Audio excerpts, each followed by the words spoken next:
Bonafide sports-mad Australians. Snakes alive. Is that the time? Yes, green and gold freaks, it certainly is. It's time for the Sporting Probe. With two diamond pythons twirled around the tree of knowledge across the nation. Boys and girls. Well, a young man ain't got nothing in the world these days. The Sporting Probe leading the charge up the eucalypt. With extra chili on the stick is the in-and-out maestro, rampaging Roy Slaven.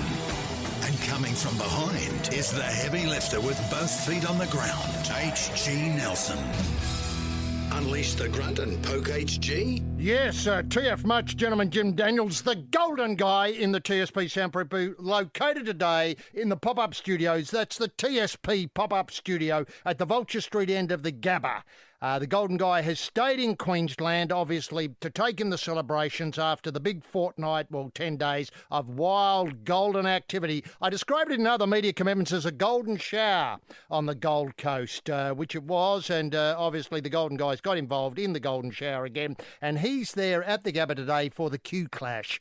Brisbane Lions, Chinese, etc., etc., etc., versus the Suns. So it's going to be a great day there. And for God's sake, if you're going down to the Gabba today, make yourself known to Jim. He's got some specials. He's discounted a lot of what we call old rubbish now the commie games are over. Probe-sters, patriots, pilgrims and punters. H.G. Nelson getting the Sporting Probe away for another set of 7. Thanks very much. The King of the Coast. That's how I always remember Bruce now, as the King of the Coast. Obviously, it was his best games ever, and tremendous to have the King of the Coast getting us away for another week. Thanks very much, Bruce. And what about the closing ceremony? It did not disappoint. People around the world have been pestering me all week, talking about it. So pleased were they to see Guy Sebastian back, and that young Kalia boy, he's tremendous as well, and the whole story of why the athletes weren't paraded, and the MKR, the ratings bonanza, and firing people from the table, Manu, and the whole thing. It was just a heady brew. Well, what an incredible week. A week when too much sport is barely enough. Residents and 457 visa holders, are tremendous to have you with us as we prod forward through the solidly backed up stoolage of the week's sporting action. Again, a week of massive, massive collects, but can I go to our charity partners and a special message from one of our partners, the BKOB, that's the Blinkered Knights of Balaclava. The Knights have their assorted cream collection available in a commemorative August 1918 tin for this Wednesday, available at all football fixtures. The top of the very collectible tin features a portrait of Rooting King in a slouch hat. It's got all your favourites inside, plus a timely new edition, which we might get to talk about in a moment. But I'd like to thank my colleague Roy Slaven AO for facilitating the Rooting King shoot and allowing us to superglue a slouch hat to the King's head for the shoot. It was a bit of a horror shoot, but Roy came to our aid with a lot of heavy-duty sedatives to keep the King still so the photos could be taken.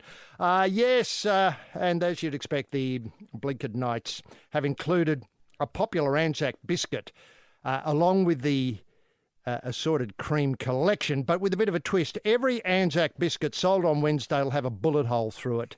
That's a 303 bullet hole for those who know their, diameters. These Anzacs are an artisanal biscuit using the finest ingredients grown on the Gallipoli foreshore and shot through by, serving members of the Australian military, which is terrific. They're great eating.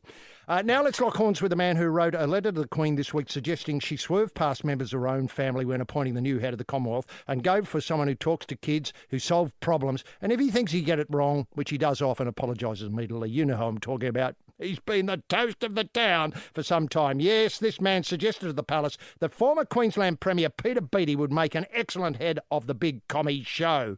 Look at his record. The bloke has delivered the greatest Commonwealth Games the world has ever seen, meaning Australia won more gold than ever before, and busted-ass countries got bugger all and went home broken-hearted and empty-handed, and yet this man still has time to be the head of the National Rugby League. Now, sadly, events have gone in another direction, and the Queen can't see beyond her own toes. I don't criticise the Queen. I won't.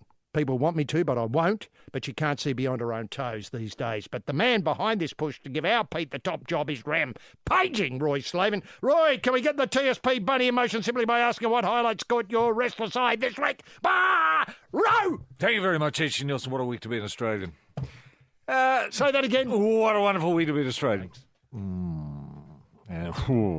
Some weeks are fantastic. Other weeks are just exceptional. Now, Daniel Ricciardo, thank you very much, Mark, delivers the drive of the century to take out the Chinese F1. I've never seen overtaking like it. It was just extraordinary to see a Formula One car go around another one a series of times. He just kept doing it until he was number one. And, of course, that's when he relaxed a little bit and won, and it was a brilliant, brilliant drive. Speaking of cars, the Ford Mustang is to appear at Bathurst. And, this has got a lot of people leaning forward and looking forward to Bathurst. Conrad Strait, as it used to be called, with the Mustangs in action, those super muscle cars from America, which opens the way for other exotics. And I'm looking forward to, say, the Hyundai Grandeur making an appearance at Bathurst. Wouldn't it? I tell you what, Jamie Whincup inside a Hyundai Grandeur, that's got me interested. I'm watching. Now, Ian Chappell has backed Jason Gillespie ahead of Justin Langer to take over from Boof. Look, at least we know Gillespie isn't mad, don't we? And that, I think, gives him puts his nose in front.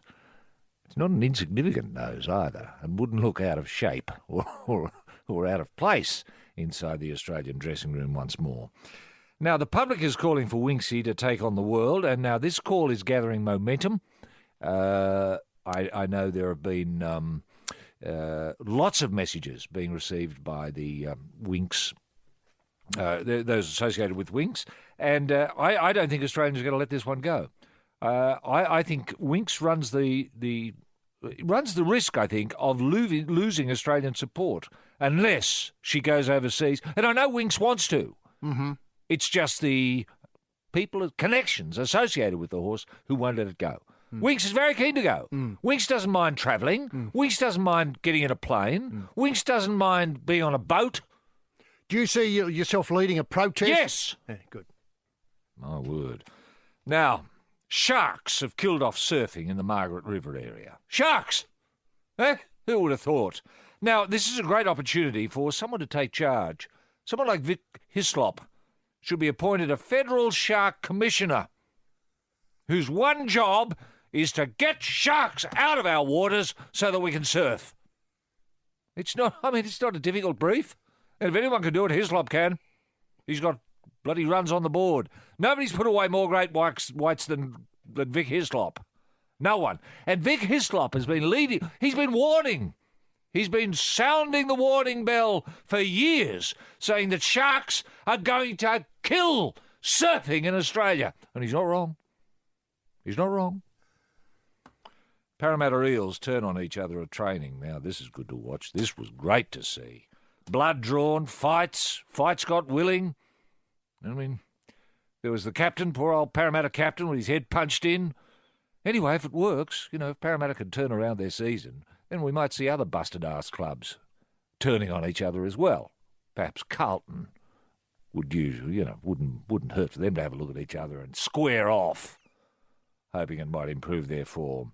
Now, just finally, HG, what is the crime of robbing a bank compared with the founding of a bank? I know. Make of that what you will. Yes, this is the Probe Family Day at the Tailem Bend Raceway. On pole in the asbestos suit is the racing legend rampaging Roy Slaven, and smoking while filling the nitro funny car is the man about to go bang, H.G. Nelson. I raise this because Mao, our great helmsman here, has a job promoting the Tailem Bend Raceway. He's their media manager, and he's spending about 75% of his time with the raceway. So, I mean, if you notice a deterioration in the show, we can blame his extracurricular activities. Have the Mustangs raced at Tailem Bend yet, do we know? No, there's another family day coming up, I think, in May, and they're going to unveil the Mustang. Oh, really? But they're doing a lot of things, a lot of funny car work. It's going to be a really big card that they're getting together there. The Grandeur, we might see. we're hoping to see the grandeur. I don't know that they'll be racing that yet, though. Oh, okay. As in, it'll be a show and Just be an exhibition. show and shine sort of entrant. Okay. But make a date. Get on to Mao if you want to be part of it, because he's handling all the entries as well. Okay. Now, the Commonwealth Games, of course, closed in spectacular style It did. last weekend. And I think the only thing that remains really in the wash-up is discuss, were the speeches too short, I think is where I'd like to start. I mean...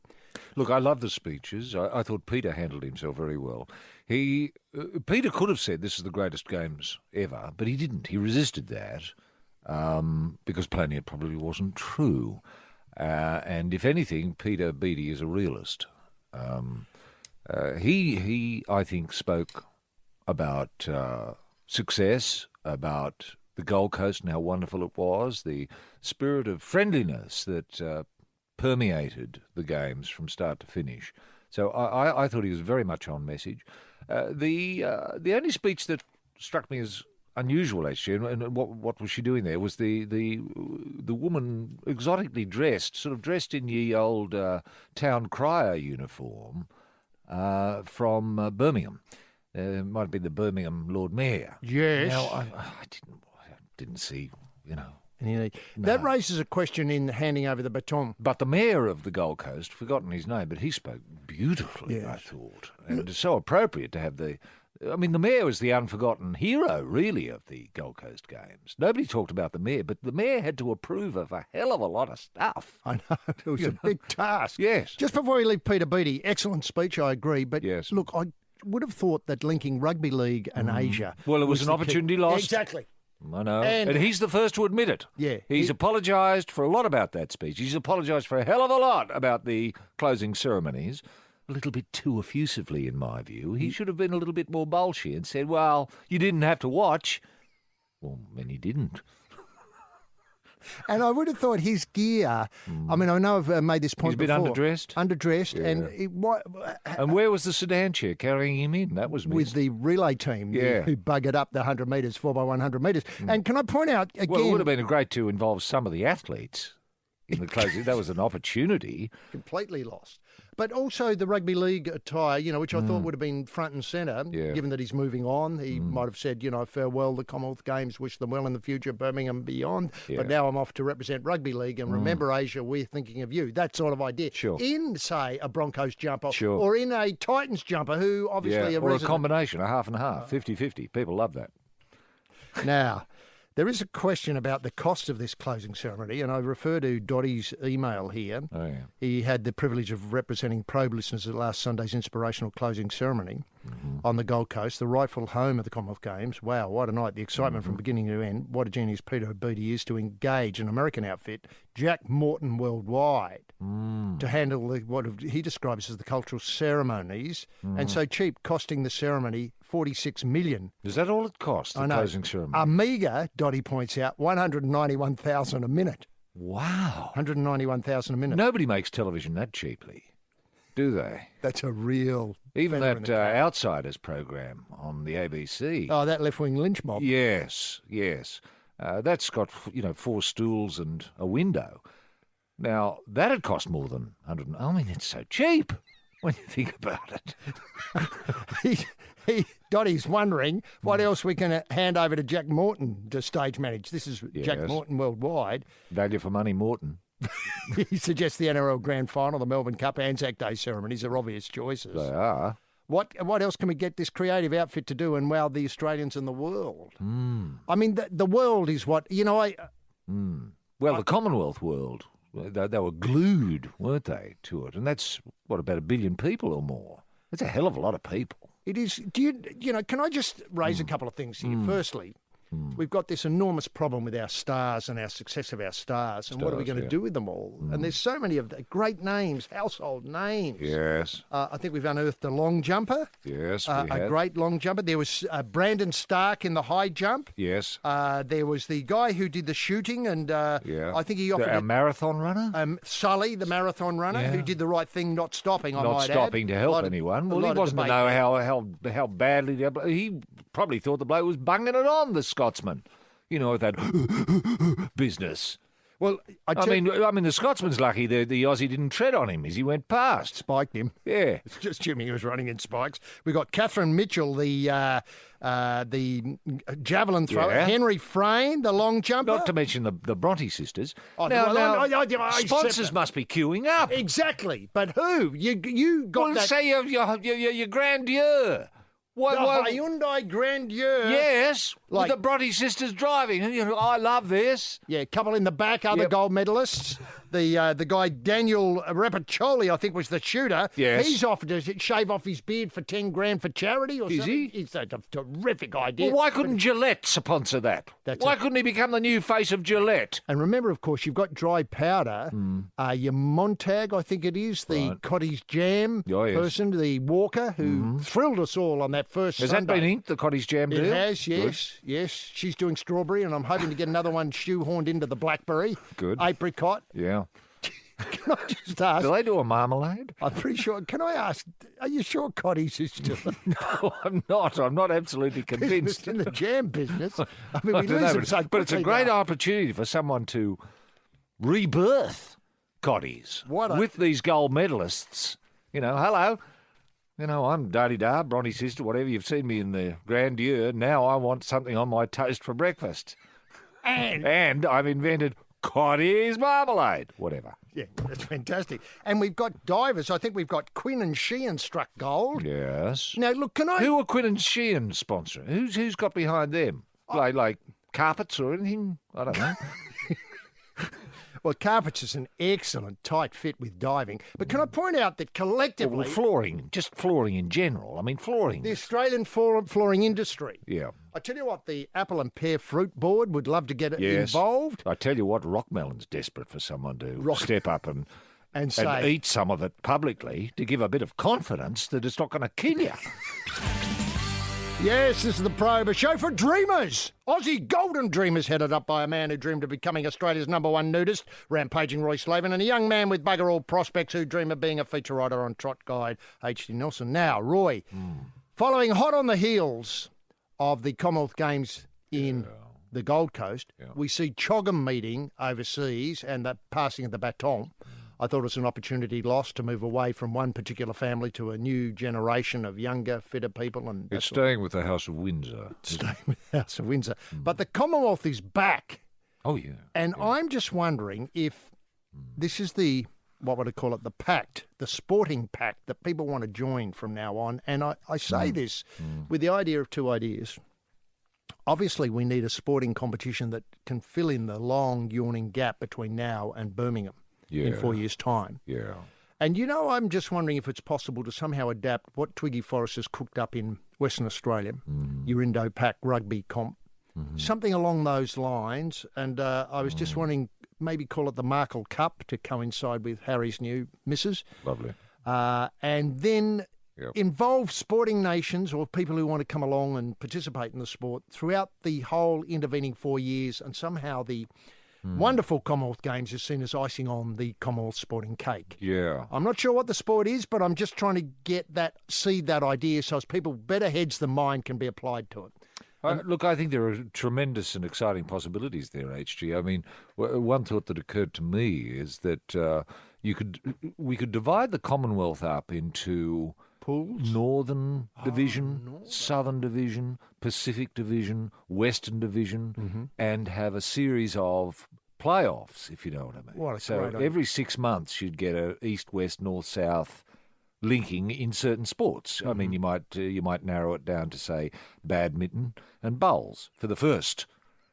And then 6 months later, it'd be a loose forming together. Sevens and, say, shot Sure, put. Yes, and then shooting, etc. So you keep it excitement, bubbling along. Yes, Yeah, that's right. That's yeah, exactly yeah. right. Yeah, And yeah. And then you'd obviously you might have four divisions, and that would be narrowed down to two, and then you'd have the playoff to get the champion division, and then within the division you'd have the champions. You see what I mean? I know, I get where you're coming from, and it's Yes. an excellent idea.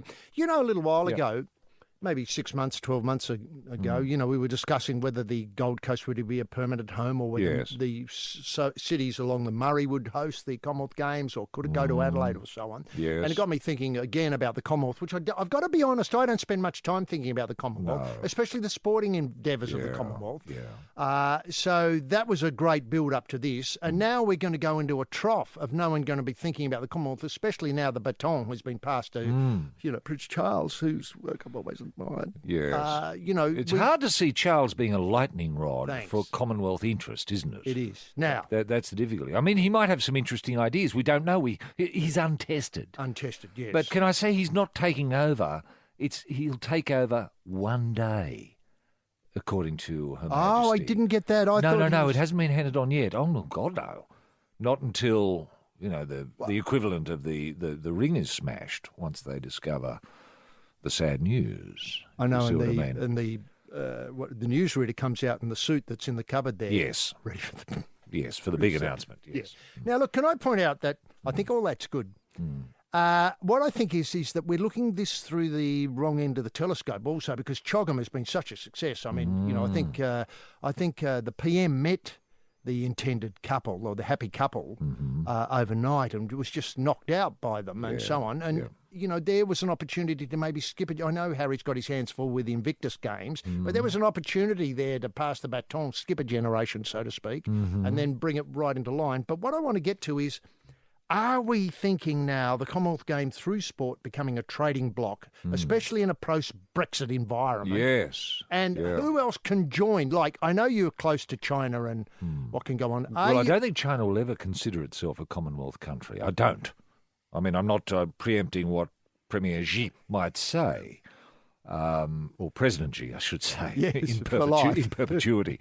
But I can't really see that happening. But I think you're right. I think the Commonwealth could become a very powerful trading bloc. But it's being muddied a little bit because my understanding is that the Prime Minister, our Prime Minister, is now on this very day speaking to Germany's Angela Merkel with the view to getting a free trade arrangement with Germany. Now, that flies in the face of all Commonwealth common sense. I know. Doesn't it? I know. That's what I mean. You sit down, you spoke the peace pipe with the Commonwealth countries at Chogham, and everyone thinks, all right, all souls to the wheel, we think we're moving forward here. A day later, he's talking to the enemy. I know. Yes, you're on the Probe Explorer, heading out for another day of bleaching the reef. And I can announce mission accomplished. On the reef, he's completely gone. The man with the snorkel and spear gun is the skipper, Captain Roy, and down the back of the tub with a 44-gallon drum of White King is a very excited H.G. Nelson. Just a couple of things before we leave the games. Can Birmingham deliver? Now, look, I don't want to bag the home of Duran Duran or those other great rock groups of yesteryear, but I was disappointed that by the mayor. I thought the mayor set the wrong tone. Look, that yeldy-weldy doesn't talk to people anymore. If it's going to be town criers everywhere you go, hear, 100 metres start, forget it. It's just rubbish, isn't it? It certainly is. We've outgrown that. We have. That's the disappointing thing, is the Commonwealth has outgrown that. Look at it. It's become a trading bloc. It's got this Markle Cup sporting competition where 2 events taken by draw from the Commonwealth Game range of events, competed by north, south, east, west. It all builds towards a playoff for lawn bowls, etc. I mean, it's all great, all that. Well, the thing about the Gold Coast, HG, it made the Commonwealth Games pop, didn't it? It really wrenched it, dragged it into the 21st century. Now, Birmingham's got to match that, and I don't think it can. No. Are you thinking that, I mean, let's face it, Birmingham got it on the rebound because... no one else wanted it. No, well, it fell over the Durban bid.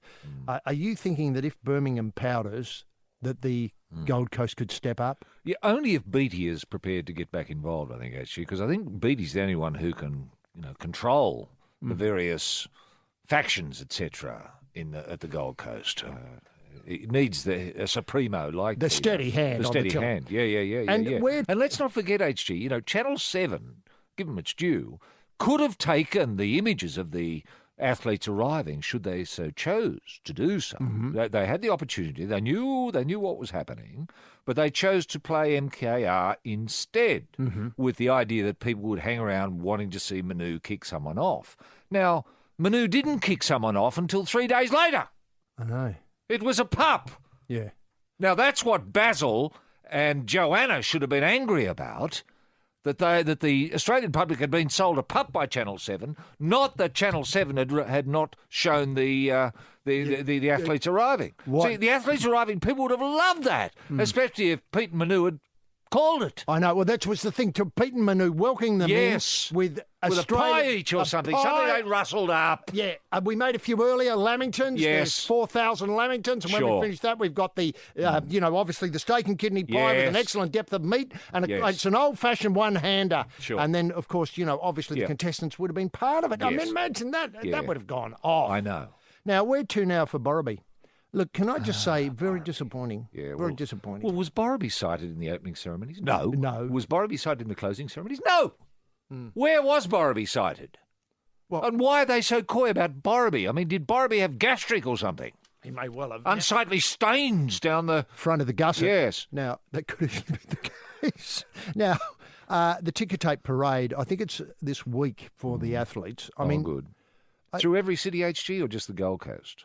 No, I think it's based in Brisbane, but people listening will know. Are you expecting many to turn up, or does employment and school and other activities make it impossible for them to go? And if so, what would your expectation be? Obviously Peter Beattie will be leading it off. Peter should lead it, yes, of And then course. would you like to see something, on behalf of, some of our hard-working industries, like you mentioned the rock melon industry or the live sheep export industry? Well, I think Channel 7 should be represented. I think Basil and Joanna should make an appearance, and perhaps Hamish and Mel.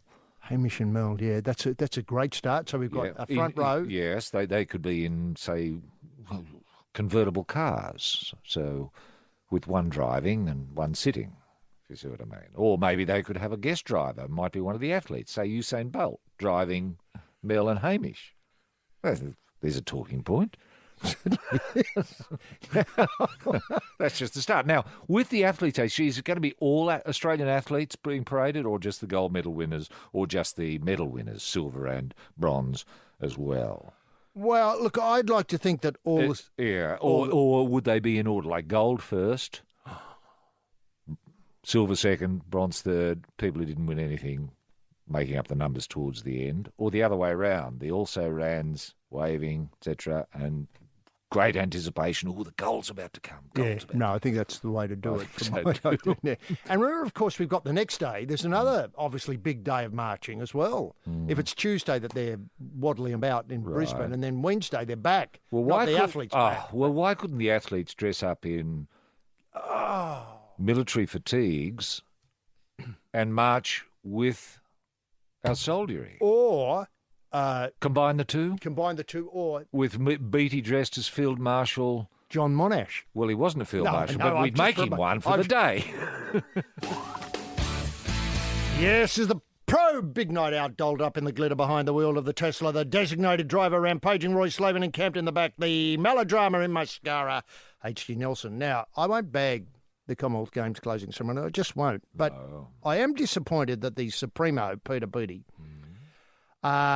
began the following morning, last Monday, by simply apologising. It was mea culpa, wasn't it? It was. We got it wrong, etc. But then he quickly reverted to his general rave of, he didn't want to take on whingers and self-indulgent commentators. Yes. No organisation is perfect. People make mistakes. We all do. None of us is perfect. One of the problems we've got is we are turning into a pack of whingers. He means Australians generally. Now, this in the week of Anzac strikes me as it's a dangerously close. It is, isn't it, to treason? Oh, I hadn't thought of treason, but now you're absolutely right, Roy. Treason. I mean, it's... We don't want to talk about whingers, not on the eve of Anzac Day. I mean, that's the one time when we don't raise that sort of business. Earlier in the day, he said the organisers were considering athletes' welfare when they scrapped the televised athletes' march into the stadium and instead brought them in before the broadcast officially a ceremony started, because most people, they realised, were going to tune into MKR and watch the boot off. Which didn't happen. Till 3 days later. And then obviously this was widely panned by 7 network presenters. I felt so sorry for Basil, who had to come out and say, we got it wrong. Yeah. Don't know what to do. And Joanna was there, who's seen it all before and would have loved to have seen the athletes there. Yeah. Anyway, well, where were they when the athletes were brought in earlier? Couldn't they? I mean, Joanna wanted to see them, gallivanting, dancing about and all of that, which everyone loves. I know, who doesn't? I just love Aussie athletes showing off in front of a camera. Who doesn't? Especially gold medal winning Aussie athletes. Yes, swinging the gold in front of the camera and dancing about and being... I love that. Yeah. Now, but had they arrived at their studio half an hour earlier, they could have watched all that. That's true. What were they doing? I don't know. They seem to get the hump pretty late in proceedings. Very late when they yes. did it all. They didn't comment on these were some of the scenes we shot earlier, No. which would have been an easy feed into while the Very mayor was easy. talking. Yes. While the Birmingham mayor, this is what you're going to get, Birmingham. Have a look at these Yes. athletes dancing about, as you Yes. point out, to Yes. Jake the Peg or whatever song that bloke from America. Wasn't it lovely seeing a bit of Rolf again? It's just incredible. Too soon, do you think, Roy? Well, probably. Who's this? Jack Morton would have. That was Jack's call. Worldwide. Yeah. That was the Morton magic. In the long run, Peter said, the reality is you can have a blame game going from now until eternity. But I'm the chairman of the organising committee and the buck stops with us, so I'm not interested in blaming anyone else. And then he said, I just say to Australia, we are bigger than this. We should be about positive things and building things, about doing things, and we shouldn't try to tear down people who want to do that. Whinging is easy. Building things up and doing positive things are much harder. Unless we stop whinging, we're going to go down the gurgler. I mean, that's on the eve of Anzac. Yes. Yeah, I agree with you. Yeah. And I sort of agree with Peter in a way as well. But I think it would be a great, as we mentioned earlier, it would be a great, it would send a terrific message if our athletes turned up on Wednesday at dawn. And Unannounced. Just with their medals, just in their gear, just wanting to be part of something. Yes, this is the probe tour of World War I battlefields. The man up front with a baton in his knapsack is the General, Major Rampaging Roy Slaven, and letting bombs off in the background to provide that realistic trench warfare smell is the putrid one, H.G. Nelson. Now, speaking of armaments, which we sort of were, Henk Doot got in touch with me with regard that story we broke last week about the firearms appearing on the Greek soccer pitch relatively recently. That's and right. I think you broke the idea that we hope that all our coaches are firearm ticketed, if they're headed towards Russia. Henk Doot is. He's completely ticketed for firearm use in the former Soviet Union, right across, Uzbekistan, Tajikistan and so on. So that's terrific news there if Birdie is stuck for somebody to carry the heat. And I was taken also by the idea that jobs are opening up for Doot all over the place. I mean, is it too hard to suggest Doot and the Western Sydney Wanderers getting to bed together or Central Coast Mariners? I'm not sure where their search for a coach is lobbed. Yeah, there's a lot of... I think the Perth Glory guy got sacked the other day too. There's a lot of... movement. Yes. And the A-League hasn't had a great year. They're blaming the coaches. I mean, Is if that right? you don't get into the top six, you're buggered. Your job's on the line. There's a lot of pressure. It's very cutthroat, isn't it, at the moment? And the whole thing has sort of not had a great year. I mean, I noticed that now there's a expansion team based in Wollongong. I think the Wollongong Wolves. I'm not sure because remember, of course... What's the status of the Wolves? Well, Are they going to be minute. with us? See, the Fozzie's idea was a southern expansion that started about Hurstville Railway Station, for those who know Sydney, and moved all the way down to, say, to Wollongong and beyond. But now the Wolves have erupted from nowhere. There used to be a team in the, I think the State League or the National Comp called the Wolves, and have erupted again, and they're hoping to be part of any sort of expansion that goes on with the A-League. Maybe expansion is the way to go. Sure, you're going to have crap teams, but it was For a ever while, thus. yeah. Yes, and the relegation and, sort of promotion and all that sort of stuff, which is interesting in itself. Yes, yeah. But I hope they're not just allowing one team in, because then there'll be a bye. Oh, no, they won't. They'll have to have at least two. Well, there would be I think, a South Melbourne team as well, or southern suburbs of Melbourne involved. Is there any talk of a Gold Coast team? What a great idea. There used to be a Gold There Coast. was. Didn't, what's his name, the big guy who had the dinosaur park? What's Clive Palmer? Clive Palmer, yes. Didn't he have something to do with it? And He may well have done. Is that gone? I mean, Clive's back, isn't he? he's got a lot of money. He got some sort of settlement the other day. From the Chinese, I think. I think that. Why didn't he put How did he smuggle all those books out of China? Yes, brothers and sisters, you're in the Probe Church of Hope in the pulpit, the very Reverend R.R. Slaven, and with a special reading from Revelation on the evils lurking in AFLX. And nicking off with a collection plate, H.G. Nelson. Now, Roy, there was a story broke a little while ago, and I didn't deal with this because I didn't want to white out our success at the Commonwealth Games. Yeah. But it's an old story that you and I have dealt with many times before, and you'd think that our swimmers would be beyond this. But some of the swimmers were affected badly by responses on social media. Right. Now, Emily Seebohm, who's has been advised by Dolphins, that's the Australian swim team Dolphins, head coach Jaakko Hararan, that they shouldn't look at social media, and he felt, that's the head coach of the Dolphins, that Emily had been, her gaze, her concentration had been eroded by looking at social media. Oh, dear. Look, I think once you go into a Commonwealth Games, what I used to call a lockdown, it's like a monastic existence. yeah, drop the phone. Yeah, exactly. Yeah, check them in on the way in and pick them up on the way out. Exactly. And you don't talk to anyone, maybe parents at a pinch, but mainly you just want to focus on being the best you possibly can. And can I point out the parents, I mean, we love seeing them poolside. We love having them mic'd up. We love hearing the stories about how they got up at 5 o'clock and drove the 100 kilometres to the river and chucked the youngster in, etc. But what I don't want is, I don't think that parents should have access just because they're parents. No. People in the lockdown can look at their parents on television if they want to and see them talking about how great the swimmers are. That's enough. That's plenty. Unless there's a serious problem on the home front, an accident of some sort, That's right. or some reason to communicate. Sick relative, like that's that. right. But even then, parents have got to be very careful because you don't want to upset the athlete in preparation. Exactly. The monastic life. So the whole family might have been wiped out in let's say a meteor hits the suburb and suddenly, Now, no, Let me start again. Suddenly, well, suddenly decisions have got to be made. Yeah. Do we let the athlete know that whole family and suburb has disappeared, or do we allow the athlete to focus for another few days because the event's coming up and we really want a terrific performance? Well, I think everyone would argue in the end that the latter is the only route to go down. Exactly. And can I point out, a little bit of practice in this would help. Your commie games, look, they're great. Yes. They're great, but they're not the world's, and they're not, you've got to put this in perspective. I know you have. And I can't think of any athlete. Let's say your athlete does go in and get silver. Brilliant.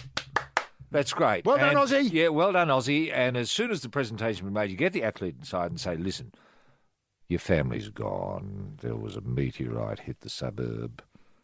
The athlete is going to say, oh, thank God you didn't tell me earlier.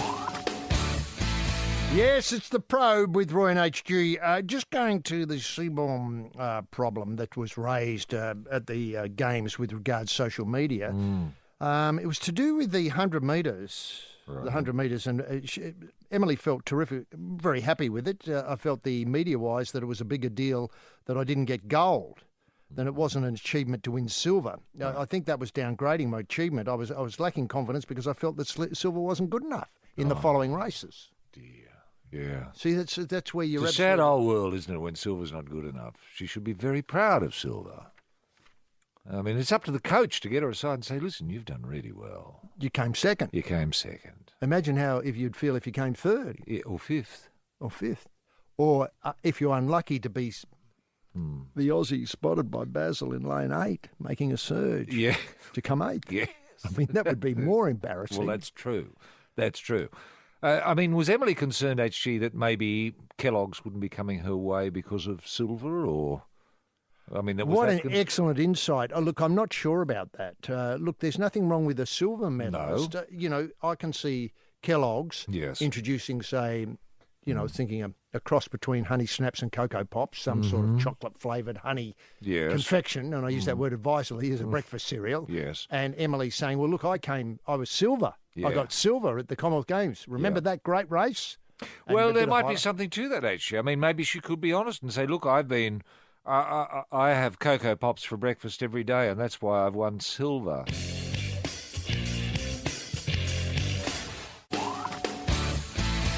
Yes, this is the Probe Centre for Climate Science, dipping another frog into nearly boiling water. The prof rampaging Roy Slaven, and down in the basement, stoking the furnace with briquettes, is the coal man, H.G. Nelson. Now, Sam Burgess, Roy, he had a go at Josh Morris, He did. the Canterbury centre.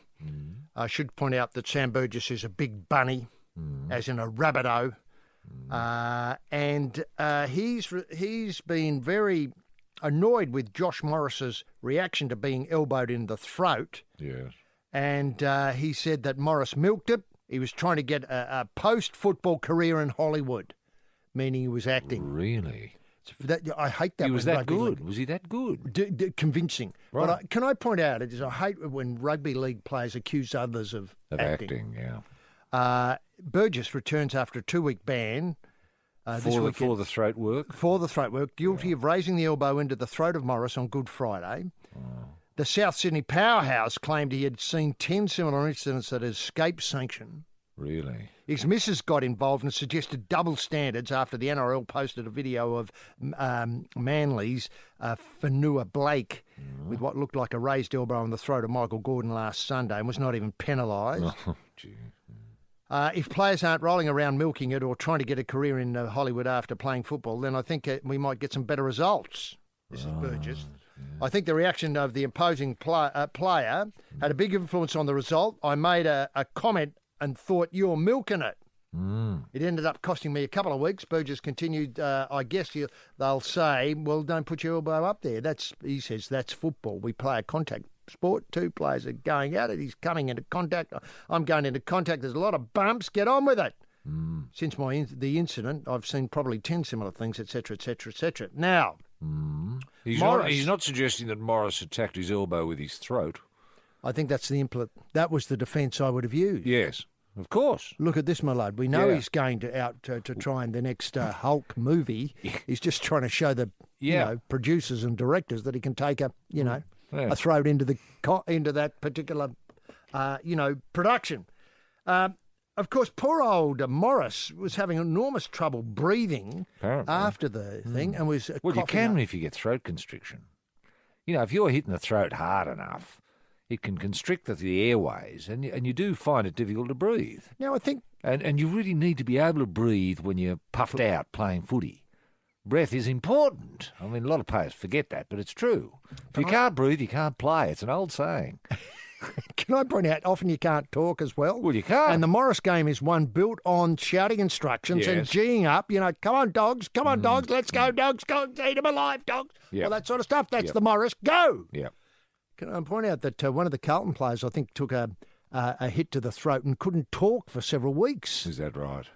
In fact, he might have had to sit down. One of the older Curnow, took a hit to the throat, and it was devastating. And I knocked him out of the competition for several weeks. Gee. It can be a tricky injury to fix because people take it for granted. They think it's very hard to make a player go quiet. What did you think of the incident, Roy, especially in connection with last night's event where obviously Yeah. the Well, Rabbits were Sam's playing? been up at it again. Did he go for a bloke's throat again? It was close to the throat, wasn't It it? certainly was. He's staring down a second suspension of the season. His high shot on Raiders halfback Aidan Caesar Yes. that sparked an all-in melee. I love an all-in, So do I. especially with Anzac Day round the corner. Yeah. Nothing yeah. says, our dig's winning better than a melee in rugby league. Yeah. Thing is, what's Sam got against players' throats at the moment? Well, I'll come to that in a It's minute. a psychological thing, isn't it? He's got to sit down with someone with a Swing and watch. Can I point out he's a big bloke? He's a very big bloke. So what happens is his arm, if he just Yeah. holds it at chest height, is at people's throat height if they're a lesser player, right? Let me give you an idea of his charge sheet. 2010, dangerous contact 1 week. 2012, careless high tackle. Both the same thing. 2012, again, dangerous Dangerous. contact 1 week. 13, careless high tackle. 13, crusher tackle. That's 13, throat work again. 13 again, groping, 2 weeks. Groping? Yeah, 16, chicken wing. 16, tripping. 17, shoulder charge. 17, these are not, obviously you didn't get time for all of these, but this is what he's up on charges of. Careless high tackle. Careless high tackle, throat again. 18, cannonball. 18 A cannonball again, into the knee. Raised elbow. And 18 Raised again, elbow into the throat. and then careless high tackle, throat again, which sparked the all-in melee. Now, if the incident sparks an all-in melee, is it more dangerous than if he's just clobbering Josh Morris in back play? Well, I think the players realise that, Sam's going for the throat again. We've had enough. The players have drawn a line in the sand and said, all right, no more throat work, Sam. We've had it. Had enough of that. Yeah. Now, is Sam up for grub of the year? I mean, He'd be going close. I didn't know Sam had aspirations in that area. Grub work. Well, certainly in 2018 he's going better. He's got the cannonball raised elbow, and now he's for 2 weeks, and now he's got the careless high tackle. I'm not sure what carryover points he'll be on if that's the way they do it in rugby league. Right. Well, it's getting hard for Sam to really lift the bar in this regard. Well, I tell you what, he could start biting like Conor McKenna. This was the Essendon player. Last week might have been done for biting. He really put his hand up for grub of the year. If he went back to some of the things he's done already, chicken wing, going the grope, crusher tackle, if he gets those into the games that he's got left this year, I can see grub of the year coming his way. And I tell you what, I'm not too sure. See, this is just, variations on a similar theme. He's got to involve biting, hasn't he, to really put his hand up. Toby Green, the giant, he got grub of the year because he kicked someone in the head. Yes, he did. Now, don't tell me that Sam couldn't do that. Do you think Sam's beyond that? No, I don't. No. I think somebody in the head would be well within his oeuvre. What I did like, though, was Burgess was giving a standing ovation. This is according to the Murdoch people from the Central Coast Stadium. Burgess was given a standing ovation by the Rabbitohs faithful as he went off in the 61st minute. According to Coach Seibold, he was brilliant. He saw 2 pretty gritty performances from us, and him being a competitor, he wanted to get back out there. I bet he did. Seibold was disappointed that his side leaked 2 late tries, etc., etc. I haven't got anything from in this match report. From sadly, Sticky? Yeah, Sticky, the game's greatest thinker. Well, obviously, the Raiders were the best team out there. Yes, you're probing with Roy and HG, and it's time for emails, and people like to get in touch with us and be part of the show, and you can do that by simply again directing your mojo wire to royandhg@thesportingprobe.com.au. royandhg@thesportingprobe.com.au. And Roy, the following have. Yes, look, Ash has been in touch, HG, and Ash asks... last week, with some knowledge from your old coach Grassy, you let us know a little bit about hell. Time seems endless, absence of God, and burning. Roy, can I ask how much burning and how painful? I have to know because when I was in grade 6 more than 40 years ago, I burnt my fingers on a match that had just gone out, and it really hurt. Would it be much worse than that? I'd suggest it probably would be much worse than that. I imagine it'd be like having petrol poured all over you and perhaps a tyre put round your neck and set fire, and it's like that for eternity. That's my understanding of hell. Right. I.e., to be avoided. Yeah, no, I get that. To be avoided just by... obeying the rules, the 10 Commandments, that sort of thing. I know this is a big call, but isn't it great having hell back on the agenda? For instance, I hadn't thought about it, and I know you corrected me because I did think the big bloke in Rome had sort of downplayed the role of hell going forward. But you say, no, he's recanted on that, and thinks hell's a great thing. Oh, not so great. Sorry, I didn't say the wrong. A good yin and yang, if I can put it that way. Well, a good incentive to do the right thing, I think, is the way. But having a discussion about what it's like, you see, it's a bit like the Commonwealth Games. It's only when you realise them in the Gold Coast that you see the benefits and how great they are. That's right. And chatting about hell, it's got me really thinking in a different way. Yeah, it's a sobering thing, isn't it, HG? And just finally, he asks, what sport is best to play to avoid going to hell? Very good question. I don't know. We have to think about that because we would. The ones don't play tennis. Greyhound racing might be a start. Maybe. Excellent suggestion. Now, listen, Nick's been in touch. He says, Yeah. I'm both alert and alarmed about the cocky abrasiveness in world golf. Oh, yes. He reminds us that last week we mentioned US Masters champion Patrick Reed. He's tainted apparently by cheating, theft, and most disturbing of all, cocky abrasiveness. Yes.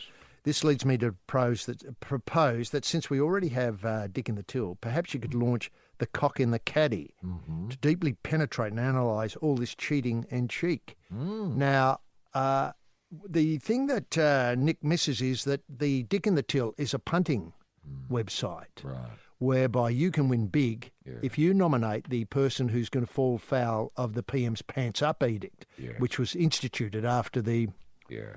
I don't know. Well, After recent challenges the reasons for the joyous news this week Good on of you. Sebastian Arriving, yes. And no one's more happy than I am. No.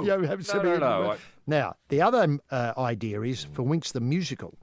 I would have thought that Christian Anu would have selected herself to be the front half of The Voice Winx. Right. After all the songs about racing, winning, turf and jockeys chafing trousers when she returns to Australia, nothing would be better to close the show than this is obviously the horse returning to Australia. We're not sure that it's going overseas, but nonetheless, if it came back, let's say it went to New Zealand, would be Christian Anu finishing the show with My Island Home.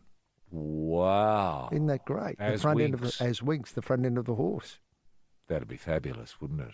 Well, it would bring a tear to my eye. It's bringing a tear to my eye now, just thinking about it.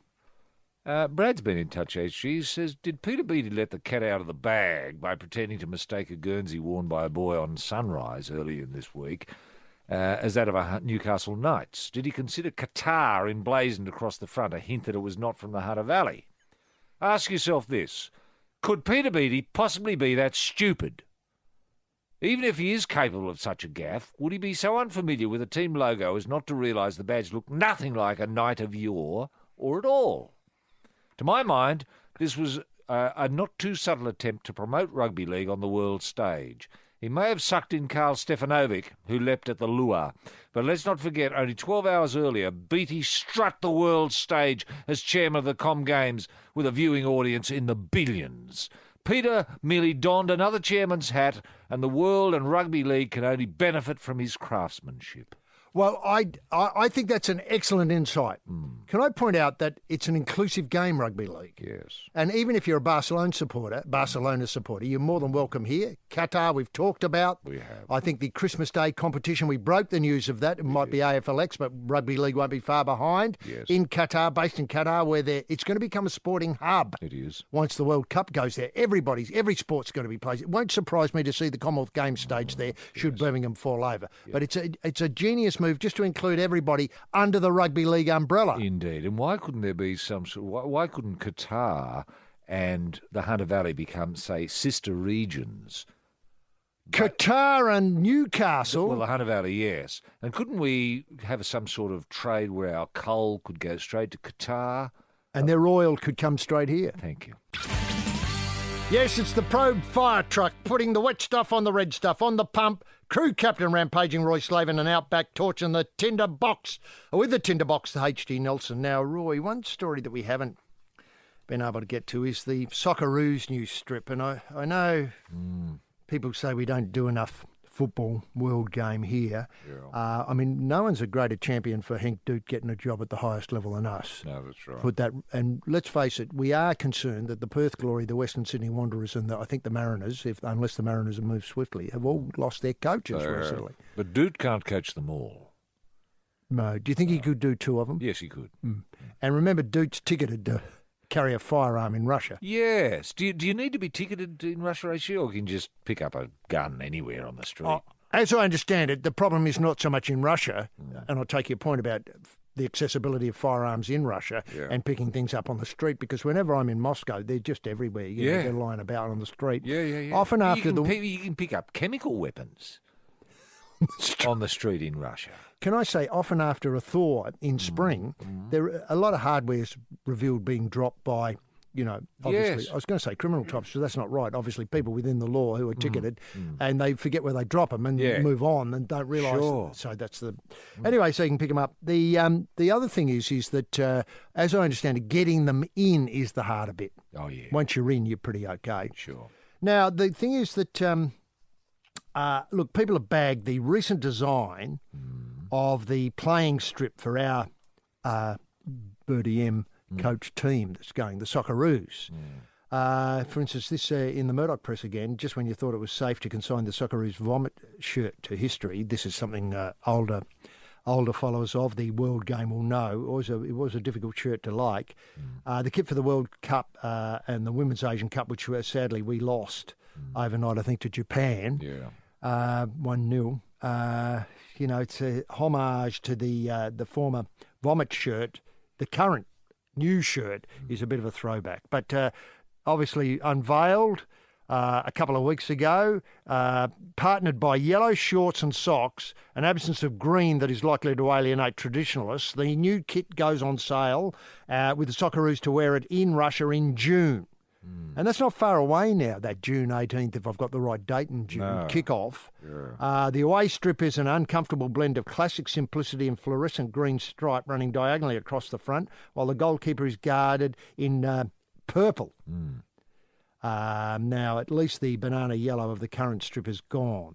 Yeah. Now, this is difficult because, obviously... It's tricky with yellows, isn't it? I mean, they don't work they well. don't really work well. And it's often difficult to get a yellow and a green that work well together, that look striking and don't look...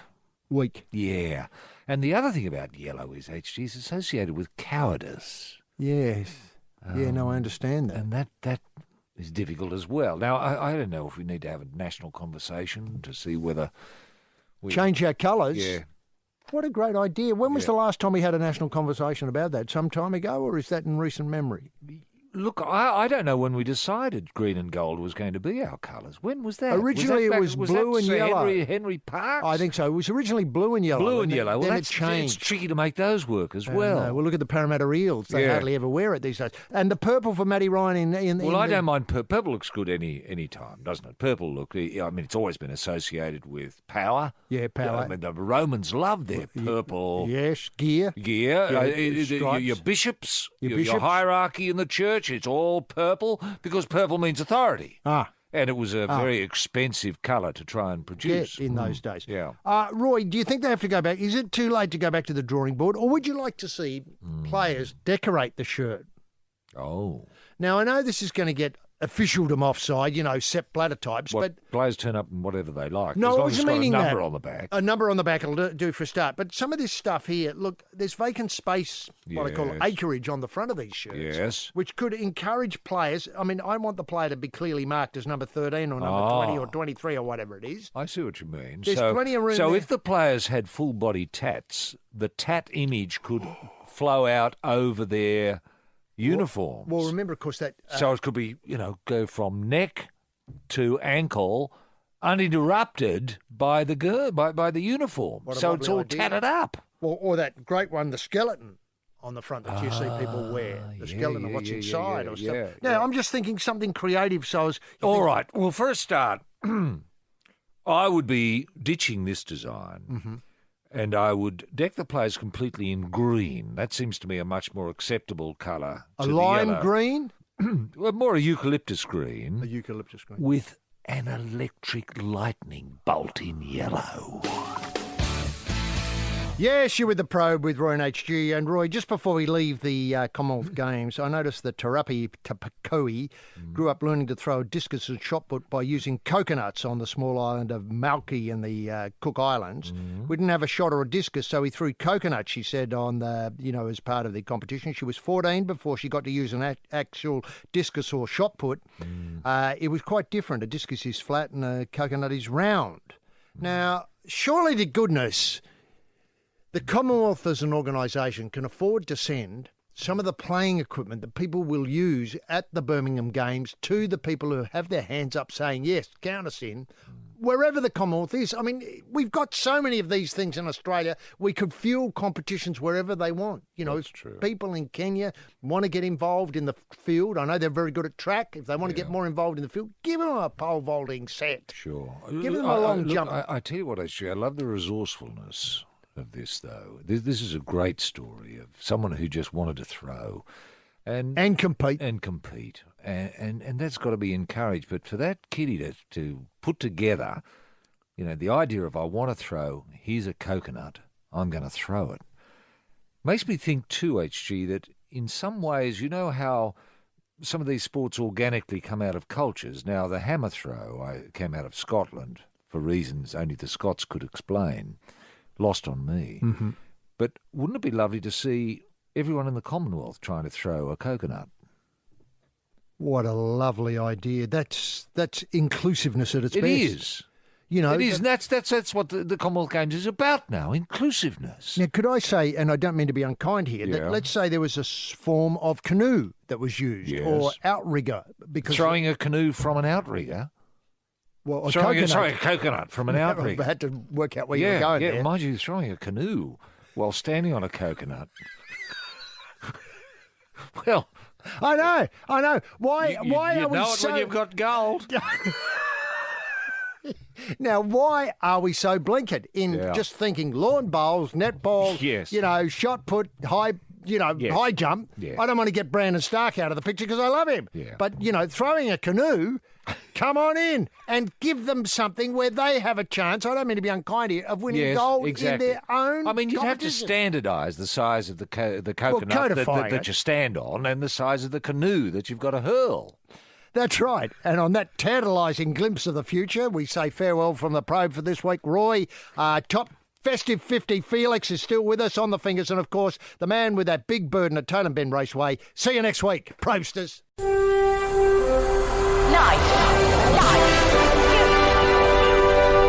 Bonafide sports-mad Australians. Snakes alive. Is that the time? Yes, green and gold freaks, it certainly is. It's time for the Sporting Probe. With two diamond pythons twirled around the tree of knowledge across the nation. Boys and girls. Well, the young man ain't got nothing in the world these days. The Sporting Probe leading the charge up the eucalypt. With extra chili on the stick is the in-and-out maestro, rampaging Roy Slaven. And coming from behind is the heavy lifter with both feet on the ground, H.G. Nelson. Unleash the grunt and poke HG? Yes, TF Much, gentleman Jim Daniels, the golden guy in the TSP soundproof booth, located today in the pop-up TSP studio located at the G. That's the MCG for this afternoon's Battle of the Big Cats, the Festival of Fur, the Carnival of Claws, the Moggy Mayhem as the Geelong Cats take on the Richmond Tigers later today in a clash. I think it's about 1 or 2 v 4 or 5. You'll have to look it up. It changes all the time in the AFL. Look, Jim's got all the gear, these snow domes featuring Dusty Martin and Cameron Ling, obviously not in the same dome, separate domes. The tea towels in club colours. The I Heart Lithgow T-shirts, which is something new but terrific. Rooting King, The Good Old Days, Volume 2. And the 2018 edition of Roy's Grubs. We've been waiting for this for some time, but it's now out. There was obviously legal problems with it, but they've been cleared. So if you want to get down and get the 2018 edition, Roy's put this out now for about the last 30 years. Roy's Grubs, the 2018 edition of Roy's Grubs makes fascinating reading, as does all the other volumes. I've got them all, and every so often I'm bored. Might be watching the Socceroos go round, quiet period of play, get out a volume of Roy's Grubs and have a look. Probe-sters, patriots, pilgrims, punters, H.G. Nelson getting the Sporting Probe away for another set of 7. TF Much, Bruce McAvaney there. And to Probe today, proudly brought to you each and every week by the Nissan Navara. They've been with us for many years now. Great sponsors of the Probe over the years. Now, this is the ute with the 360-degree view, meaning you can sit in it and look wherever you want to and still keep going forward. It's a hell of an invention. 360-degree view. It's the car that allows you to see around corners almost. Well, what a week. What an incredible week. A week when too much sport is barely enough. Residents and 457 visa holders, it's tremendous to have you with us as we prod forward once again through the solidly backed up stoolage of the week's sporting action. A week, understandably, once the World Cup. It's a week of massive collects. I hope you got involved. How about that Russia opening match? I mean, did you get that score? That was an old-fashioned Putin punters special. I mean, you saw the pictures of the king of Saudi Arabia. He may not be a king, but the high-up from Saudi Arabia with the boss of FIFA in between and Putin and shaking hands on every goal. You know what was changing hands? Now, let's cut to the chase and lock horns with the man who this week began probing the culture of football on the Gold Coast. This man has spent months talking to residents, tourists, grey nomads, players, coaches, counsellors, criminals, coke dealers and blow-ins, trying to get to the bottom of the most baffling problem in Australian football. He has probed all codes. He's completely, and I use this word advisedly, Catholic in his approach, taking on, football, rugby league, AFL, soccer. They're all codes in an effort to work out what has gone wrong. In the spiritual home of the Logies, that's right, July 1. Tick, tick, tick, tick, tick, tick. Can't wait. Spiritual home of the Logies since Clive Palmer pulled the pin on Gold Coast United all those years ago. He's heading the research for the Australian Government, the Arts Council, the Flinders University of South Australia and the Brendan Favola Institute. And have a look at the Institute's website where you'll find 50,000 words each day put up on what's wrong with Gold Coast football. The man, of course, is rampaging Roy Slaven. Roy, can we get the TSP bunny in motion simply by asking what highlights caught your restless eye this week? Yes, thank you very much, H.G. Nelson. Wonderful week to be an Australian committed to the stability of the Asia-Pacific region. Australia... Are you committed to the stability? I'm deeply committed to the stability of the Asia-Pacific region, which I think all mindful Australians should be at the moment. Now, we went down to England in the first and second ODI. Not much to say about this, really, apart from the fact that we didn't bat well enough and we didn't bowl well enough. Probably we didn't field well enough either, truth be known, but the bit I saw of our bowling attack looked a little bit ordinary. Made the English batting look actually pretty good, which it's not. Pat Cash. When was the last time we spoke about Pat Cash? It's been a while. Pat Cash has bobbed up implying that soccer is not a real man's game. Pat, did you watch our heroes last night? Heroes. Our absolute heroes. I thought they... Aussie values were there. Family writ values. Large. There we were with a team worth about 5 bob up against a team worth about $50 billion on 50 paper. billion, yeah. And we went very close. We went very, very close. I've never been prouder. Now, Vladimir Putin has stepped in to guarantee the US gets the World Cup, which I think it's sharing, ironically, with its enemy, Canada, and its arch-enemy, Mexico. It's weird, isn't it? It is a very, very weird world, which adds more ammunition, I think, to the Mueller inquiry. Perhaps more about that down the track. Darren Lehman, speaking of cricket, is blown up at the POM fans' sandpaper sledges. Now, can I just suggest, Boof, this is never going to go away.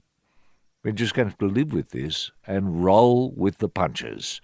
And be proud of it. Take ownership of it, as Channel 9 did with their commentary team last night by having our sandpaper specialist appear as a commentator for the first time, and didn't that go over well? Maybe more on that later, not too sure. Now, Adam Scott has linked up, and this is great news for Scott fans, and there are many. Adam Scott, he's linked up with his old swing coach, Brad Malone, in an effort to find that old Scott magic. Well, didn't quite work. He's missed the cut, and I think the only Aussies holding their head high in the US Open might be Leishman and Aaron Badley. Badge.com. Badge.com, yes. So we're very proud of the pair of you, and I've sent personal messages to both Leishman and Badley on behalf of all listeners. Now, the Horn fight, well, I watched it and I enjoyed it, but it was stopped too early. Yeah? Stopped far too early. I think he was ripped off. The fighting primary school teacher should be demanding a rematch. Mm-hmm. Demanding a rematch, in my view. Maybe more on this later. And Boris Becker, weird story this one, but it's pure Becker. For Becker fans, lean forward. He's been declared bankrupt in the UK and is being forced to pay off a few debts that he might have accumulated over the years. But he's claiming diplomatic immunity now that he is an ambassador for the Central African Republic. I know. It's pure Boris Becker. Like me, make of it what you will. Yes, this is the Probe Auto Outlet. Head salesman looking to do you a deal. Auto Alley Car Trader of the Year, Roy Slaven, and Outback spinning back the kilometres with a Black & Decker, H.G. Nelson. Last night, of course, Roy, I stood. I wasn't there, obviously. The pants were around the ankles, saluting. Sleep was pointing north. It was a night of passion. It was a night of unbridled passion. You know, I didn't expect to be moved. I just thought, oh, well, OK, we're going to go out there and try and take it up to the best team in the world, $1 billion team, as you pointed out. Yeah. Maybe not, favourites to win the big one in Russia, Well, yeah, but they're pretty close. Yeah. Now, to push... Well, I think they'll win on that form. And I mean, to beat Australia the way we played last night took some special team. I think that's what we can take out of it, that this is a very special French 11. And remember, of course, what you're forgetting and what isn't seen on the television is the incredible work off the ball, that use of the term monash, which made them weak. Got right up, yeah, it did. Got right up them. That's exactly right up them. And then the Australian values. Yeah. And that's the great thing I thought about the Australians last night, the Socceroos. They played the Australian way. There was plenty of, elbows when we went head high. There were plenty of, challenges. Sure, we pulled a few yellow cards, but that's the Australian way. Yep. And, of course, that ref didn't help at all with he was rubbish, wasn't he? His insistence on running off every moment to have a look at television replays and stuff like that. I hate that. I hate that. I thought he was gutless. The referee. Is that what you've said in media commitments? I have, and I said that. I sent a personal message to him, calling him gutless. On behalf of all listeners? On behalf of all Probe listeners, yes. Now, two things. Do you think in the end we got so much right? The defence was incredible, that 4-4-3, if that was the lineup that the boss went with. Yep. I know I haven't had a chance to lock horns with Henk Dood about this, but I believe, if I can speak on behalf of our number 2 coach, is a little bit of Route 1 at the end wouldn't have gone astray. We had Ozani on, but we couldn't get the ball to him. Look, I thought our defence was terrific. Yeah, that's what I mean. I'm speaking in that way. In terms of attack, well, we didn't seem to have anything, did we? No, that's where I'm saying a little bit, a touch of old-fashioned Route 1 magic. Darren Carl had been sent out there, or Cahill, Tim. Well, even Darren. Don't back tell in me the news. I think he's the coach of the world number 1 tennis player. Correct, at the moment. And he wouldn't have been. He wouldn't have looked wrong. He wouldn't have let Australia down, and nor looked wrong. In fact, the two of them, the two Cales out there, France wouldn't have known what hit them. That's true. Can I point out that this, as Fozzie pointed out in his comments on SBS, aren't they great? Lucy and Fozzie, what a combination! The chemistry between them is unbelievable. Now, can I point out, as Fozzie points out, this is a story for the next 20 years. It's not a story of wins in Russia today. We don't know where the World Cup will be played in 20 years' time. We know, of course, that in 2026 it's going to be played in America, Canada and Mexico. That's right. But we don't know where it's going beyond there. No. Now, the 20-year journey... Are you assuming Gold Coast? I am. That's what I am. And I tell you what, one name that I'd like to mention with regard to Gold Coast and the, obviously the World Cup coming down there, would the name Beattie, Peter Beattie, be too far? Do you know if Peter's been formally sounded out to launch our bid for the World Cup on the Gold Coast for, say, 2030? 2030? Wow, I'm licking my lips in anticipation, and I don't know. I've got no intelligence on that. No. My understanding is that the Lowy people who own Australian football are thinking Beattie as at least a front person, if not the brains of the operation. Do you know what I mean? Because you have to have somebody up front. You do. You do. Yep.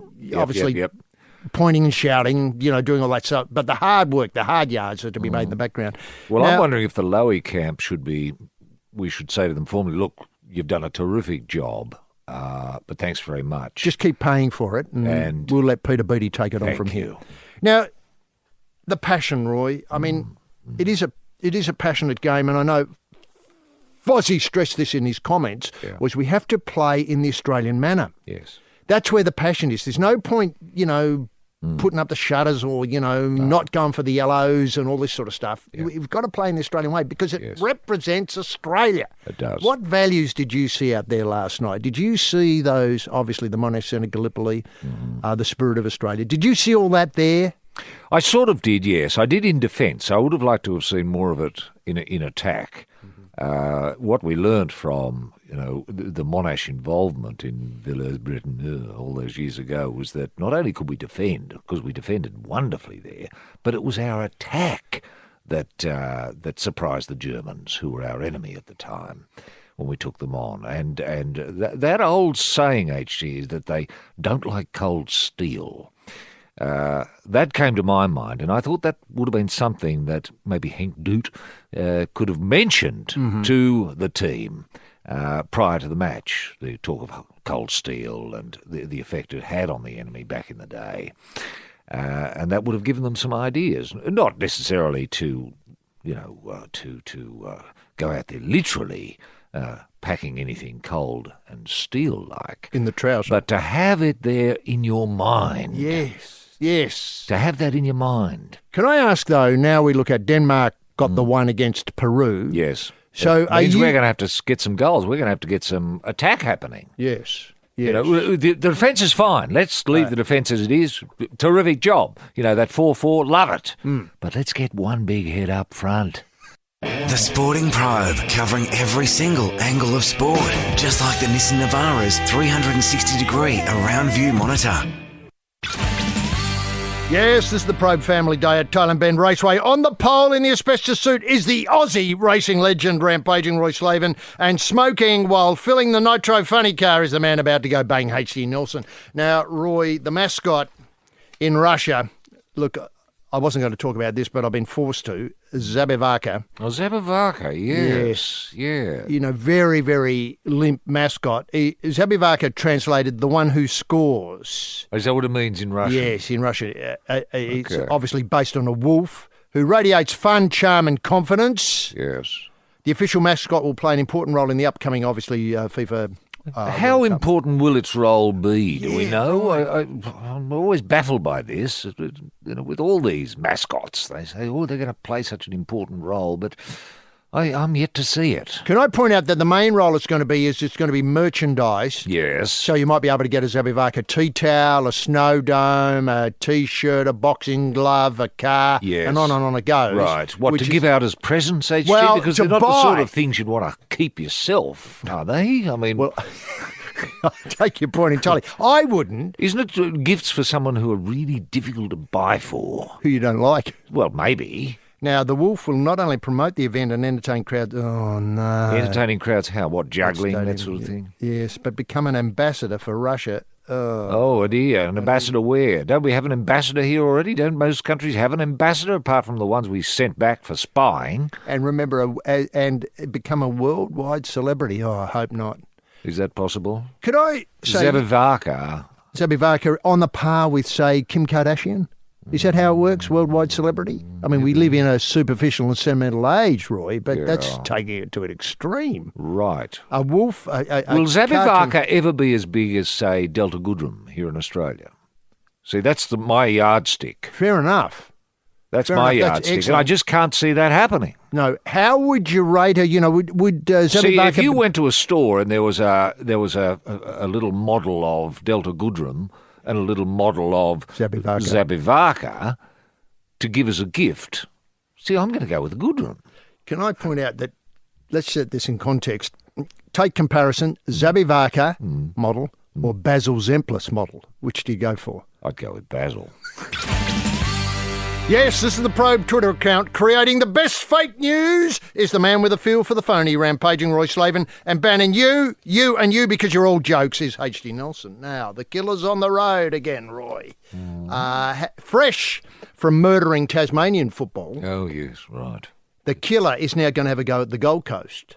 Because he wants to kill the Suns, doesn't he? He does, that's right. He's basically is too gutless to admit the AFL made a mistake sticking yet another failed experiment on the Gold Coast. I mean, it's a graveyard for footy teams. I mean, people listening to this program, some people might remember the original AFL team. I think it might be called the Gold Coast Bears, which is a long time ago. Gee, that is going. Which then relocated to become the Brisbane Bears, which morphed into the Brisbane Lions. Yes. Which is sort of going okay. I mean, they're down the bottom. Spluttering a little bit. Spluttering a little bit, but they have had a great run. It's the same with rugby league, actually. Wasn't there the Seagulls? There were. That was in the phase. Wally Lewis might have been there. Down the road to have Then they became the Chargers, then the Giants. Now they're the Titans. Yes. And it's still not really working, despite a win last night. And the Gold Coast United, as I mentioned in opening comments, people only dedicated fans of the A-League, if they did play in the A-League, would remember Clive Palmer's experiment with the World Game. That's right.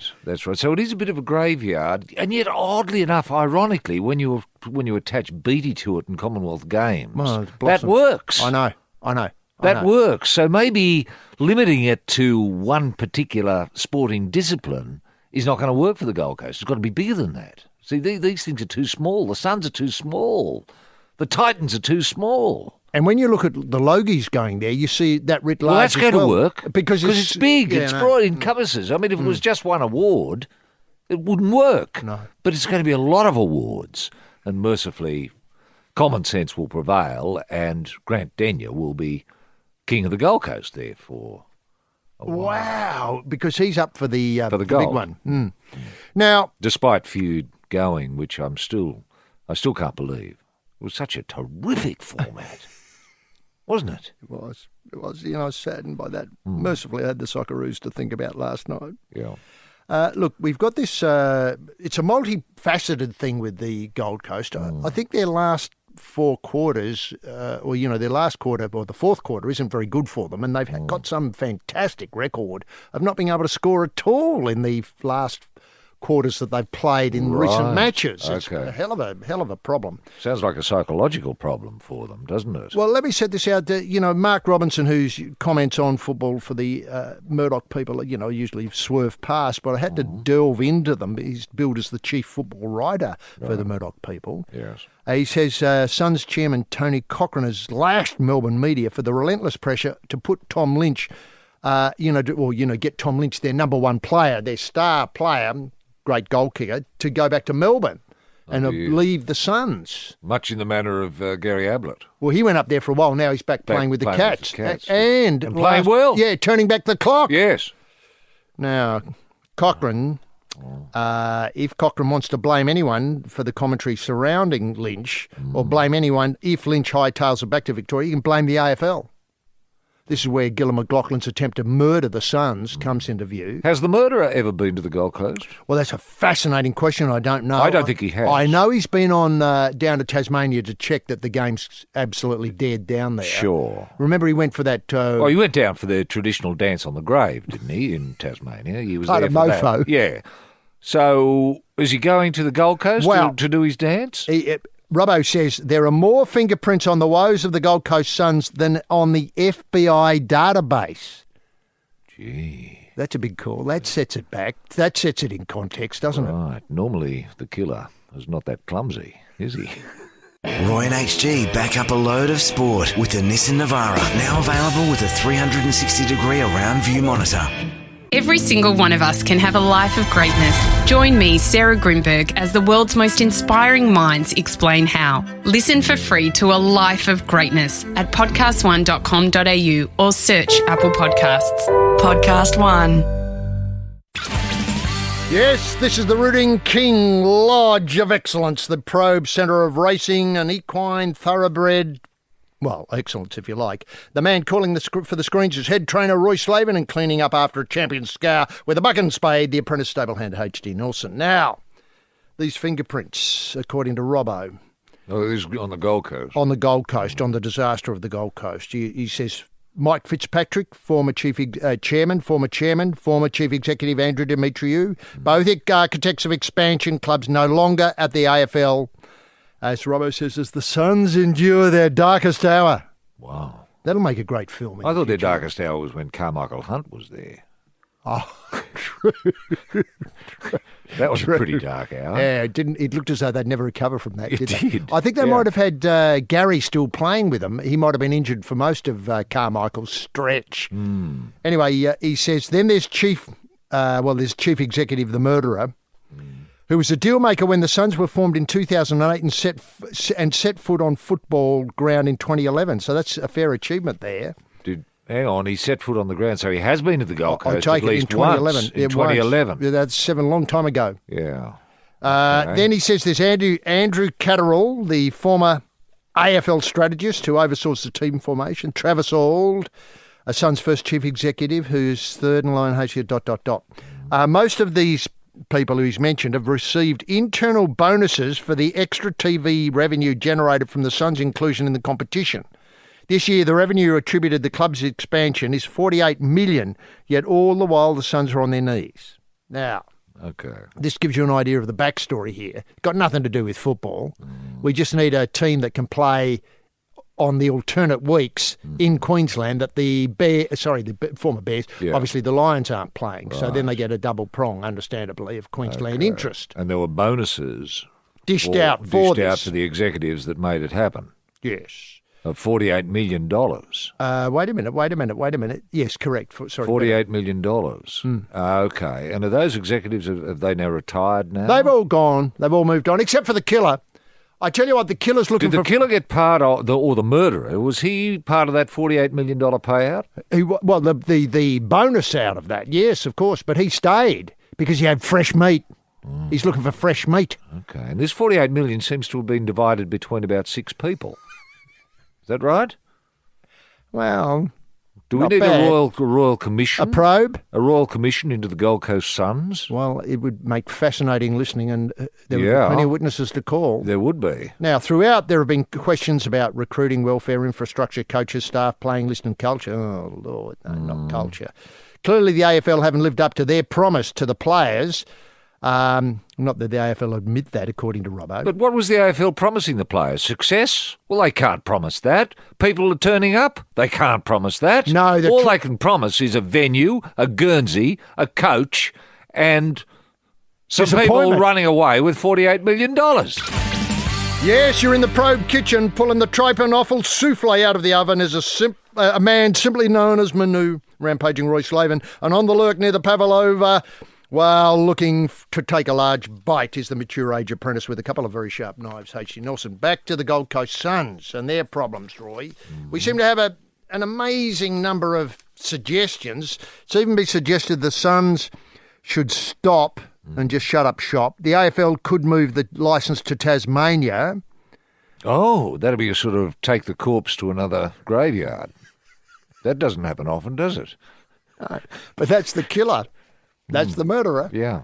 What a wheeze that'd be. Yeah. But then, of course, there's everybody... I wonder if there'd be some sort of financial incentive to make that happen, HG, for a couple of executives. Would there be a few mil in that, shifting the Suns to Tasmania for the reburial?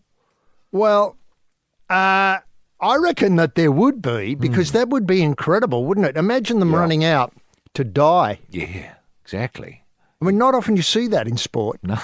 You know, that you Yeah. move a team to bury it. Yeah. Now, the boss up there, Mal Cochran, if I've got the right person's name, he says it's not just about Tom Lynch, who's the key player, as I mentioned earlier. Yes. This is an entire football community looking at the Suns and the AFL and wondering if this club will ever truly flourish.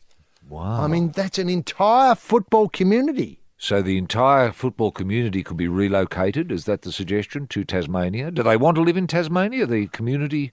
I don't know what sort of crowds they get, but let's say they get a regular... Well, would you they get s- 10,000? Well, Would they? North and the Hawks play down there quite a lot. Yeah. As home matches. Lots Yeah. of other teams go down. They're a bit like the, it's an onshore version of the what happens on that one day in May in Shanghai. Oh, yes. Yeah. Now, Powerhouse Victorian clubs will consider supporting the emergency concessions for the failing Gold Coast. Now, is this good money after bad? I know. I'll just let you think about that. No. Because this seems to Wouldn't me... it be better in emergency concessions? What if each club put up their best player and said, you're going to be a Sun? Off you go. Well, I think Jeff Kennett might have something to say about that. Sure. And Koshy probably. Sure. But isn't that what is required? Money's not going to solve the problem here. It's good players, a good culture, a winning coach. Well, now this is a really interesting question. Are we saying that we can have a football team that isn't supported by the local community? You'd rather watch the Logies and Commonwealth Games, that sort of stuff. Now this is going to chart new territory because people are suggesting now, and there's plenty of evidence to say that football, as in the World Game, doesn't quite work, that the Titans are struggling because no one wants to go there now that Jared Haynes left. When Jared got there, he ruined the club sort of thing. Sort of, yeah. Now that we've had a couple of goes at AFL, maybe it's not a place, and I think this is in private comments that you've made to me, I got the understanding from you that football and the Gold Coast maybe aren't a thing. Yeah. People forget that it's party town. There's great surfing. There's lots of surfers live there. I know Mick Fanning, I think, lives on the Gold Coast. Yeah. They've got some great breaks. Schoolies week. Oh, well, that V8 supercar seems to work. It does work. There. Yeah. So you can't have certain everything. Things work. You can't have everything, no. And maybe just football and Gold Coast don't go together. Someone who should be approached to talk about this, though, to get their thoughts would be, you'd talk to Beattie, wouldn't you? You'd say to Beattie, look, how can we get the Suns part of the community rather than the Suns being imposed upon the community, much in the manner of the Seagulls, the Chargers, the Giants and the Titans who were imposed. We put the Seagulls there, or the Rugby League did, and the public said we don't want them. So, all right, well, how about the Chargers? Well, we don't want them either. Well, what about the Giants? No, we hate them. Well, what about the Titans? Well, I don't think I like them either. Great federal sports ministers. Rod Kemp, Liberal. 5 fabulous years and 65 memorable days. The Sporting Probe says thank you for being an outstanding Australian. Yes, and the Probe with Roy and HD is brought to you each and every week and has been for many, many years by Nissan Navara. This is the ute that offers you the 360-degree view. It's incredible. It's a breakthrough. Automotive industry said couldn't be done, but somehow Nissan have. Now, coming back to the Gold Coast, Jeff Kennett raises the issue of, he says the issue of concessions or assistance has not been raised internally.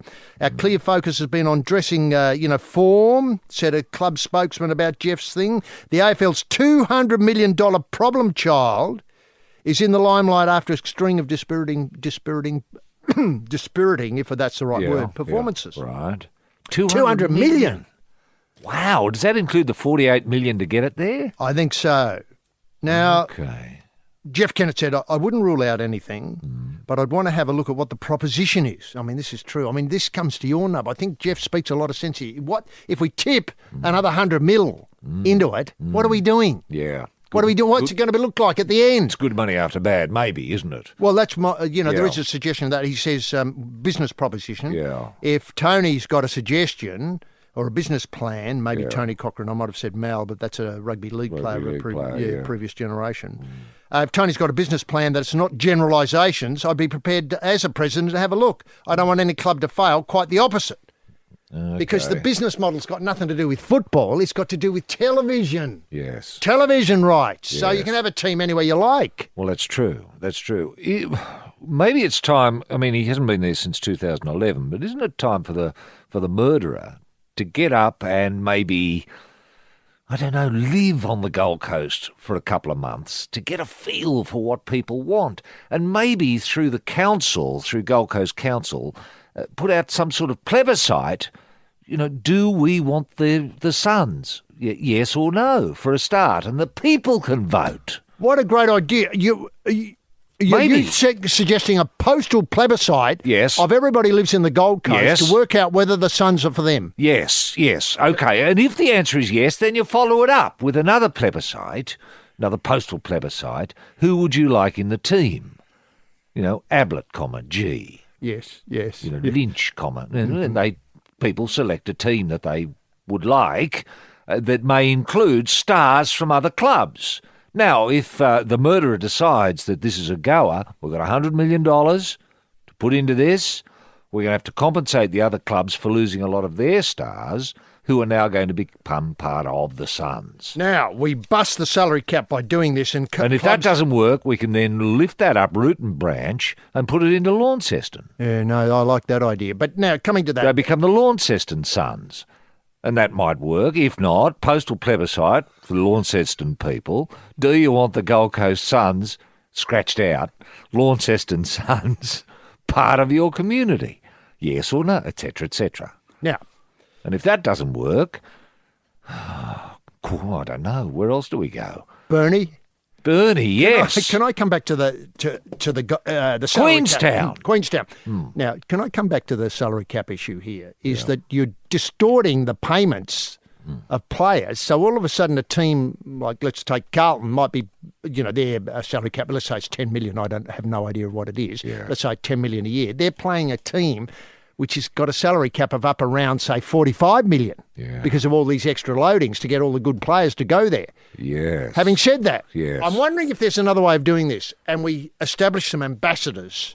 Now, historically, the AFL has looked at ambassadors as being players of a certain calibre, like Tom Lynch, given that he's the best player, or Gary Ablett, who can go around, I suppose, to schools and fetes and, roadworks and talk to people about why the Suns are a great idea, and he may be able to earn some extra money from that. Well, that's how it's worked in the past, hasn't it? Correct. Didn't we have ambassadors? Wasn't Gary Ablett an ambassador? I think he was an ambassador. He was on an extra amount of money to be the face on the back of the bus and all that sort of stuff that you described. Now, I'm just wondering. That obviously hasn't worked. It hasn't. But how are we looking in the wrong place for our ambassadorial staff? Meaning, could people who have no connection at all with football, or the Gold Coast for that matter, become ambassadors for Gold Coast football? Yes, I see what you mean. You're looking up to what sort of Delta Goodrem end? Grant Denyer, Peter Beattie. Yeah. They're all names that are probably pretty well, exposed. Yeah. I'm looking for somebody who might be able to bring something fresh to it. What about Daniel Ricciardo or someone like that? Now you're talking. The box. I was thinking of Daniel Azani. If Daniel's his first name. Right. The super Socceroo front man. Yeah. Now. Yeah, or, Tim Cahill. I mean, he's got to find Tim something. and Darren Cahill together again. Can I point to you that this is a pathway for people who are retiring from one code to help out another code? Yes. Yeah. And earn some money at the time. And I'd set aside, say, 50 million for that. Yes. Could, say, someone like Kevin Sheedy be parachuted in? Well, can I just... Sheeds, GWS... He got the Giants going. And the Giants, that appears to have stitched on into the community. There was a window there when it seemed to be working. Whether it's still working or not is going to depend upon results, obviously. But that worked. Now, if Kevin could be parachuted into the Gold Coast, live there for a little while, become elected as mayor. He could be mayor of the Gold Coast and then put his weight behind the Suns and offer incentive for ratepayers who become members of the Suns get a reduction in their rates. Roy and HG doing a full 360-degree probe of the sporting world, just like the Nissan Navara with a 360-degree around-view monitor. Oh, you're on the Probe Explorer heading out for another day of bleaching the reef. The man with the snorkel and spear gun is the skipper, Captain Roy, and down the back of the tub with a 44-gallon drum of White King is a very excited H.G. Nelson. Speaking of Bernard Tomic, how about this? He's recorded his first win over a top 50 player in almost a year, just weeks after bombing out on the French Open. The former world number 17 beat six-seeded world number 44 Robin Haas 6-3, 7-5 in the Rosmalen Grass Court Championship in the Netherlands. How'd you see the match, Roy? Yeah, well, see, I've never been a Haas freak, no. To be honest. I've never been convinced. And in all fairness, hard court suits the Haas game more than grass. But any win to an Aussie is good for me. It makes Aussies feel better. So I was happy to take away from that a sense of well-being. And I was happy too for the cornflake, thinking that, he's out of the box. Yeah, he's turned the corner. The Fiesta man of tennis, as Matt Sofin, I think, tagged him as that. Yeah. Did he get on it after the win, or did you get any? I'd assume, knowing Byrne. He does like to party. And when he's won, boy, does he really like to party. Because, as you say, it's been a fair while between drinks. But he would have really celebrated, especially a win over someone of the calibre of Haas. Now, the Probe is brought to you each and every week by the Nissan Navara, the car with eyes. It's got that 360-degree vision, and they've been great supporters of the show over the years. Now, we come to events of last weekend in Vegas. Oh, yes. A lovely story after the bout was that Jeff Horn insists he left the ring without his head buzzing, but admits to hearing voices at stages during his loss to Terence Crawford. Well, there were a lot of people shouting. Yeah, It wait a would have minute. been weird if he didn't hear voices. I heard lots of voices and I wasn't there. It was that of another Jeff. Oh. This time, Jeff Fennick. Oh, Jeff Fennick was in his head. Yeah, urging him to do all the things he couldn't make happen at the MGM Grand. Isn't that a lovely thought, that Jeff was in his head telling him to do the things he couldn't make happen? This is an insight into the fight game that I've never had before. I really wanted to press forward. I was even thinking in my head, I can just imagine what Jeff Fennick would be saying right now. Stay on his chest. An emotional Horn said afterwards, fresh from getting 26 stitches in both eyes from a plastic surgeon ringside. That was great. The feature of the fight was to see the stitches going in after the stink. Yeah. Well, to see great cut specialists It's a working. real art, isn't It it? is an I mean, art. people think it's easy. Yeah, it's yeah, not. yeah, The yeah. pressure, the noise, Yeah. the voices in your head, Yep, you know. yep, And yep. here's a bloke trying to stand still after just, gone 9 rounds or whatever it was with one of the greatest. Yep. Definitely, I should have worked harder, according to Jeff, in that fight. And upset him a bit more. I was frustrated in there. I didn't do the things I was meant to do in there and felt slightly off in the ring. I just couldn't get on him. His boxing skills are very good. Where does it go to here now for the fighting primary school teacher? Is it back to the chalk? Yeah. Is that- He's said on record that he won't be going back to the classroom, HG. He's not going back to the chalk. Now, whether this loss gets him back in front of the kids, I'm not sure. But you've got Mundine waiting in the wings. Yeah, I know. He said he won't take that. He thinks it's beneath him. He thinks that even though it's a big purse, he thinks that fighting a 60-year-old is not elegant. Yeah. And I noticed the Mundine's come out and said the years of hate are behind him. Yeah. And I think, that's not good in a boxer. No, it's not. But presumably he's saying this so that Horn might think, oh, well, maybe he's not such a bad bloke. You know, these stupid things he's said all over the years. Maybe, I'll give him a chance to make amends in the ring against me and I'll punch his head in. Maybe he's thinking along those lines. I don't know. It's a bit hard to tell with the fighting primary school teacher. Now, come to the voices in the head during a sporting competition. Rugby league, have you talked to players? I know you've got a lot of connections with players. Have any of you suggested that they've been hearing voices? Either of anybody like relatives? I mean, after you get a real bell ringer, Yeah. if Dylan Napper hits you with his head Yeah. while you've got the ball, it does do funny things to the mind and the brain, and you can hear Yeah. things that you may not have, and the buzzing, of course, Of course, the buzzing. But Sometimes the buzzing never stops. That's true. It's a bit like a tinnitus that you Yes. that you have for a long time. That's true. Look, Grass used to say, boys, men, players, listen up. If you ever hear voices while you're playing, put your hand up, leave the field, get in the car, go home, and don't bother getting in touch with me again.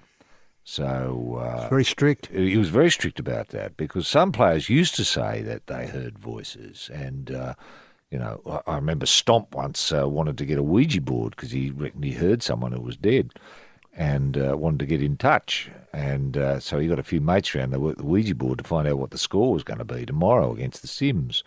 And apparently the Ouija board said that the Shamrocks were going to win 24/7. And we won 24/7, and so Stomps was saying to Grass, Grass, we've got to listen to this Ouija board. These voices in my head, they're real, and they're true. And Grassy got him aside and said, I don't want to hear that sort of talk anymore because Stomper, it's madness. Yes, brothers and sisters, you're in the Probe Church of Hope. In the pulpit, the very Reverend R.R. Slaven with a special reading from Revelation on the evils lurking in badminton, and nicking off with the collection plate, H.G. Nelson. Now, The Horn story goes on, and last weekend as well. Jeff was there, wasn't he? Jeff Was, yes. I think Jeff might have been there. Well, he probably did hear Jeff. Yeah. If he heard Jeff in his head, well, Jeff would have been there shouting out. Look at his chest. Stayed his chest. Yes, What that means, I'm buggered if I know. Look, do you think now that the Horn has to be more tactical in the fight that he chooses? You know, like I think he wants to be out of it by the time he's 30. He does. So he's got to find things he may not be able to pursue the pathway that he thought was there for him. And Well, it's hard to just see let where that the big dangle. purse is going to come from. Well, 'cause quite. He wants a big purse. Now, would the Mundine give him a big purse? Well, they say so, but I'm not sure that That'd be there's... just like local pay-per-view, wouldn't it? It would be Yeah. local. And I think the green Mundine, that might have given them something like $500,000 each or something, didn't it? It did, I think. That was in South Australia at the Yeah. start of last year. Yeah. A few people still talk about it. They do. Would they still get $500,000 each? Today? Today. Well, I don't think so, unless the South Australian government tips in something. I mean, if it's going back to the Adelaide Oval, Couldn't you have it at the Gold Coast as a lead up to a Suns match or something? Well, that's what you're talking about. And then maybe put, a big hitting artiste on at the end. Yes. I think that worked for the F1 for a few years. Right. They'd bring, Yep. a big name act out. Yep. Now, last weekend also, obviously, UFC 225, I think, was on. And Australia's UFC middleweight champ, Robert Whittaker, he got a six-figure bonus. But sadly copped another bad health break after a thrilling win over Cuban Yoel Romero.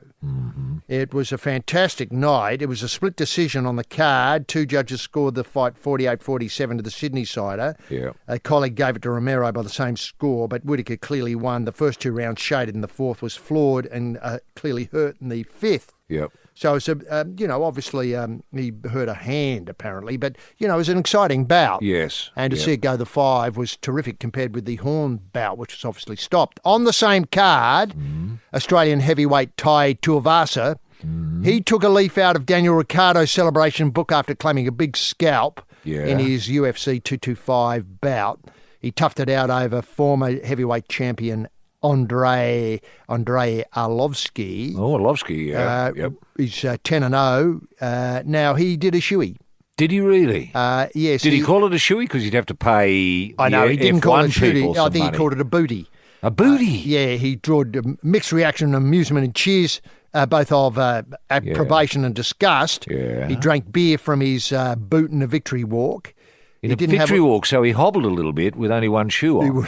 But then again, he was half cut while he was doing it. Sure. He didn't have things go his all way. But then, sadly, Australian Megan Anderson suffered a defeat in a UFC debut against former bantamweight champion Holly Holm. The more experienced Holm dictated the terms of the bout. But the point of this is could UFC become focused on Australia? Well, we Could seem the- to be doing disproportionately That's well, what don't my we? point. We seem to have a real facility for the UFC format. Now, I don't know the weight divisions, HG, but is it possible that Whittaker would be able to come up against, say, Conor McGregor? Is that possible if McGregor ever gets out of jail? Wow.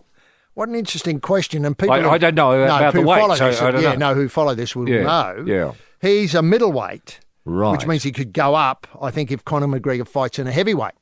But we'll have to get Skip to check that out. Yeah, I might be wrong, but I don't know. He doesn't look that big, McGregor. He looks more middleweight to me. Am I right in thinking that you can fight above I don't know. your weight? You don't. It's only if you go below the weight. Do you understand what I mean? Yeah. If you were, say, 2 kilograms, you could fight heavyweight if you wanted to. If you were But you mad couldn't enough. fight a 1 kilogram. Yeah, I get you. The Sporting Probe has seen it all, on and off the field. If you want to see more on your job site, the Nissan Navara is now available with a 360-degree around view monitor. Yes, this is Shadow Probe on the pull in the cool store. Rampaging Roy Slaven and Legless in the driveway. The 30% off any mixed dozen. HG Nelson. Now, people like to get in touch with the show with various opinions, and why not? And you can do that by going to Roy and HG at thesportingprobe.com.au. That's Roy and HG, thesportingprobe.com.au. And the following have, Roy. Yes, actually, Mark's been in touch, and this is, I draw our attention to this because it is germane. Yes, germane. I love that word. Now, he says, "Good day, gentlemen of the Probe. Your recent discussion about a statue of Peter Beattie, along with John Eales, and adding to King Wally's statue, a really big statue of Beattie could well be placed along the Gold Coast Surfers Paradise Strip." Well, I agree with that, and I think that's where we decided it would probably be best located. Given the strong association of the Gold Coast has with theme parks, I would like to see a monument to Beattie in line with the Aussie love affair with all things big, i.e. the big banana, pineapple, ram, prawn, oyster, etc. The big Beattie could be so big that visitors could catch an elevator up into its head where they could interact with touchscreens and so on that reveal just what makes Peter Beattie tick in the brain region. What a great idea. It is a great idea, isn't Remember, I think years ago we prosecuted the cause of a big Don to be built in Adelaide on the road down to the airport so as people could Yes. pass under the Don Yes. coming and going. That's right. And I think we got a fair way up, maybe 5 or so stories, there would be a restaurant where you could obviously eat what the Don ate. That's right. And get a real feel for him. But the idea of getting inside the Don's head, as is suggested here, that is an excellent suggestion. It is an excellent suggestion. I think at one stage we were prosecuting a big Allen border at one stage, HG. That could be seen from Fiji. From Fiji. Just the top of the head, the top of the cap could be seen from Fiji, yes. But a big Beattie that you could see maybe above the nose from Fiji. Wow. That would be an impressive. Would you say that we should start a crowdfunding for this, or maybe reinstate the blanket appeal at half time? Well, let's see what the various arts ministers decide, HG. Well, the Queensland, New South Wales Arts Minister, that'd be a good start. Yeah, the Federal Arts Minister. Federal Arts Minister? Yeah. Who is I've got that? No idea. I think it's Mitch Fifield, isn't it? He seems to be... Oh, Mitch. Yeah, he's very go-ahead. He is go-ahead. Well, maybe you could sell the ABC and with the money raised, build the big Peter Beattie that could be seen from Fiji. You know... Now, a lot of ducks are lining up here. They are. Do you know what I'd have a go at first up is Hayman Island? Being seen from Hayman Island. Oh, okay, yeah. You know, because I just think if... That's say a in fair the way future- north, yeah. So Yeah, it's well, I got just- to be, if you could see it from Hayman Island, surely you could see it from Fiji. Yeah, probably. But what I was trying to get to was a more subtle thing here is, you know, Alan Border, Peter Beattie. I'm not sure that I can put him in the same sentence, really, you know, in terms of statues. No. No. You know, you forget Alan Border did the all-rounder. He did. He scored a lot of runs. Got a few wickets. That's right. That's right. That's right. Whereas Peter Beattie, yeah, sure, it's great, but yeah, but once you Can get I up shake my head? into the head and, no, that's true. and you're working the touch screens to see what's going on in his head while you have a Peter Beattie burger, whatever, and we can debate what is on that burger that's later. Right. Yeah, that's right. It could be a very satisfying experience, especially if it takes you about 4.5 hours to get up to the top with the lift.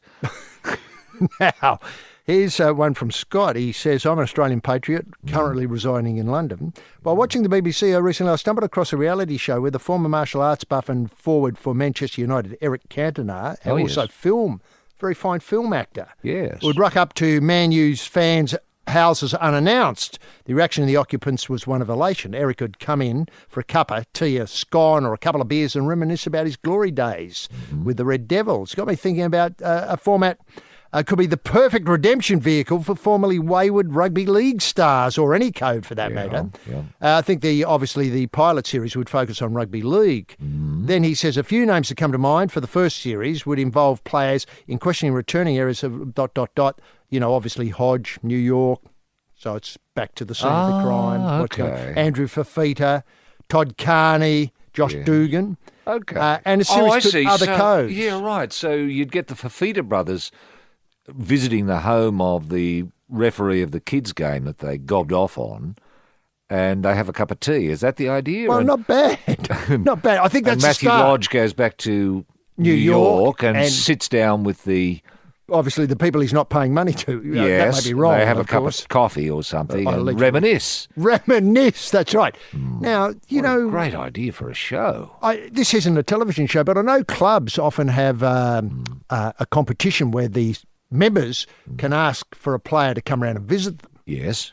I remember, and sometimes this is filmed as though it's part of the social media side of the club's activities. Right, yep. I remember a Carlton player going once famously to the winner's home. The winner opened the door, recognised the player, and her mortal comment was, "Oh boy, Dennis Armfield." Right. Okay. So there is a tradition here, minor though it is. Yeah. People doing little things. Do you think people would watch this? I think they would. I think they would. People who love shows like Love Island, The Bachelor. The Bachelor, Bachelorette, these sorts of shows, reality shows that show people unvarnished. Yes, it's the Probe Butchers in action, the country killed specialists with head slaughterman wearing the metal glove, rampaging Roy Slaven, and the man in the box with the stun gun, H.G. Nelson. And of course, we're here each and every week throughout the World Cup and beyond for the Nissan Navara, the car, or should I say the ute, that allows you to see around corners. It's got the 360-degree vision. It's incredible. I was looking through the door of it the other day, Roy. It's just amazing the pictures you get. Just wonderful. Okay. So Now- wonderful for, say, parking in the middle of an oval and watching the game around you on your screens. Exactly. You can film something for your virtual reality from it. Wow. I'm trying to put those pictures together now. Okay. Parking in the middle of a State of Origin match, wouldn't it be great to see it from sit in the car in the middle of a State of Origin The match? players just have to move. They'll just have to play Take around the you. board, Yeah, well, they're professionals. Of course they are. The Queensland Racing Carnival has been a great success again. And Michael Walker needs to be highlighted. He got Sambro home in the Queensland Guineas, but required a trip to hospital afterwards. Wow. Walker wasted to ride, obviously no surprises there, on Stradbroke Day, but was so dehydrated he had to dismount from Sambro after the post and blacked out. The sight of a jockey being treated on the ground at the turn of Doomben Straight was distressing, but it was gutsy, but silly. Now, a horse treated on the turn of the straight at Doomben, everybody's seen that. Yeah. Nobody would have batted an eyelid, but a jockey, entirely different. Did they bring out some enclosure? They bought the screens, yes, yeah, and yeah. people originally thought, oh, hello, Sambro's gone down, but then it had to be mercifully signs were communicated semaphored from Yes. behind the screens that it was actually the jockey. Right. So great relief all Great round for the relief horse. all round. Yes. Because it could have been distressing for the family of the jockey if they saw one of the stewards arrive with a shotgun. That would have cast a pall over proceedings. Now, according to the Fairfax people, jockeys have never been fitter or more health conscious. Wow. Might get your thoughts on that. Yeah. When they race for rides, they generally do it right without compromising their health and stay strong. Saturday was a throwback to the bad old days. Walker, wait for this, reportedly stripped 5 kilograms from his frame in a couple of days as he battled the flu but paid the penalty. He couldn't remember winning the race in the medical room at Doomben, and he could barely talk. Mercifully, he posted on Facebook that he was okay. Unfortunately, I suffered with the flu this week. I was feeling below par due to dehydration. I was taken to hospital for tests. All okay. I'll be back riding on Monday. So from last Monday on the long weekend. But should he have been in that situation? Racing has a duty of care for racing jockeys. They should be monitored.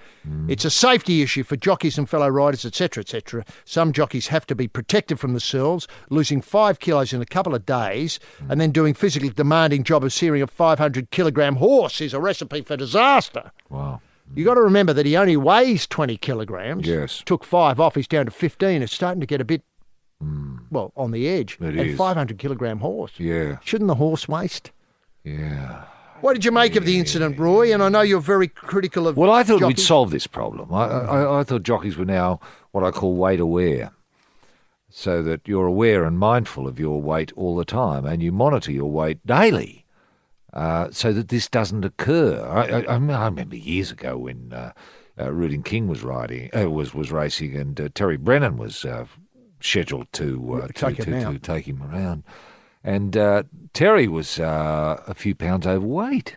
Old speak. Old speak. And the only way we could solve the problem, because we had to sort of bloody work it out then and there, otherwise we were going to be disqualified, was to cut his buttocks off. The Sporting Probe, covering every single angle of sport, just like the Nissan Navara's 360-degree around-view monitor. Yes, is the Probe House of Cards, holding all the aces. The King of Diamonds, rampaging Roy Slaven, and on the other side of the green, a man with a fist of nothing, H.G. Nelson. Just going on, the news has broken, Roy, that Winks is back in training. Oh, yes. Aimed at a fourth clock's plate, and she's likely to return to the track and feature in a race to be named in her honour, the Winks Stakes, formerly the Warwick Stakes at Randwick on August the 18th. Look, is this one preparation too far for Winks? I mean, it is possible to outstay your welcome, isn't it? I think Winks has, because I think the public expectation for Winks was to take on the world.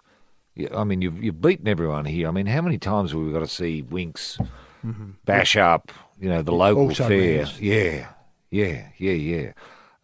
We want to see Winks strut the world stage. That's what we want. I don't want to see Winks the world stage. get another Cox plate. Would mean nothing. It would mean nothing to Winks either. I think if it was put to Winks, if it was, you get the ledger out of the positives and negatives to obviously travel. Do you like travel, Winks? Well, probably not so much. But One. yes. Are you happy to stand on a plane for 24 hours? If it means getting to Royal Ascot. Yes. I'd put it to Winks. Now, are you imagining a postal plebiscite as well to see what the public really wants to do with Winks? That's not a bad idea. No. Do you want It's to up see to the sportsman, the shooter. the shooter. Yeah. To find 20 million, I think, a postal plebiscite around Australia costs. So that's gettable. Not if we do it online. True. Online. That's not a postal plebiscite. Yeah, I know, but we call it something else. We call it an online plebiscite. Yeah, okay. Now, I'm just wondering if Winks would like to go to Russia. See, that would have been great to have a Well, I fear carnival Winks would be races. shot if it went to Russia or poisoned or something like that. You can't trust the Russians. I'm sorry, you can't. But I think Ascot, we'd get away with that all right. Now, in a brilliant move by the VRC, this is a story of we've been inundated with stories, so I haven't been able to get to this, but it's apropos of what's going on with China at the moment. And let me set it out. In a brilliant move by the VRC to employ world-renowned international recruiter Lee Jordan, it's already begun to pay dividends with confirmation Japanese stayers are poised to be a significant part of the 4-day Melbourne Cup Carnival this year.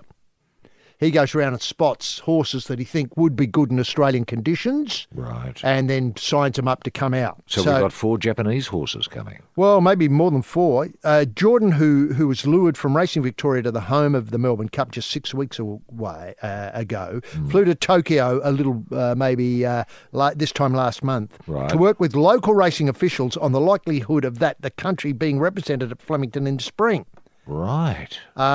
Jordan spoke to owners and trainers who moved to promote the McKinnon Stakes. Right. Held on the final day of the carnival. Obviously, they want to make that a bigger world-class weight-for-age race. Yes. They have a great message and the race to sell. The world know what the Melbourne Cup is and how it grips the country. They want to be amongst it. On leaving Japan, the local media were told Chestnut Coat, trained by Yoshiti Yahagi. Oh, I've heard about that. Yes, yeah. finished 5th in the Group 1 Tenno show over 3,200. It's coming. Right. Good. Up-and-coming stayer loomed in the straight, ... Yeah. Now. I thought there were going to be Chinese horses coming. Well, wait a minute. Don't jump the gun. The owner of that, Chestnut Coat also owns Meguro Kinen, aimed at the Melbourne Cup. Jordan's Japanese coup is a financial windfall for the nation's most powerful club, as punters across Japan are allowed to bet on Group 1 races in other countries as long as a Japanese-owned galloper is in the field. That's brilliant. China. Yeah. That's the way forward. That's the way forward. Why hasn't James Packer bloody tweaked onto this? Well, to be honest, just have a Chinese horse in your casino, and hello, or any race you like. No problem with books. No, I know. Or let's say they're racing at Muswellbrook today. Yes. Or Taree. Why not a Chinese horse racing there? Doesn't have to be a great one. No. Could run last for all I care. Exactly. Of course. But it allows the Chinese to bet on it. I know. Isn't that a brilliant wheeze, though, that you have to have a Japanese horse there? Is President Xi aware of this, what I'd call loophole? Because if he is, he'll tighten it up.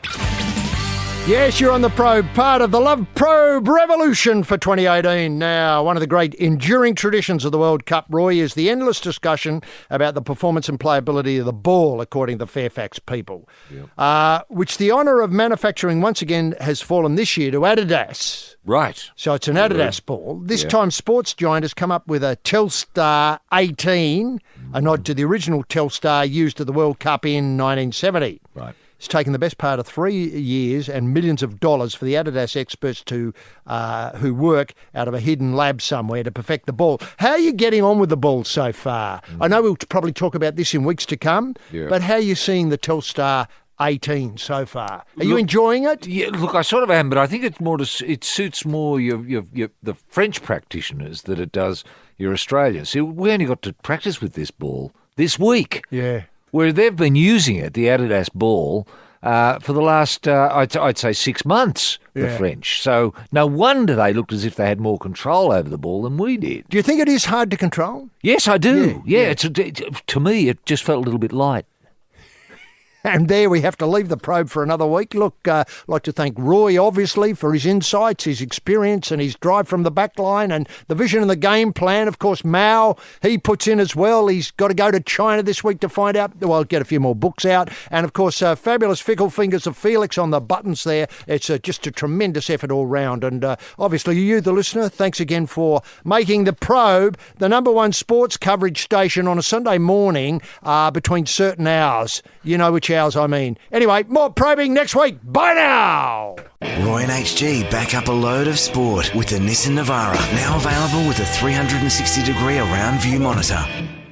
G'day, I'm jockey Chris Simons. And I'm the strapper Jeff. They call horse racing the sport of kings, but we reckon it's for everyone. Which is why we started our Beginner's Guide to Racing podcast, The Stable. From betting to breeding to joining a syndicate and more. We talk to the biggest names and experts in racing, so you can learn from the best. The Stable with the jockey and the strapper. Hear it now on Podcast One. Download the app or listen at podcast1.com.au. No matter what you're into, there's one for everyone. Podcast One. Finding the ultimate dad gift can be tricky. Is your dad a DIY dad, or is he into tech? Does he enjoy looking his best? Whatever dad loves, eBay has you covered this Father's Day. Today, you'll save 20% on tech, home and garden, and men's health and beauty on eBay. Brands like Bose, Samsung, Works Tools, Braun Weil, Calvin Klein, and more. Because if it's happening this Father's Day, it's happening on eBay. Download the eBay app now and start shopping. Limited time only. T's and C's apply.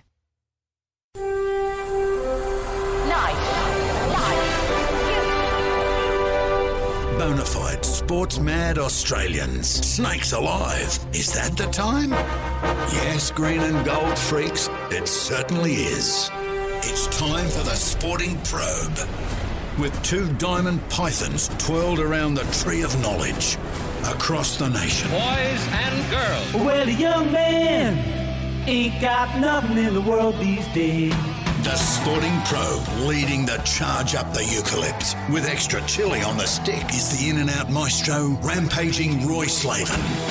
And coming from behind is the heavy lifter with both feet on the ground, H.G. Nelson. Unleash the grunt and poke H.G.? Yes, TF Munch, gentlemen, Jim Daniels, the golden guy in the TSP soundproof booth, located today in a pop-up studio alongside the Henry Lawson statue in Grenfell, New South Wales. You can't miss him. The one not moving, that's Henry. Now, I never thought I'd be here and have to address the sickos and perverts in the Australian cricket team. I mean, here we have people unable to relieve themselves in the normal manner in the dressing sheds, out in the middle, with bits of tape, having to put down the front of their underpants so as they get sexual gratification. I mean, is this what we've come to in front of millions and millions of people worldwide, that this nation is reduced to fondling themselves while they play cricket? I mean, it's bad enough in the old days when they used to tap each other on the buttocks, to encourage a bit of effort.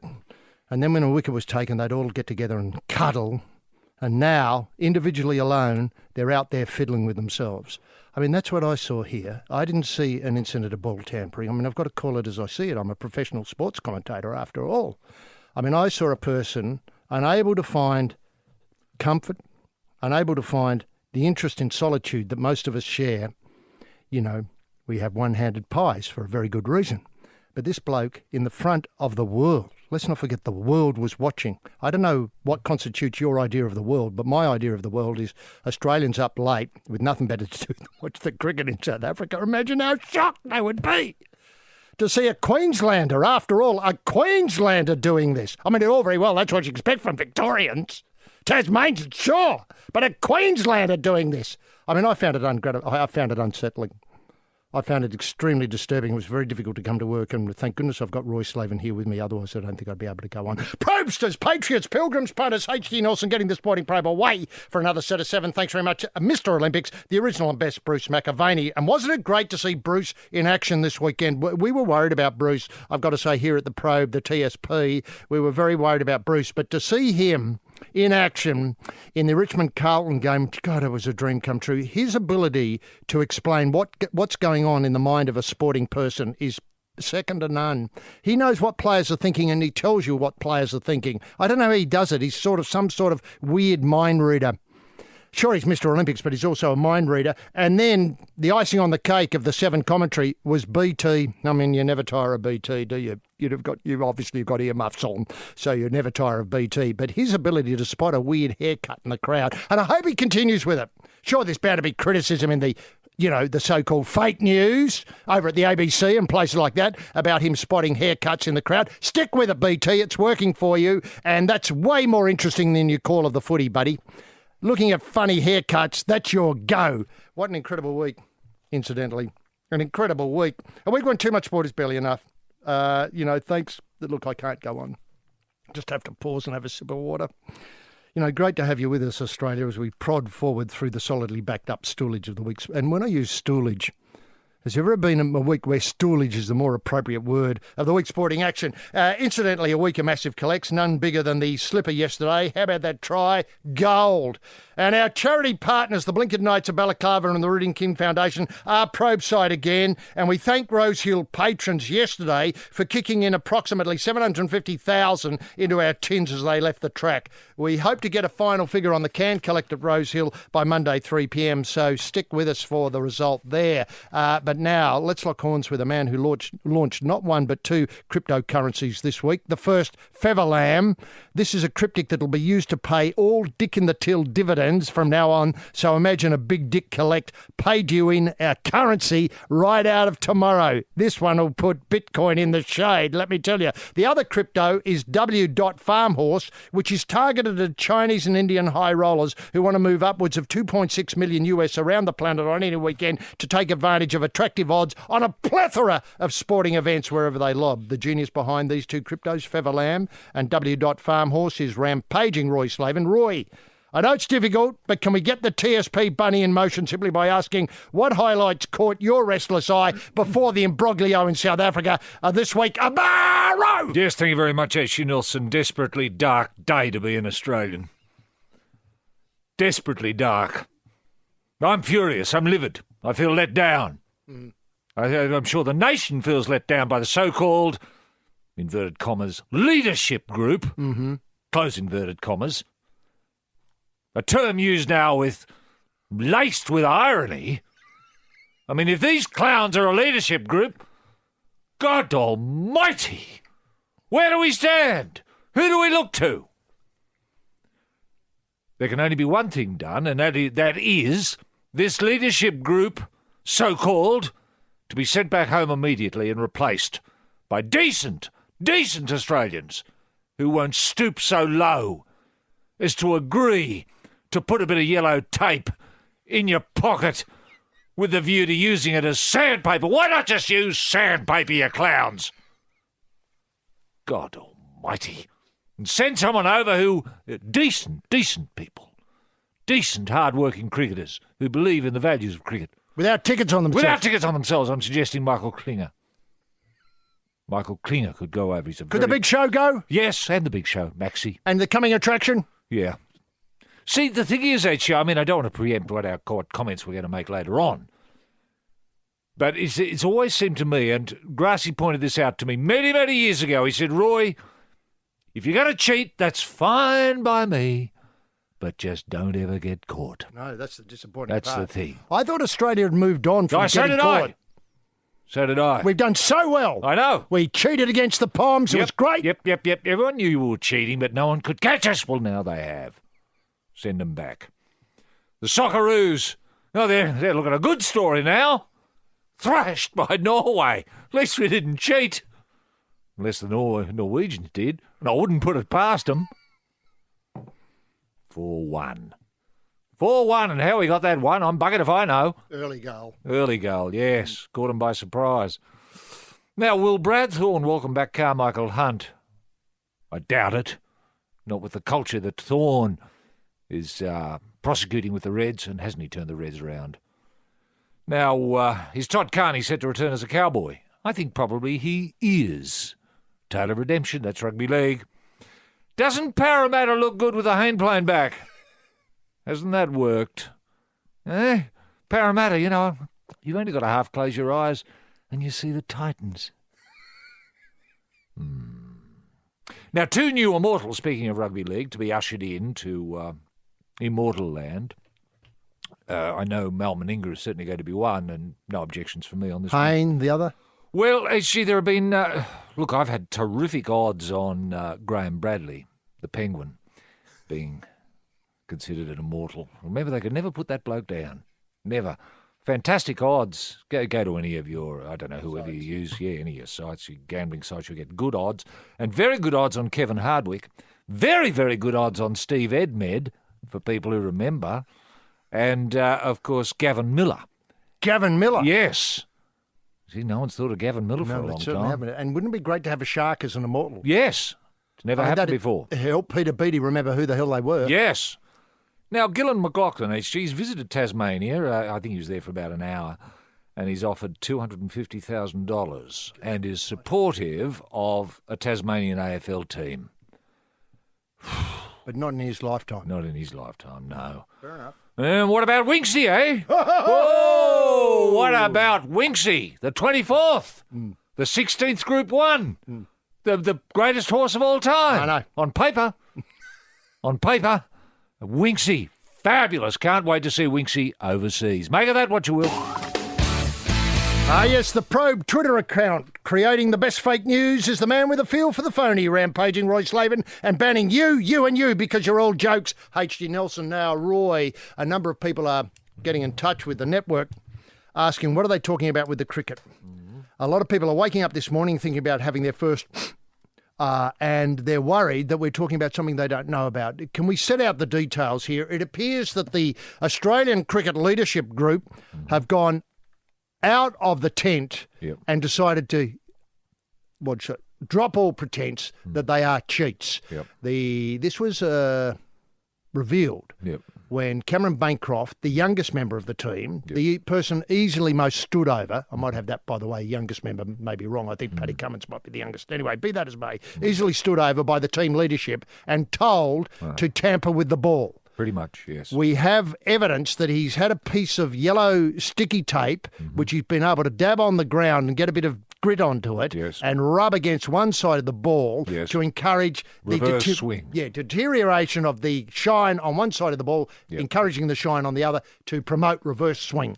Now, you played cricket at the highest levels. You played openers for Australia many, many times with the great Keith Stackpole. Have you ever seen anything like this? Never. Have you ever seen it so blatant? I've seen 2 blatant ball tampering incidents, HG, in my time. One was Hansi Cronje standing on the ball with his spikes and spiking one side of the ball. The other was, I want to say, a Pakistani player called, he might be Afridi, who put the ball in his mouth and was biting like an apple, biting one side of the ball in order to create a bit of reverse swing. Now, there were 2 blatant examples, and I'm sure there are others I've missed over the years. But nothing more blatant than what we saw today. Now, where do we rate this in the 10 out of 10. Yeah, pantheon of cricket crimes. The one that people will immediately refer to is the underarm incident where Trevor Chappell was told to bowl underarm by his older brother, Greg Chappell, I think it was, in a one-day fixture in New Zealand. Well, that was against the spirit of the game. It wasn't breaking the law. It wasn't breaking the law. True. Well pointed out. You can bowl underarm if you want If you want to, yes. As long as you alert the batsman to say, well, there's a mully grubber coming up. Mm-hmm. Okay? But there's no excuse. You cannot say, oh, look, do you mind, excuse me, do you mind if I use this little bit of yellow tape with a bit of sand on it to scruff away at the ball? You can't. You're not allowed. Now, can I point out that the thing that seemed to embarrass... It's un-Australian. Well, steady. It's un-Australian to be caught. Thanks. That's better. We've got to move on. I mean, we have a rich history of breaking the law. I mean, the modern nation was founded on lawbreakers being sent here in hulks, in chains. Now, can I point out that Australia and cricket controversy go hand in hand? Who can forget the Headingley test when Rod Marsh and Dennis Lilly noticed the odds of 80-1 that Australia would win, so they took a couple of hundred on that odds, and hey presto, England won, so they went down and got a big collect. They did. The Dennis Lilly again with the combat. Yep. The aluminium bat that was banned. Yes. The dirty words incident. The dirty words with Jarvid me and Dad. Yeah, I'm just picking on. I don't mean to pick on Dennis because he was just one of many. Yep. Now, but that's being Tudie. There's a difference. Tudie, of course, it's Tudie. There's a difference between being Tudie and blatant cheating. Now we come using apparatus. Apparatus, HG. I mean, it would not surprise me if Bancroft and Smith. And who else is in the leadership group? How big is the leadership group? I assume Warner's part of it. I'd have to be part of it. Is Buff Lehman part of it? I'd have to be part of it as well. Does it go to James Sutherland? Nathan Lyon part of it? Oh, Nathan Lyon would be part of it. Now, well, they've all got to be sent home. Can I ask? With their passports stamped, never to play cricket again. Come to the incident itself. Yep. We see graphic pictures of the young Bancroft. Remember, he's what appears to be a man fiddling with himself. Exactly. Yes. Very unsightly. Very unsightly. Said in my comments. Now, the next bit is he's got the tape. Yeah. He tries to put in the underpants, which we see clearly on the camera. Yeah. Then the next cut to the next shot of him explaining that it was his sunglasses cleaning cloth he was fiddling with. Yeah. How weak's that? How weak's that? He should have walked up to the umpire and said, fair cop, Gov, given him the bird and wandered back to mid-off. Sure. Yeah. Do you know what I mean? I mean, this is where this is what irks me, is we get caught, we own up to it, and we go on. Yeah. This deception. Thank this you. practice deception, which obviously it's gone through the whole team. It makes it embarrassing for the umpires. I mean, the umpire didn't want to have to say, well, hang on. I can see your cleaning cloth there for your sunglasses is black. Now, where's the yellow thing you had? Oh, that's in my underpants. Well, does an umpire need to say, well, listen, down with it, come on. Show us your underpants. Pants down. Pants down, come on, give us a look. Where'd you put it? I mean, it's demeaning. Can I just say two things here, is that I know you were always worried about Safros Nawaz. Safros Nawaz, yes. Yeah, I didn't know how he did it. I don't know. And can I just set this aside for a minute and set it in context? Today we have the F1 being run in Melbourne. Yes. This has sucked the oxygen away from the F1 in a very disturbing manner. Yeah, it has. Because people are going to stay home and look at underpants on the television and what people are doing with them. Rather than the heroics of Ricciardo. Coming from 8th to win. I mean, this the F1 build-up with Mark Webber calling it. Is Webber calling it? Webber's calling it. The DNF maestro. Yes. In the commentary box. Yep. He is. He's going to be there. And he's always got fascinating thoughts. Yes, the Probe Family Day at the Tail and Bend Raceway. On pole in the asbestos suit is the legend, rampaging Roy Slaven and smoking while filling a nitro funny car is the man about to go bang, H.G. Nelson. Now, the cricket thing, what worries me about it, I could understand a player, feeling the weight of expectation, the weight of wearing the baggy green, the weight of representing Queensland, the weight of, we're in this hole, we can't get out, I've got to do something, I'm not batting, what can I do? I'm not bowling, I'll fiddle with the ball. I can understand that. What worries me more, though, is the thing that you alerted me to, was that Smith said the leadership, this is in a press conference after the event, Smith says, the leadership group knew about it, we spoke about it at lunch, I'm not proud of what happened. It's not in the spirit of the game. Yeah. Now, I spoke about it at lunch. See, that was what I mean. Where was the common sense saying, Skip, it's a good idea, but is this in the spirit of the game? Yeah, or what if we get caught, Skip? What happens then? Smith said he would not resign, which is good. Well, he may not have a choice. I still think I'm the right person for the job. Obviously, today was a big mistake on my behalf and the leadership group's behalf, but I take responsibility. I need to take control of the ship. Oh. This is something I'm not proud of. Right. Bancroft says I was in the wrong place at the wrong time. I want to be here in the press conference because I want to be accountable for my actions. Right. Now... When was he in the wrong place at the wrong time? When he got caught. When he got caught, yeah. Fair enough.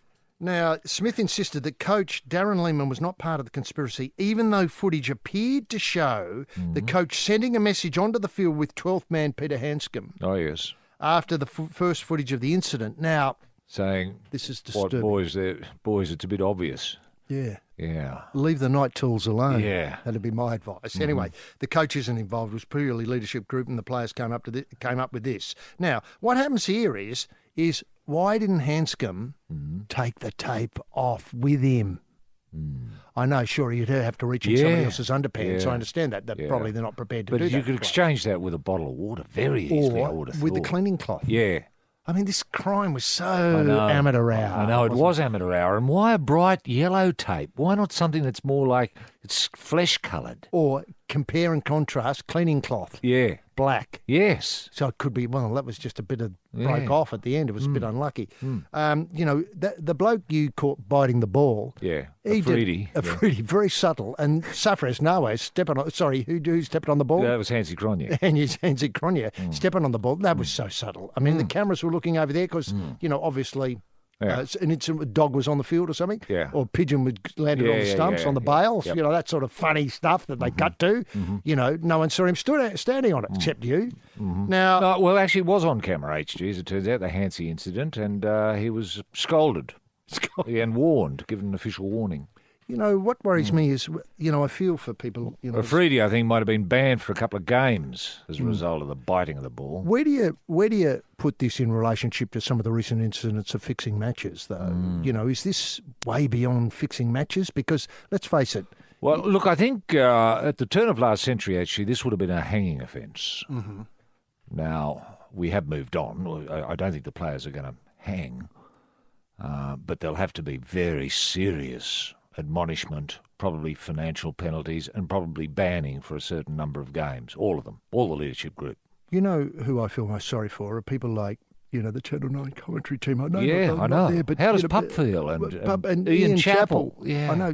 All their having lives. to talk them up. All their lives. Poor bloody Mark Nicholas who's had to... Yeah, talk about how great Smith is all the time. The runs, the greatest player ever since Bradman and all that sort of stuff. Yeah. Is this the legacy of Australian cricket now? Well, it is at the moment. And you've got to ask yourself, would Bradman have done a similar thing? Well, probably, yeah. Over the years, the Chaser has gone to war with, everyone. Now in our new podcast, we've joined with Border Force and ASIO to interrogate the scum that threaten our way of life. Writers, thinkers, and worst of all, comedians. Extreme vetting with the Chaser. If you like comedy or national security, catch us on Podcast One. Download the app or listen at podcastone.com.au. No matter what you're into, there's one for everyone. Podcast One. Yes, this is the Probe, the Sporting Probe, a show for dreamers, Aussie golden dreamers, headed up by a man who dreamed of being Australia's #1 nudist, rampaging Roy Slaven, and a young man with bugger all prospects who dreamed of being a feature writer on Trot Guide, H.G. Nelson. Now, Roy, you've obviously rung Keith Stackpole today. Yeah. How is Stacky? How is he bearing up? Stacky's gutted. Gutted? He's believed in the values of cricket all his life.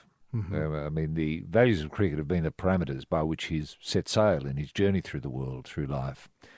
And to have the foundations of those parameters exposed so quickly, so easily, so... He had difficulty talking, and I just had to say to him, listen, mate, I know how you feel. But just as you're aware, just to let you know that we're thinking of you because it's blokes like you that have been let down by... blokes like the leadership group. Can I ask, coming back to the problems that Captain Smith has there, do you think this is a cry for help?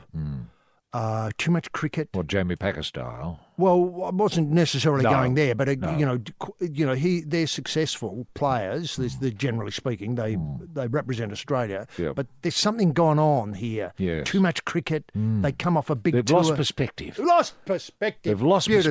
Yeah, Good. But do you know what I mean? Well, see, they didn't like being beaten. They've been beaten. Now, Aussies don't like being beaten, generally speaking. Well, but there's a way of dealing with it, i.e. room of mirrors, all of that. Look, have a good hard look, try to do better. Look what you're doing wrong, technique, etc., etc., etc. There's that route. And there's the other route that says, well, it's cheat. Now, that's not a route we associate with Australians. No. Well, we didn't up until today, but now we do. Yes, well, we saw... Forever branded. I mean, how long's ago? I mean, the underarm bowling incident to which you referred to, how long ago was that? And Greg Chappell 1980. Yeah, well, people still talk about that. Every time you see Greg Chappell, that's all people are thinking about. Same with Smith. It's going to be yellow tape now for the rest of his life. The yellow tape. Oh, you're the yellow tape guy. Smith says, we saw this as such an important game. We've obviously seen the ball reversing quite a lot throughout the series, and the ball didn't look like it was going to go. Yeah, well, what, blaming the ball now? Yes, this is the set of the Rooting King biopic. Behind the camera calling action, the actor winning 5-star director Roy Slaven, and looking seductive in the lime and purple off-the-shoulder frock in the background of the big wedding scene is the one-take wonder, H.G. Nelson. Now, I feel as though we have to put some time into promoting the F1. It's left to us to bring this magical... See, today was going to be a day of wonder. A day of wonder. We've got the F1, Ricciardo, 8th, coming to winning. Mark Webber talking. The shoe, he was going to get the shoe out again if he won. It was going to be great, the champagne. Sure, and all that. And we enjoy that. We savour all of that and then settle back for the Spartan tonight. I know. I know. It's going to be a wonderful day. I know. Now we've got to think and reassess and take in the view of South Africa and so on. Yeah. The one bit of promotion, and I do feel that now that sadly Ron Walker's gone, the promotion of the F1 leaves a lot to be desired. I didn't know it was on until yesterday. Likewise, I've searched the media, and it was only yesterday when I saw Mark Webber's Dream Garage story bobbed up in the Fairfax papers. Terrific idea.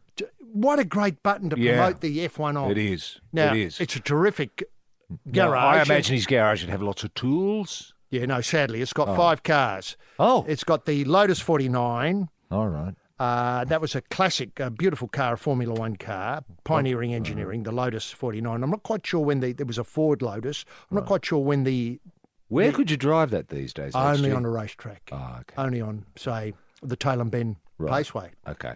Now, then he had a car for, just driving around town, the Ferrari 250 GTO. Right. They're worth a mint, apparently, and they're not getting any cheaper. Mark would know.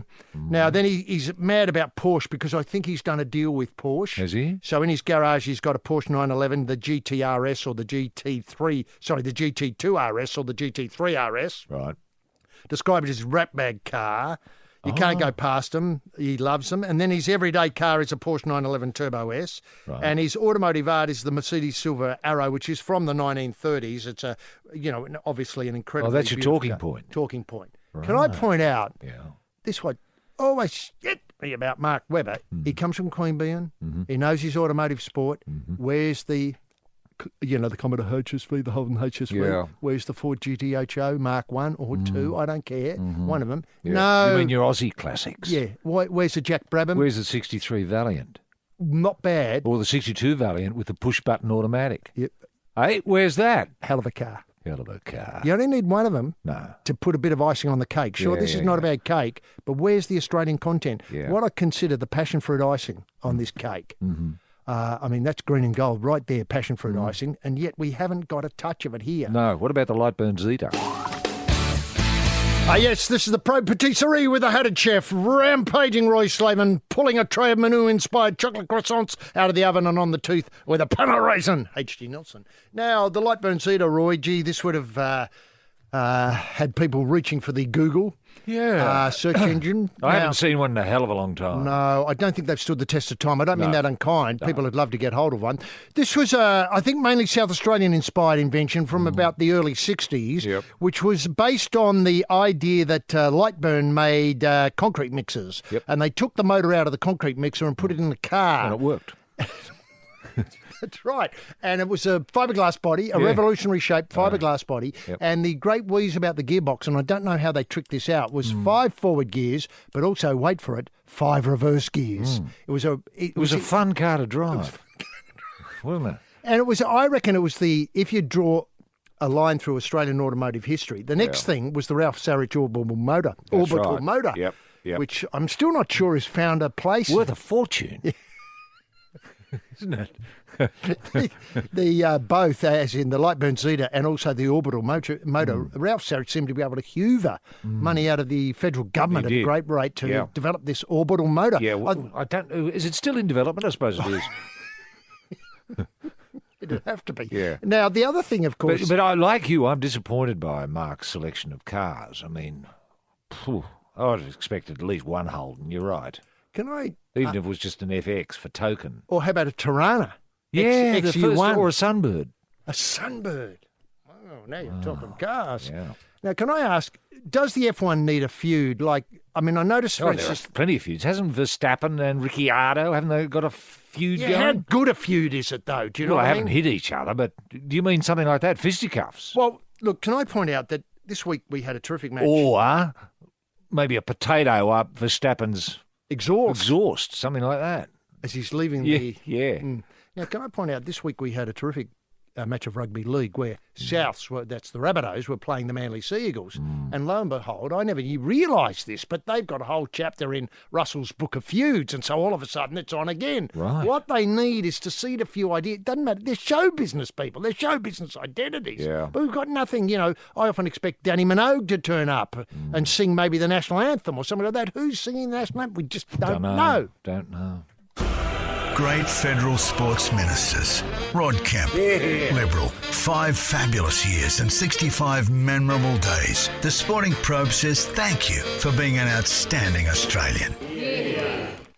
Yes, now. But are there feuds between, say, I don't know, Porsche and Mercedes or Ferrari and Mercedes? Now, wait a minute. Speaking of Ferrari, did I see Bernie Ecclestone, the original owner of the F1 circus, come out this week and say, there might be a breakaway, and the Ferrari are prepared to go? Yeah. Well, he feels it's gone downhill since he... sold it. Yeah.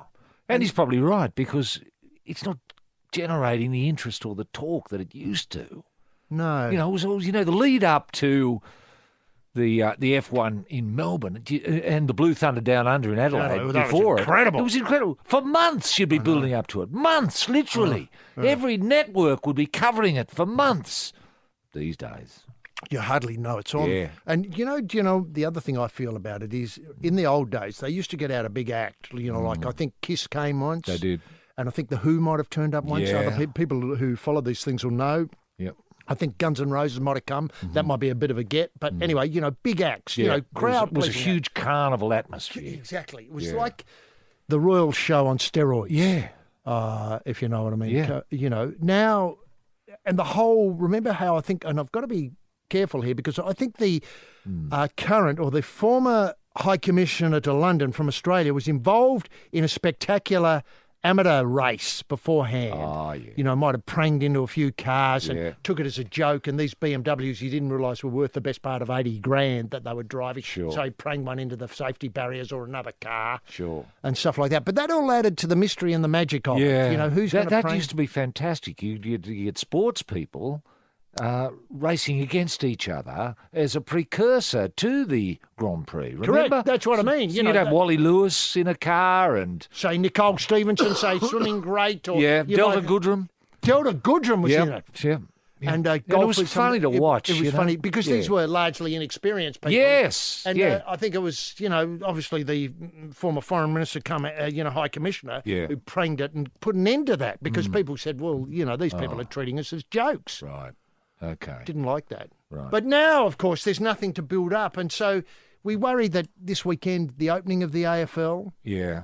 Wonderful matches, and that Gold Coast was the one that was affected badly by the water, those sort of things to talk about, so many talking points, are Collingwood, buggered already, etc. That's right. And that's all the talk, and now cricket and Carlton, the grey shorts, a good idea.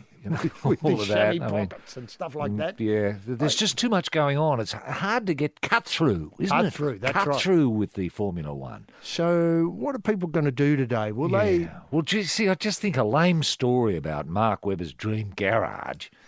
It's not It's not enough, is it? It's certainly not enough. And, look, I when you think about... Fascinating though it is, it's just not enough. It's a conversation starter. Yes. And I'm sure that on another weekend, we would be able to get a national conversation going out of Mark Webber's And this can go anywhere. I mean, what about Daniel Ricciardo's dream garage or Max Verstappen's dream garage? Well, that'd be fantastic. Fascinating to find out. I know. And what would be great is to tease Mark Webber on tyre pressures with these cars. Yes. Because tyre pressures is all the difficulty with this whole F1 thing. And what tyre pressure does say Steve Smith like?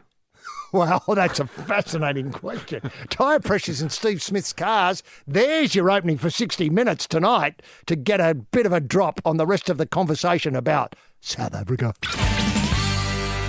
Yes, this is The Probe, show for dreamers, headed up by a man who wanted to be a tyre fitter.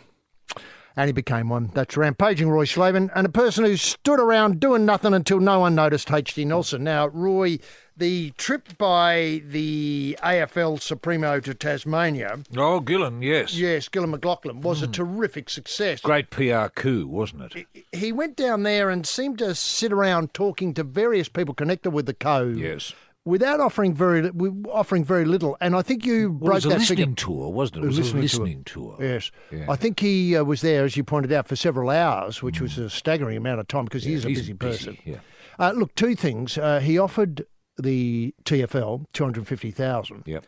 Then went back to Melbourne and revealed to the Australian Financial Review that the AFL has a record 48.8 million surplus for its 2017 financial year with revenue of $650 million. That's right. So am I right in thinking they take in $650 million, of which they spend $600 million? And they have 48 left, roughly 50 million left over. Now, I'm not too sure. I thought they had that in their coffers. The 650 million just sitting there, just in case something happened. Yeah. Now, this makes the paltry offer to Tasmania stick in my craw a little bit. It must stick in their craw. And given that the game, is... The game could afford to give every AFL lover in Tasmania a wage of, say, $50,000 or $60,000 a year. That'd be a gesture from Gillan, wouldn't it? It would certainly be the sort of gesture that would give a lot of people in Tasmania. Let's face it, I think their unemployment rate is high. Very high. I don't want to knock the new government down. I won't knock the new government down there because they haven't had a chance to do anything. No. I mean, it's the same old government as last time, but it's got, get its feet under the new table it's built. That's now, right. can I point out that when Rugby League decided to go into Victoria, it sent a Steeden football and a cheque of $1,000 to every PE teacher, every sports teacher, every sports master, every sporting identity in Victoria to say, look, here's some money for you to think about rugby league. Here's a football to get some things going. Now, would it hurt to apply the same idea to the people in Tasmania? It appears that people have lost the understanding of what football is. Well, they've given up hope. Hope. And if you don't have hope, you can't have football. I've often said. Football begins with hope. Once you plant the seed of hope, the football will come. Now, I would have thought it would be very easy to put a team into Tasmania, allow Tasmania to have its own team and get them excited, give them a name, the Thylacines or whatever they want to be. Thylacines, that's good. And get a committee organised. A committee? And get some people to begin designing the Guernseys and the colours. Generate a little bit of excitement. Maybe have the schools plug in. Kids could decide on what colours are important to us, what our team should look like, those sorts of things. I mean, we're not actually going to give it to them, but just let them believe, let them think. Yes, that's right. Just plant a bit of money there. There's them. I have a prize for the best design for the Guernsey here in Tasmania of maybe, I don't know, $10,000 or something like that. And you do it every year and you get a different design and everyone's happy. I mean, it's not hard to let them think you're thinking of them. Yeah, that's all they want. I know. You know when Kevin Sheedy wandered across the Anzac Bridge in Sydney and discovered people living there and thought that what was missing in their lives was an AFL team? That's right. Don't know how he put those things together, but that's the genius of the bloke. Yeah. Remember, would you send Kevin Sheedy to Tasmania? Just have a walk.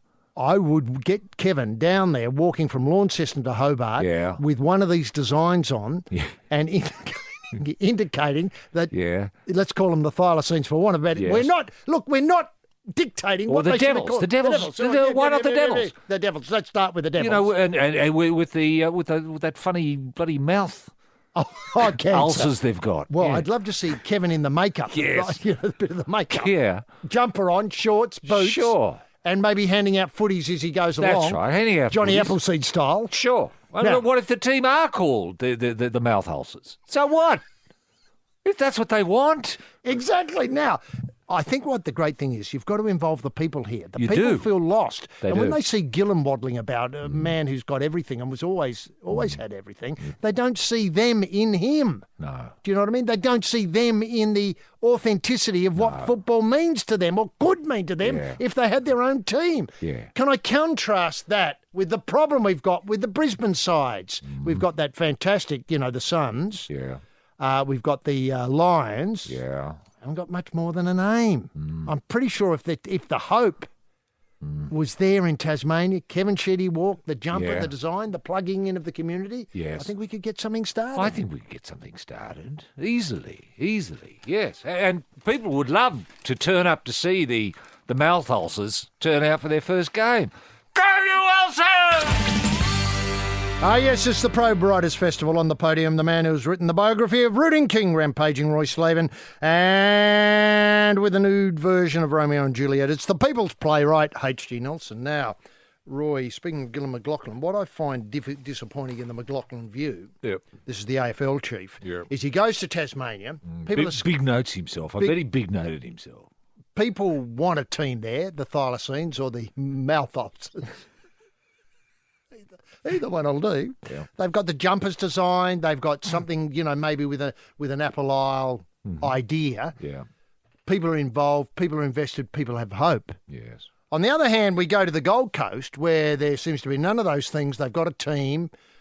Can I just put that on pause for a minute and say my worry is that this what we saw last night in the in the Suns match, it will be the future. It played underwater. Yeah. Basically. But down in Apple Isle, where climate change is changing in a different way, they might have dry conditions throughout the winter pretty quickly. Yeah. All games might have to be played in Tasmania. Is that what you're suggesting? I'm HG? suggesting as the if we're going to future-proof the AFL. Future-proof the AFL, especially grounds. Yeah. So we'd have to have tremendous infrastructure. You'd have to put in 5 or 6 stadia in Tasmania, wouldn't you? I think World-class stadia. World-class with the fromagerie and yes, all of that. Suit available, the dentist and all that sort of That's stuff. it. Yeah. Now, look, get this. Okay, we've got to compare and contrast here. Gillen down there during the week saying, well, you can have 250,000. How does that sound? And, of course, I hate to feel this, but, is he standing over them and saying, that's all you're getting, now shut up, and it's a good deal, take it or leave it? Yeah. But they don't want that. They want a team. They want a team, yeah. On the other hand, on the Gold Coast, AFL Chief Executive Gillan McLachlan is prepared to personally guarantee the long-term viability of the Gold Coast club to the game's hottest free agent, Tom Lynch. Right. So here he is in one. He says you can't have much at all. Yeah. At the other, you can have everything you want. And how much is he guaranteeing the Chinese Suns? The Chinese Suns. Yes, very good question. Now that's the future, isn't it? Yeah. That's the elephant in that room. Yeah. He said McLachlan confirmed this a couple of weeks ago. He was willing to meet with Lynch if the Suns co-captain asked, but wouldn't offer the 25-year-old a lucrative AFL ambassadorial role until he decided his future. So I'm not sure how these ambassadorial roles work, but as I understand it, it's a sort of a free wedge. Is it a sinecure? A sinecure, that's right. You play and you get obviously your match payments, or you sign on for the $650,000 a year, which he might be able to get, and then you get a whacking top up for being an ambassador. An ambassador? Yeah. And who's the ambassador?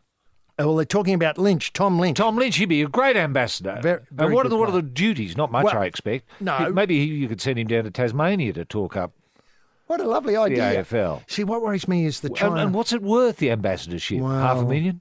I reckon $500,000. $500,000, yeah. Because let's face it, they've got how much again? 48.8 million was what they generated last year. Profit. Yeah, that's right. Yeah. Well, $500,000 for an ambassador seems really cheap. It does. Especially when all you got to do is go to Tasmania for a couple of hours a year and talk up the ulcers. Yeah. The ulcers.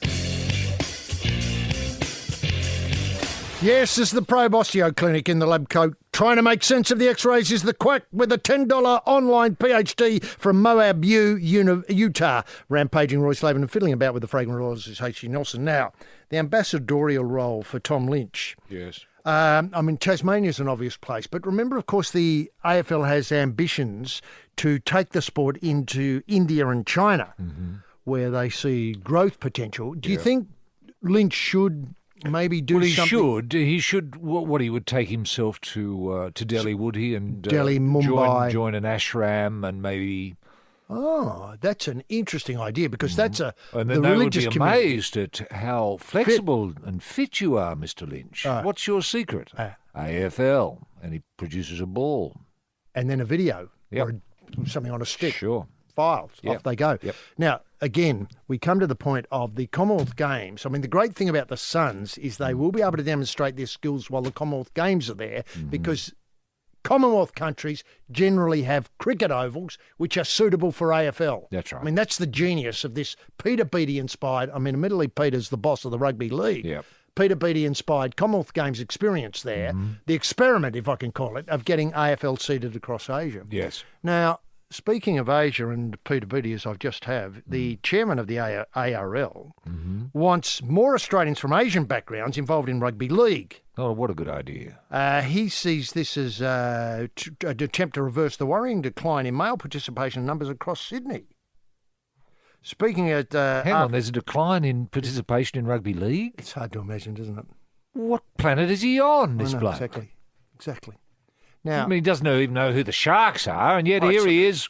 I mean, where's this coming from? You only have that to is look... nonsense. You've just got to go for a bit of a spin and have a look around. And kids are playing rugby league everywhere. And look at the numbers that turned out at the doubleheader yesterday. Yes, up 7,000 people. 7,000 people, that's right. Now, after the first commission meeting at NRL HQ, Beattie said pressing issue is to halt the number of young men quitting the sport, particularly Sydney-siders aged from 13 to 17.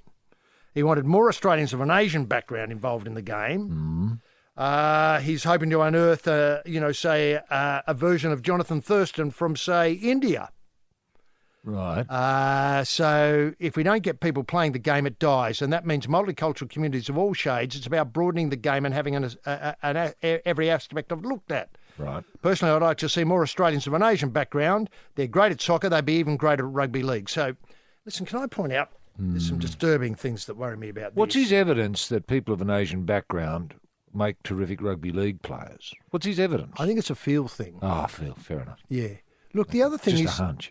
Just a hunch. Surely to goodness, we have to see the idea of rugby league as the Thai national sport. We've already established it in Papua New Guinea as a national sport where it's going through the roof. Yeah.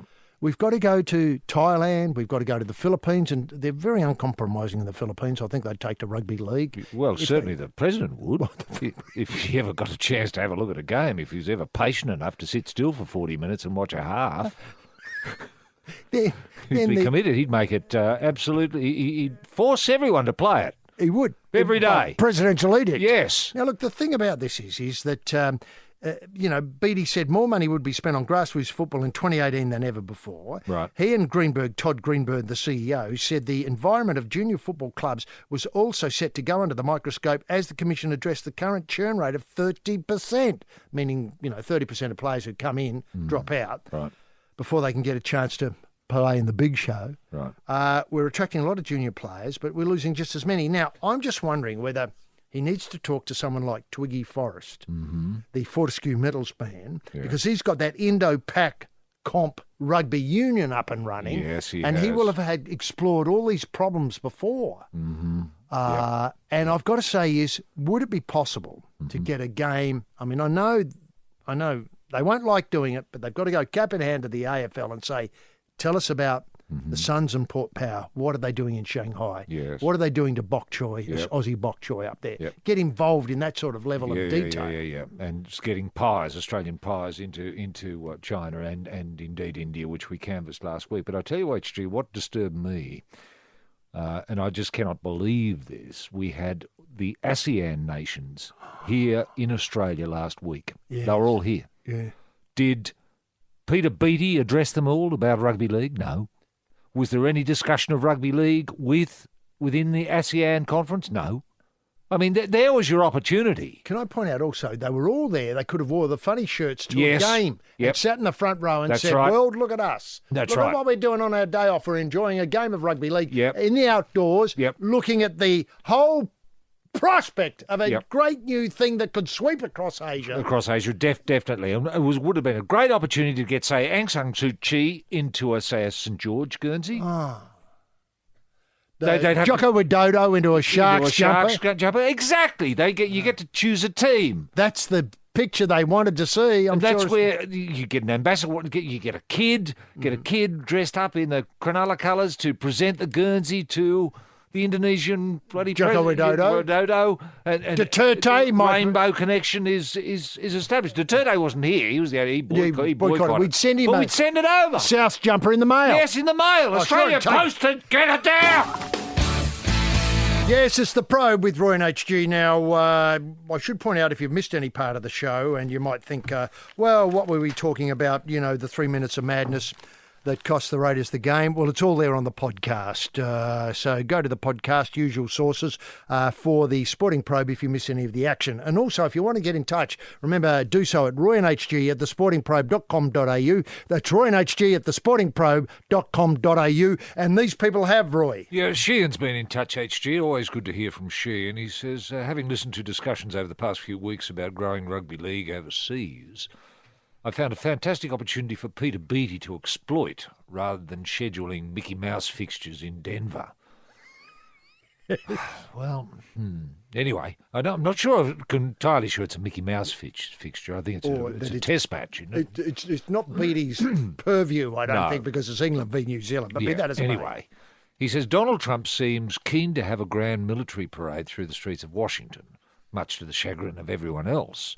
Perhaps with the help of the great white diplomat Greg Norman, the NRL could offer up all their players to stage the parade instead. This could include the Hogs for the homeless, maybe to redo the Sir Walter outside the White House as part of the festivities. Esme could come down from Rhode Island to lead the procession through the streets. I see the redemptive power of rugby league, or dare I say it, 40-20 diplomacy, being the very tool to bring the topsy-turvy world of global politics back to an even keel.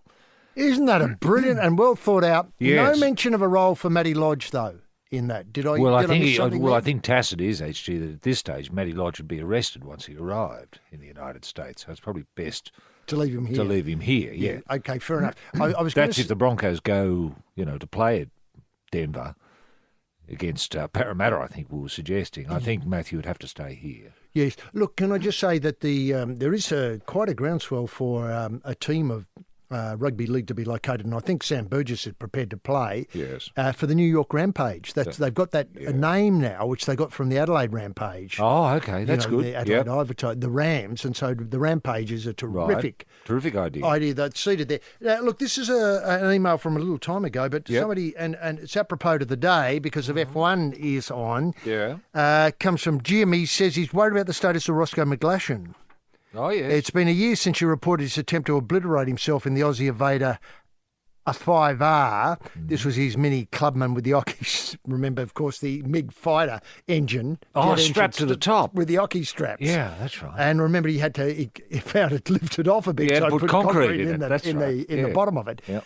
Last heard he was selling fish fingers at Bunnings to pay off a large tax debt. Has he succeeded in paying off the debt? Has he glued the front quarter windows of the Mini shunt to reduce drag? And has he achieved his dream of being the first man on Mars by mistake? So it's a brilliant series of things to worry about. Yeah. Also, what happened to the hill climb calendar? Now, this is a bit hard to explain, but you and I love a hill climb. And if on F1 day, a pile of dirt could be put in the middle of Albert Lake. That's what that lake's called that they drive around. Yeah. And a hill climb Have stage. a hill climb there. Fantastic idea. So he's wondering about the hill climb calendar. He's got a Chimera SLX executive, needs to exercise his throbbing 114 brake horsepower, and the kids have broken the Xbox. So he's wondering if, he could get out and do a bit of hill climbing. Right. Well, we're all in favour of hill climbing, and like I say, it could be the side attraction that the F1 needs, especially if it was an all-comers fixture, and go back to classes. So I'm not sure what class the Chimera would be in. Well, it'd be in a four-cylinder, no help motor. Well, let's say it's D class. That'll do. That'll do. D class. Yes. So, come on down, Jim. Yep. What else you got? Look, one here from Bryn in Brisbane says, has the great thoroughbred Chautauqua spent any time at the Rooting King Lodge recently, learning to stick it to the man? I've heard stories about Rooting King's strong and unwavering protests in the past. I'm very pleased to see a modern thoroughbred taking up the art. Does the Whisperer have any inside word about what Chautauqua is protesting currently, and is it something to do with on-course doctors? Now, I think Chautauqua is a horse that suddenly decided it doesn't want to come out of the stalls. Correct. Is that it? They put him in the barriers. That's right. And then he thinks, well, this is pretty good. I'll stay here. I'll stay here. I didn't... Look, you know the horse far better than I do. I've never got any idea that he's cross or he's upset with something. He's just not interested in racing. Yeah. Now, there's a number of things there because it was the lab coats that vets were wearing that allowed so many people to get on course yesterday at Rose Hill, courtesy of us, because let's face it, people just wandering in lab coats and the axe. Yeah, come on in, Doc, and so on. It was terrific to see so many people there in the lab coats. Now, well, I don't know if Chautauqua's been attacked by an axe, lab coat wearing, axe wielding supposed vet, but if that's the case, you can understand why he probably doesn't want to come out of the barrier. I don't know. But I think you've just got to be. Look, sometimes the king didn't want to come out of the barrier. I just found okay, we only did it once. We only had to do it once, and that is to trip me bunger up the arse. Ah, yes, brothers and sisters, you're in the Church of Hope with the Probe. In the pulpit, the very Reverend R.R. Slaven with a special reading from Revelation on the evils lurking in AFLX and nicking off with the collection paid H.G. Nelson. Roy, speaking of ambassadorial roles in rugby league, I mean, I'm wondering if the foreign minister might have to play a role here. Julie Bishop. Yeah, I mean, could she? I know she's very fit. And she does a lot of running, but how about just simply wherever she goes, especially in Asia, she runs in a different rugby league top. Yes, well, so that's a great idea. A simple idea. Yeah. And no effort to put a different jumper in your bag. No. And I think somebody would help her with the bags into the car. Yep. And like I can see her running up around the Forbidden City. I'm not sure if you're allowed to run in the Forbidden City in China. I think you can these days. Yeah. Say Brisbane Broncos. Brisbane Broncos shirt or a FNQ Cowboys shirt. Yep. Then all of a sudden, we get people talking. Exactly. Peter Beattie's right on the money. If we don't get people playing the game, it dies. Yeah. Well, he's right there. And well, isn't that the problem with the AFL in Tasmania? It's stone dead. Jeff Kennett did that. Now, and that means multicultural communities of all shades. It's about broadcasting the game, having every aspect looked at. Personally, I'd like to see, obviously more nationalities represented. Now, of course, nationalities represented might have to be coached by the game's greatest thinker, a.k.a. the Angry Ant, a.k.a. Sticky, a.k.a. Ricky, a.k.a. Carlos Smearston, a.k.a. Ricky Stewart. Now, sadly, the Canberra Raiders lost again. Yeah, they're on 0-3, aren't they? 0-3. Yeah. They lost 20-19. The Warriors again, top of the table. I think they get close every week. They get to within 1 or 2 points. I think they've lost the 3 by 5 points. Yeah. Now, Canberra blew a lead to lose in the dying minutes. This time the Warriors pinched 2019, Canberra Stadium, the home of the Raiders. The Raiders seemed to be cruising to a victory as their much-maligned goal line defence was holding firm until the final 10 minutes. The Raiders coach, Stewart, was flabbergasted by the obstruction interpretation in the game in which Junior Paolo barged over only to have the try disallowed. Yes. It would have been 25-6 with 28 minutes left. Now, this is the incident that caused Ricky Stewart to try the patience of the head office of rugby league about bagging referees. Yeah. Now, the trouble is, Stick's got a lot of form here. He does. He seems to think that the referees... Whenever he loses a game, it's to do with the refereeing. It is. Yeah. It is. Stewart said they deal with the disappointment. They'd make or break this season. This is the referees. We were the best team on the day out there and got beaten. This past 3 weeks... That happens to him all the time. It is. He's always got the best team. They just don't win. You know, I think in the last 10 years you'd find that the Raiders were the best team in 9 out of 10 of those years. Yeah, well, they're the Stickies there, yeah. Now, this past 3 weeks, it's really important to understand from our point of view how we handle it, the way we bind together, handle the situation. We have to use it and grow and wait till the next time we're obviously caught on the wrong side of the ledger for and against, and then we can blame the referees because we're the best team out there. I think that sums it up, yeah. You think he's got a point here? I mean, the referees do have it in for the Raiders, don't they? Well, I think referees have it in for any team that's coached by Sticky. Yes, it's the Probe CFA fire truck, putting the wet stuff on the red stuff, on the pump, crew captain rampaging Roy Slaven, and out back torching the scrub, H.G. Nelson. Roy, congratulations to the Bulldogs AFLW for their success in the big one yesterday. Yeah. And again, timing. The first round of the AFL men's competition. Yes. Surely it should be a standalone event. Yes. And should find a better place than where it was played, as in timing, in terms of the spirit of the day. Mm-hmm. But it was an excellent season again, and I just can't wait until it's given the full, respect that it deserves, and played alongside the men's competition week in, week out throughout the whole season. Yes. Yeah. Now, well, that'll happen soon. Now, then we come, of course, to the problem of the Socceroos.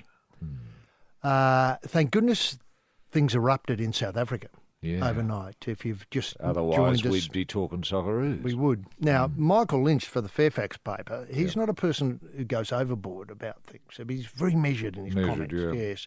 If new Australian coach Bert van Marwijk was not fully aware of the task he was facing in making the Socceroos competitive at the World Cup, he knows now. 4-1 to Norway. Norway. Nowhere. You know, get this. Yeah. Norway 57th. Yeah. 30 places behind Australia. Socceroos. Now, and in their group, Peru and Denmark both had wins. Yeah. Now, I'm not writing them off yet, but Norway had an abysmal World Cup qualifying campaign, according to Lynchy, and ranked 57th in the world, 20 places above. Norway were quicker, more committed, and finished well. Yep. Australia were porous at the back, lacking. It goes on and on. Lacking, obviously, apart from the Irvine-headed goal from a set piece. Of most concern in the new case was how easily his defence was penetrated, especially down the right flank, where Bailey Wright and Mark Milligan floundered and were well beaten by the pace of the Norwegians, the plucky Norwegians. Van Marwijk made it clear post-game that he could not wait for the return of German and Sainsbury, two people there who he's hopefully get back, I think. I'm not sure they're going to be back for Monday's game against Colombia. I mean, the defeat and the performance confirmed some of his worst fears. He learnt a lot in the game, obviously losing 4-1. He's got Colombia to worry about. I mean, can I say, and it's another term I like using, the culture. Yeah, he doesn't understand the culture. No. He doesn't. How could he? How could he understand the culture? You know, he had Tim Cale there. Did he use Tim? Did he put a bloke out there with a big head up the front? No. He didn't. Well, he appeared to have somebody there for a while. We didn't even revert to Route 1. I know, I would have We didn't do either. We didn't do the tippy-tappy that Ange has been banging on about with for years. So we didn't do that. And we didn't do whatever Bert's bringing to us because, well, his English is halting at best. So how's he going to explain what he wants? Can I ask, has he got time? No, he hasn't got time. Thinking Bernard Tomic? Think the Sporting Probe. Now, speaking of Bern, that was a disappointment too. I mean, Bernie Tomic? Yeah, look. What's the cornflake done now? Well, the flake got bundled out, and I haven't got the details in front of me. Oh, no. Some satellite tournament, was it? Yes, beaten by somebody ranked 250th in the world. Lord. I think it was 6-2. Yeah. 4-6, 6-2. Don't quite So remember. he won a set? He got a set. Wow. I know. The That's flake is turning back. It around. It certainly is. Can I just...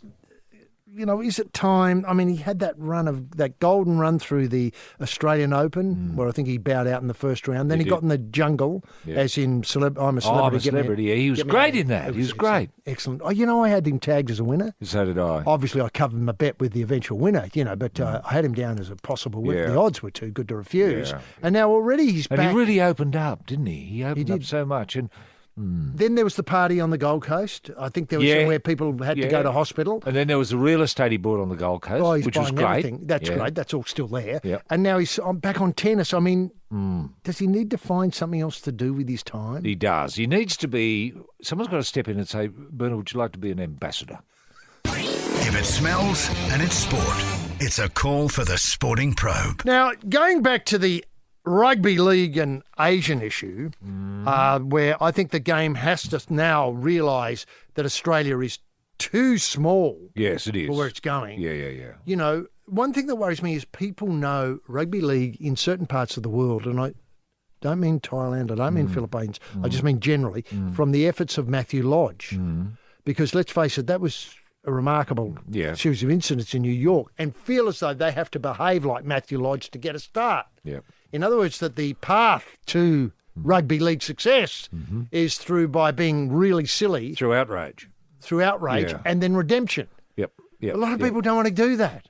A lot of people I thought a lot of people were putting their hands up to do that. I didn't think that was a problem for rugby league. I mean, there's a litany of stars who've done enough. Thank you very much. They're all signed up and part of the caravan. Yeah. What I'm talking about, those outside the tent, those outside the caravan. They think, I'm not sure it's me to go and punch people in the head. Oh, I know that. But in the same way, HG, some people are a little standoffish about joining the Comancheros or... The Finks? Yeah. Oh, I didn't realise that. I was not queuing up to be part of it. It takes a special sort. I thought they had rules and stuff like that. And well, not they many do. I'm sure qualify. they do. They just seem a little, to the outsider, they just seem a little difficult to follow. But... But same with rugby league. I mean, people find rugby league, to be, violent and all of that. And the rules are a bit hard to understand. Hard to understand. No forward passing. Sure. That sort of stuff. But I think if you put on a few demonstration sports, demonstration games, so if you had, say, Cronulla versus, feuding teams, like we had Souths and Manly, if they played that in Jakarta. Whoa. You see what I mean? You're thinking. Now you got me thinking. Yeah. Especially with the Russell Crowe, the Book of Feuds, see those ideas there. Get the Julie Bishop. The ambassadorial role turns up with Jocko Widodo in the South shirt. Yeah.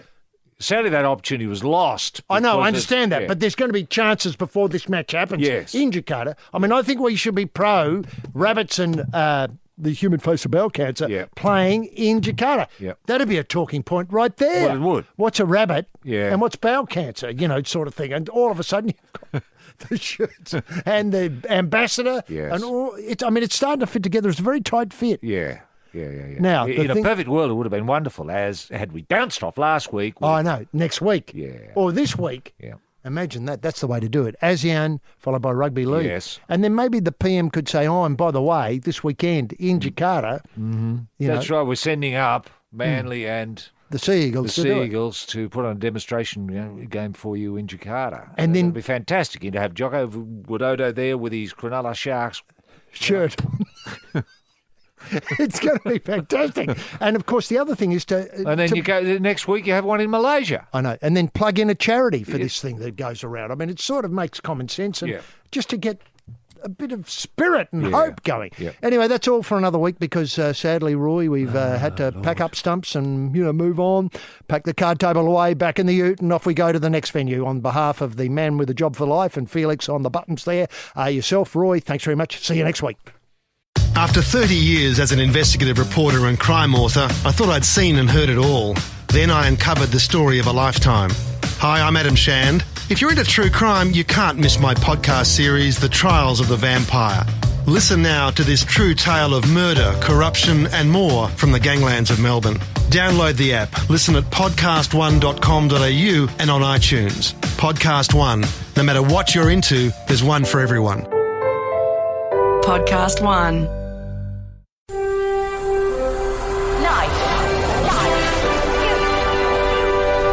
Bonafide sports-mad Australians. Snakes alive. Is that the time? Yes, green and gold freaks, it certainly is. It's time for the Sporting Probe. With two diamond pythons twirled around the tree of knowledge across the nation. Boys and girls. Well, a young man ain't got nothing in the world these days. The Sporting Probe, leading the charge up the eucalypt. With extra chili on the stick is the in-and-out maestro, rampaging Roy Slaven. And coming from behind is the heavy lifter with both feet on the ground, H.G. Nelson. Unleash the grunt and poke HG? Yes, TF much, gentlemen. Jim Daniels, the golden guy in the TSP soundproof booth. Today, Jim is doing... Well, he's taking the pop-up studio down to Jubilee Oval in Cogra. It's within walking distance of the Taj Mahal. The Taj, not as, it needs a renovation, let's face it, but nonetheless, it's still a place to visit, the Taj Mahal, and within walking distance of the Oval 4, that is the Cogra Jubilee Oval, of the for the Dragons and Dogs clash tonight. He's got the Father's Day supplies in. He's got the snow domes of every football stadium in Australia. They're great collection. If Dad's got a few, then why not get Dad another snow dome of a footy field for Father's Day? And also he's got the calendar, AFL Ruckman calendar. Some of them are pretty racy in terms of, have a wait till you see Mr. March in the 2019 calendar. Well, it's just incredible. I'm actually gone with the beard off. You know what I mean. Now, Probe-sters, patriots, pilgrims, punters, H.G. Nelson getting the Sporting Probe away for another set of 7. TF Much, Bruce McAvaney. Bruce in electric form Friday night. They were all twisting, turning. It was just fantastic. And what a week. Can I just borrow something from my colleague? What a week to be an Australian. I don't like to step on his toes normally, but I've got to blurt it out right at the top of the show. I can't remember a better week to be an Australian. I mean, when we're, doing what we did so well this week, it is just the best nation in the world. And I know when Chikomo took the call from Hun Sen to congratulate him, he knew he had really arrived on the world stage. Now, residents, 457 visa holders, it's tremendous to have you with us as we prod forward through the solidly backed up stallage of the week's sporting action, a week of massive collects. And with the kerfuffle in Canberra, is it time to relaunch the Rugby League Party of Australia to plug a yawning gap in the politics of this nation? We don't have time, thanks very much, Roy, we don't have time to consider a full suite of RLPA policies, but let's have a quick shufty at their educational policies. Item 49A, mathematics. The emphasis is on being able to count to 6 in the most challenging of circumstances, plus an intense focus on the addition of 4, 2 and 1 in the toughest football competition in the world. That says it all. That's all you need to know. Sure, referees, people in the bunker, people at home watching on television, they know that 4 for a try, 2 for a conversion and 1 for, field goal are your basic units of maths. And yet we still seem to get it wrong. History. 49, Part 7. The syllabus features an in-depth examination of the game since 1908 and its contribution to world peace, with a special study of the Immortals as a HSC option. I mean, what could be better than that? I mean, I can see young kids at the age of 2 and 3 who have just seen their first game of rugby league licking the lips in anticipation of one day in the future. A dream of theirs is to be studying the Immortals as a HSC option. Art. Page 54, item 3. All art studies will involve rugby league themes. The palette will feature only club colours worn weekly across the nation, and all subject matter will be taken from that week's round of matches and include stinks, bunker decisions and key personalities, including and not excluding and not limited to Andrew Fafita. We remember him last weekend, a tremendous performance after he scored a try. I mean, he put more effort into the celebration than he did into the try. It's a suite of policies that will ensure Australian Rugby League dominance for decades to come. You can see that already. I don't have to go through them all. I mean, wait till you get to the defence. Wait till you get to their environment. Wait till you get to, foreign policy. It's just great. Weather borders. If you want more information, go to the website and get involved. The party will stand registered rugby league players in every electorate wherever the whistle is blown and the balloon clears the guttering for our next waddle down to the polling booth. Look and take the Rugby League Party of Australia's How to Vote form. Thoughts and prayers, Australia. Thoughts and prayers. But let's cut to the chase and lock horns with the brains behind the RLPA. The grey matter belongs to rampaging Roy Slaven. Roy, can we get the TSP bunny in motion simply by asking what highlights caught your restless eye this week? Right. Yes, thank you very much, H.G. Nelson. What a wonderful week to be a stable Australian with no plans to do nothing about nothing. Now, that's got it in a nutshell, right? That's it in a bloody nutshell. That's where we stand. Stasis. Don't do nothing. Now, could Usain Bolt become a Socceroo? Tantalising thought. Is that your... And I'm not the only one who's had these thoughts. Right. Of Usain running out in the green and gold. You know what my dream is? I know. Route 1 machine. I know. Defence. He lobs it up, but he's so bloody quick. Big up and under. Yeah, he can get up the other end. The big bonds, whacking it into the net. Calls for Wayne Bennett or Craig Bellamy or both to take over the Wallabies. Can I just say anyone could take over the Wallabies? anyone. I know Malcolm Turnbull's out of a job. Well, he couldn't do any worse as coach of the Socceroos or the Wallabies, or both. Why not? Is Daniel Ricciardo our most likeable F1 driver in history? Wow, that's a big call. It is a big call, isn't it, when you think of, Jack Brabham? I mean, Jack had tude. I don't know if he wormed his way into the hearts of ordinary Australians. Not sure. Mark Webber, likewise. I think the Australian public was always a little bit standoffish with Mark. Yeah, that's true. Just a little. Maybe because he didn't win enough. And, of course, Alan Jones, the great Alan Jones. Yeah, not the radio announcer. No. The F1 the driver. F1 driver. And he was a little bit haughty. Wasn't he, Alan Jones, I think? So Ricciardo, I could see people safely arguing that he may well be our most likeable driver in history. Is that our phone poll topic today? That's our phone poll topic today. We'll be throwing the lines open in about half an hour's time. Parramatta investigated for breaking salary crap and cap rules again. I mean, what don't they understand? I mean, HG's talking about rugby league and mathematics and the understanding of, 4 points and 2 and 1 and a 40-20 and all that sort of stuff. People seem to be over that pretty much. But when it comes to millions, they struggle. They struggle when you get a few extra noughts there. Now, Tommy the Tank, that is the cornflake, tanks again and fails to qualify for the US Open. I mean, no surprises there. I don't know what Burnett's going to do. I think the nation needs to reach out to Burnett in some way, shape or form. Great news story, and the film's already been, I think, in development. That is Apia Leichhardt, a team of tradies, just knockabout blokes who, chippies and blokes who lay concrete and sparkies and plumbers. Just a team of blokes who get together sometimes they don't get together every week, sometimes it's once a fortnight, just to boot the ball around, see what happens. They took out Melbourne Victory, a team valued at $19 million, I don't believe it, 3-2. And what a great story that is. And is there a lesson there? Is there a lesson? Can we take something out of that? Should, a couple of tradies in the Wallabies, would that help? I think it might. Eh? Wow. Wouldn't hurt to have a Sparky in the back line and a plumber at the back door. Tiger and Phil Mickelson to go head-to-head. I'm looking forward to this. With $12 million on the table, head-to-head.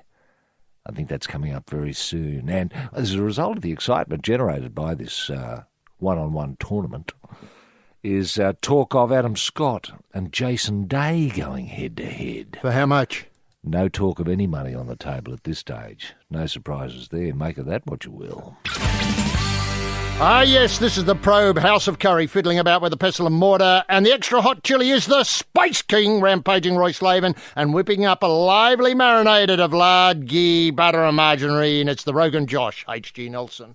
Roy, just a couple of things from last week, and sadly we have to begin, with more of the same, really. The Wallabies, the National Rugby Union side, travelled across to New Zealand, and, one bloke beat them, really, this time. They got bashed up, didn't they? They didn't see that coming, did they?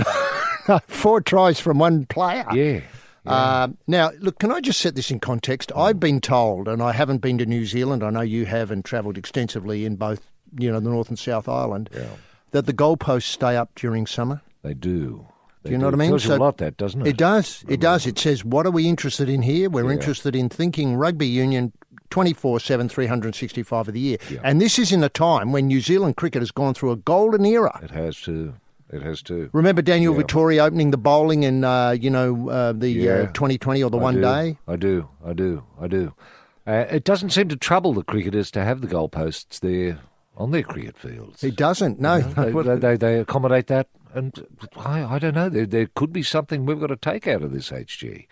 If we're going to turn around the fortune of our Wallabies, maybe we've got to think on, being committed to being a Wallaby and committed to rugby union is a 12-month-a-year job. Yes. Job or vocation. Calling. Calling. Yeah, That's what they seem to have in New Zealand, this calling for they do. Rugby union, and people want to get involved, buy into it. Yeah.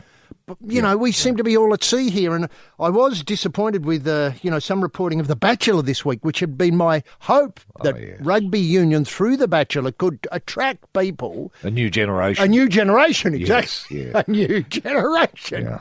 Yeah. A transferring of the baton from one generation of duds to a new generation of lively up-and-comers who are committed to rugby, heard the calling, heard, I was going to say Alan Jones in the rooms in 1987 saying, put in, boys, and off they went. Now, can I ask whether you feel as though The Bachelor this week, here's a report, I'll just read it, dropped the ball somewhat. In a whirlwind week infused with embarrassment and uncertainty, one question loomed across the country. This has got nothing to do with politics or anything like that. No. Is Nick Cummins beginning to realise he's made a huge mistake going on The Bachelor? Oh, God, I hope not. That's what I mean. I mean, that seed of doubt. Who's trying to undermine this show?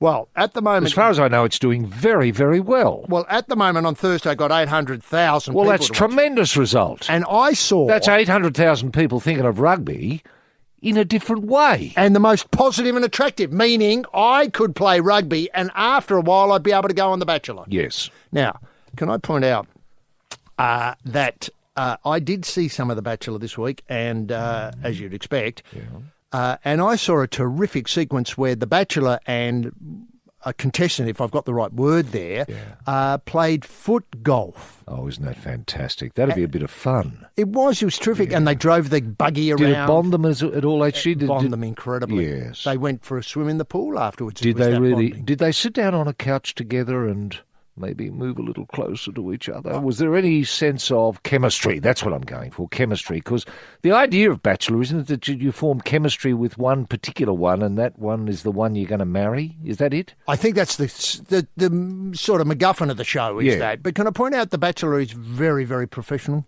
Oh, yeah. So there was movement.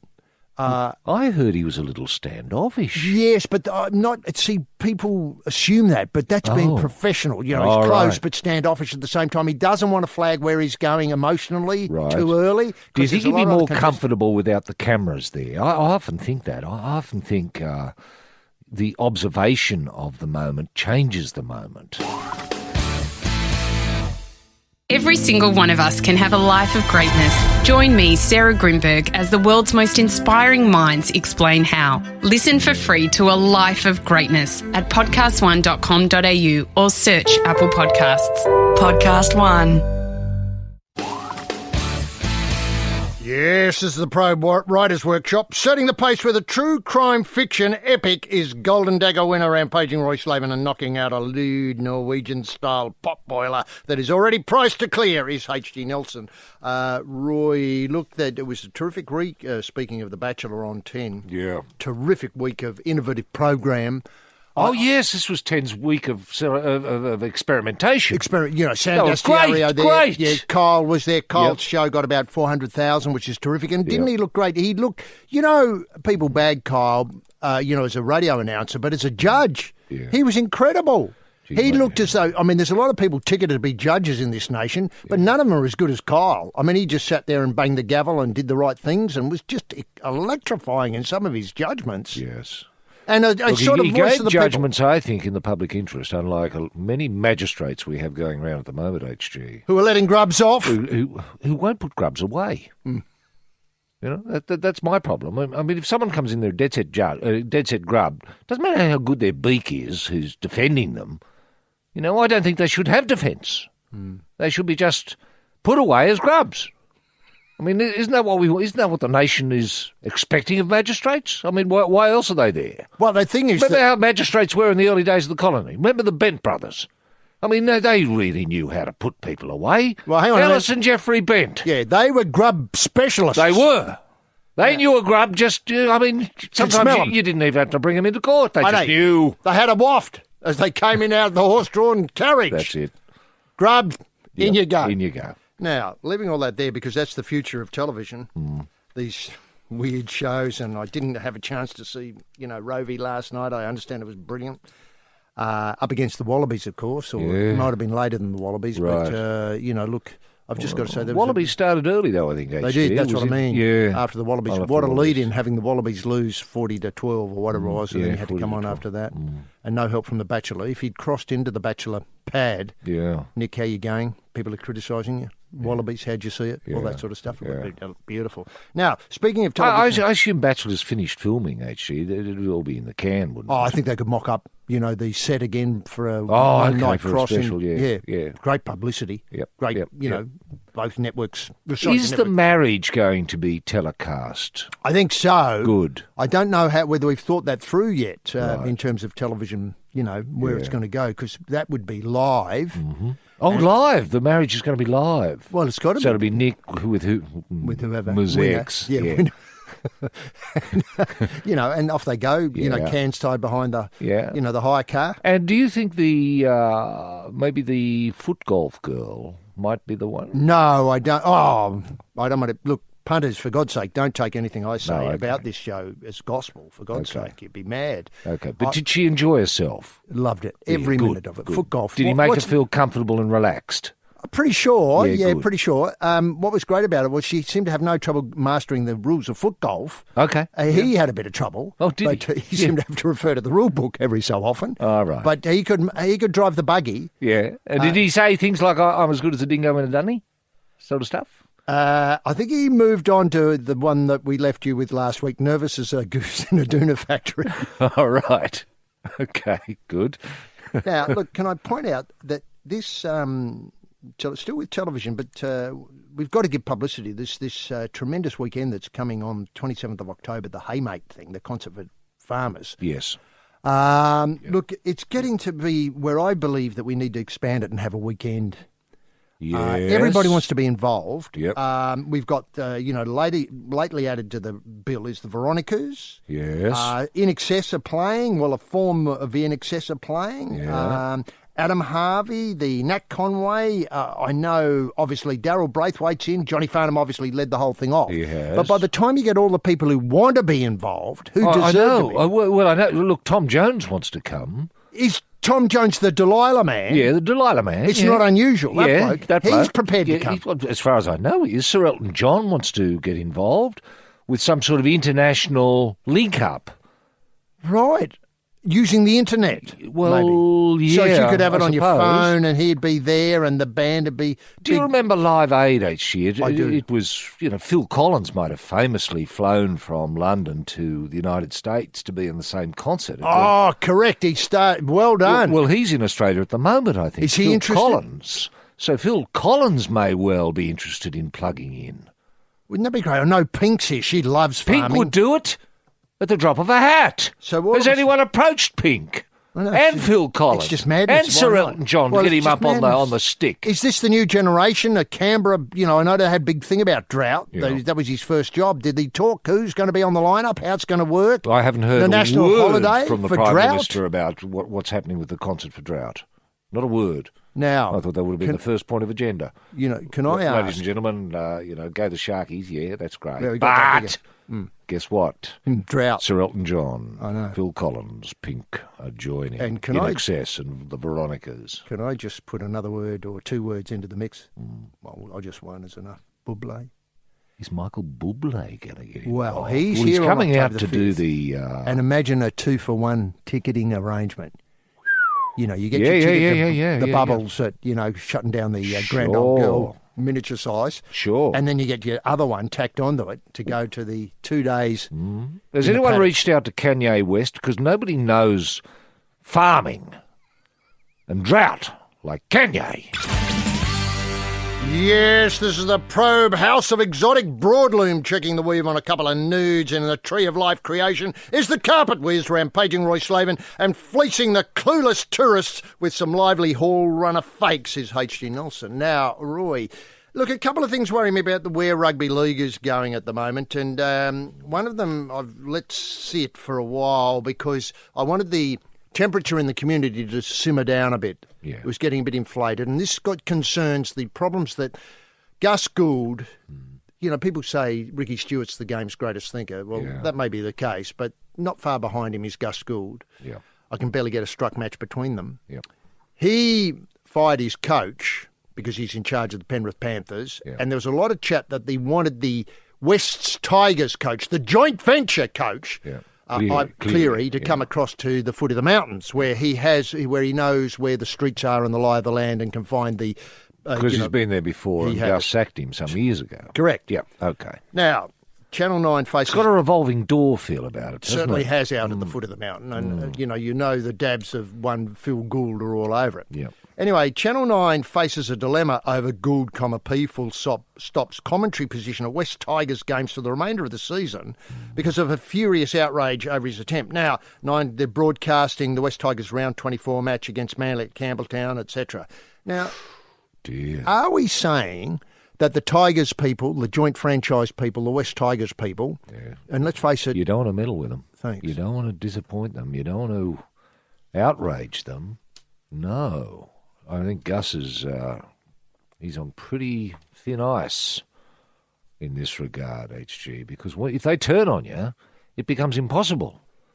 Now, it becomes impossible. He's not going to be able to call that game. He's not going to be able. He won't be welcome at Campbelltown Oval. He's not going to be welcome at Leichhardt Oval. He's not going to be welcome anywhere where there's a West Tiger supporter or player. And they know his car. He's going to have to change his car. Probably you have to go in disguise. Hard for someone like Gus. You have to go dress up as a woman or something. Now, I don't know. Could work. I know. Well, I was just wondering if you could go... Or one of those bears that try to raise money for green things. Oh, koala bear. Koala bear, yeah. Look, one thing he could borrow somebody like Peter Sterling's identity card and go in as Peter Sterling, one of the other commentators, if Sterlo wasn't doing the job, or, Braithen Astor, who no one remembers, or, somebody like that. But the problem is he's still going to look like Gus, and people sort of know what he looks like. They've seen the face so often. So he's going to it'll have to be a bag on the head job, I'm afraid. But even then they might recognise him from behind. So he might have to, I don't know, put a box down the pants or something just to change the shape. How about a pair of Rogers, on? Yes, a pair of Rogers. Yes, that'd do it, I suppose. What, without trousers, just Rogers and a box on his head? Yes, this is the Probe tennis camp at the net with Bucket of Balls is the backhand with a backhand clinic. His slam winner, an Olympic gold medalist rampaging Roy Slaven, and out back in the cabana practicing his next meltdown is ATP Tour rookie H.G. Nelson. Now, Roy, are you calling for calm in the West Tigers footprint? I am. And are you I would hate to see the broadcast box attacked. Yes. I do. I don't like that. I don't want fans to go crazy. I mean, sure, interrupt the broadcast with, funny signs, stuff like that. Maybe cut the broadcast cable. That's always funny to see a network, go to black over an issue like this. But I wouldn't take it any further than that. I wouldn't, like tarring and feathering, I think is going too far. Can I ask, are you putting an APB out, though, on somebody coming to the ground wearing Rogers and a box on their head and saying, fair go, that's a sign of an idiot on the loose and should be weeded out of the game? Weeded out of the game, exactly. Frog marched straight out of the ground. Fair enough. Yep. Now, can I say that So Nine would do well to send along who? Just Freddie and... Well, so Rabs would do it with Freddie? Well, that'd be great. With Sterlo's still doing. Yeah, Sterlo's they've got plenty of... and choices to make here. It doesn't have to be Gus. No. But do you think the league's in the mind of waving a red flag in front of a ball? Yeah, I think so. I think so. Yeah. I noticed the fan poll had some very revealing thoughts on who's the best caller in the game. I mean, I was shocked when I read those. We may get to those later. The thing that I wanted to get to was the media in relationship to our great football codes. Well, there was a problem with Andrew Fafita last weekend in the Cronulla Sharks, and that went on during the week. And then overnight, our coach of the Wallabies seems to have had a go at, Michael the media. Checker. He didn't like some of the questions that were being asked, like how well did you think they were coached? Do you think somebody could do a better job? Yeah. Are you thinking of rethinking? Yeah. Yeah. That's right. Is it back to basics? Is it coach? Yeah. Is it composure, coach? Yeah. How are our set pieces, coach? Yeah. What was the problem this time, coach? What, responding to the loose ball? Not taking the opportunities that came your way. Is that the problem, coach? Not enough D? No attack? They were too good, too quick, too fast, too New Zealander, too All Black. What was the problem, Coach? How did you see it? Are you proud of what the Wallabies did today, Coach? Did they do what you told them to do, Coach, or did they do something else? Yeah. Did they make it up as they went along, Coach? Coach, you ever thought of getting a few tradies in? You know, maybe a couple of those Apia Leichhardt blokes look pretty willing. At least they've got heart. Yeah, and how about a couple who work, as in plumbers at the back door? Yeah, ever thought of getting Wallabies who work, Coach? Now, there are a few questions I'd like to ask him. You know, what I'm trying to say is it a low ebb, or is this just a kerfuffle at the end of the season where obviously... No, I think the Wallabies are probably the best team I've ever seen. They're just so poorly coached. Over the last few months, we've learned a few things about Mick Malloy and Jane Kennedy. Hello. We've learned that Jane gets turned on in the kitchen. One of my favourite activities, which is a man unstacking the dishwasher. Steady on, women are driving off the road. And we've learned that Mick loves a chamber pot. I've been asked if I'm christening it, will I do it during the show? I did not leave the studio for 2 hours yesterday. What'll we learn next? Triple M's Kennedy Malloy. Catch up now on the Triple M app. Yes, it's the Probe Family Day at the Bend Raceway. On pole in the asbestos suit is the racing legend, rampaging Roy Slaven, and smoking while filling the nitro funny car is the man about to go bang, H.G. Nelson Roy. What I was trying to get to before was, in your day, you know, obviously you've fronted the media many times and were often asked your thoughts about how grass was going, and then grass, on the other hand, was asked the same questions that Michael Checker was asked. He was. But what we've got here is that all of a sudden we've got players, in the Fafita case, mouthing off at the press, and then, you know, because we have all these other media available to us, you know, podcast-wise, social media and so on, mouthing off all over the place. And then we've got retaliation from, you know, people in the press who want to get under, say, in this case, Michael Checker's skin and ask him, you know, those questions that, you know, questions that must be asked and answered that you listed out. I think you had 44 questions there you wanted answered. You know, how did you deal with in your day? And is there some need for getting into the room, these people, and with a peace pipe and some mull and just getting on the gear together and trying to sort out their differences, which aren't that great? We're all interested in better, you know, rugby union, rugby league, AFL and so on. We are. Look, I think it's fruitless to shoot the messenger, HG. I do. I just think that's wrong, and I've always been opposed to that sort of behaviour. So what Fafita and Dugan got up to, I thought was unconscionable. And it's not a word I use often on this program. No. But I thought it crossed a line, you know, an imaginary line, sure. But it's there. Yeah, the line between conscionable and unconscionable. So I thought it was unconscionable what they did, and I agree with the club, you know, jumping on them like a ton of bricks. Fair enough. Official warning written. Yeah. Look, I think coaches have just got to respond appropriately. I mean, Grass was always great. Grass would sometimes say, look, the press would be there, you know, 2LT and Lithgow Mercury and, you know, what have you. And he'd often say, look, I'm not going to talk football today, boys. I want to talk about faith. I want to talk about the church. Things I know about. Rugby league. I want to talk about canon law. Do any of you know about canon law? And he'd put it back on them, you know, and the bloke from 2LT would say, well, no, what's canon law? That's the law of the church, my son. And off he'd go. And suddenly, you know, half an hour's gone and everyone's looking at their watches. And wandering off. Yeah. And so the article would just be, you know, Coach Granell happy with canon law might be the article on the back page of the Mercury. And people would look at that and think, oh, well, that's good. Now, you know, I keep on saying old Skip, our most recent old Skip, he often used to adopt the same thing talking about public transport. Oh, yes. You know, obviously a good idea. Yeah. You know, no one's interested in it. No, that's right. Off they go. Yeah. And the other thing he would say, H.G. Grassy would often say, look, I'm here to ensure. Yeah, to ensure that the players improve next week. And if I can ensure that, I think everyone will be happy. Thanks very much for all your questions, and God bless. The Sporting Probe is the only show actively promoting Chinese AFL. Yes, and one thing that I think let slip if I can just change the subject slightly, is the crisis which we're solving on that long weekend now with the special day. Oh, yeah, with the Veronicas and In Excess and all that sort of Johnny stuff. Farnham and Yeah. Kanye and We're solving Sarah the Elton drought. and Tom Jones. Tom Jones, yeah. And Phil Collins and Kanye West, you might have mentioned. Yeah. Coming.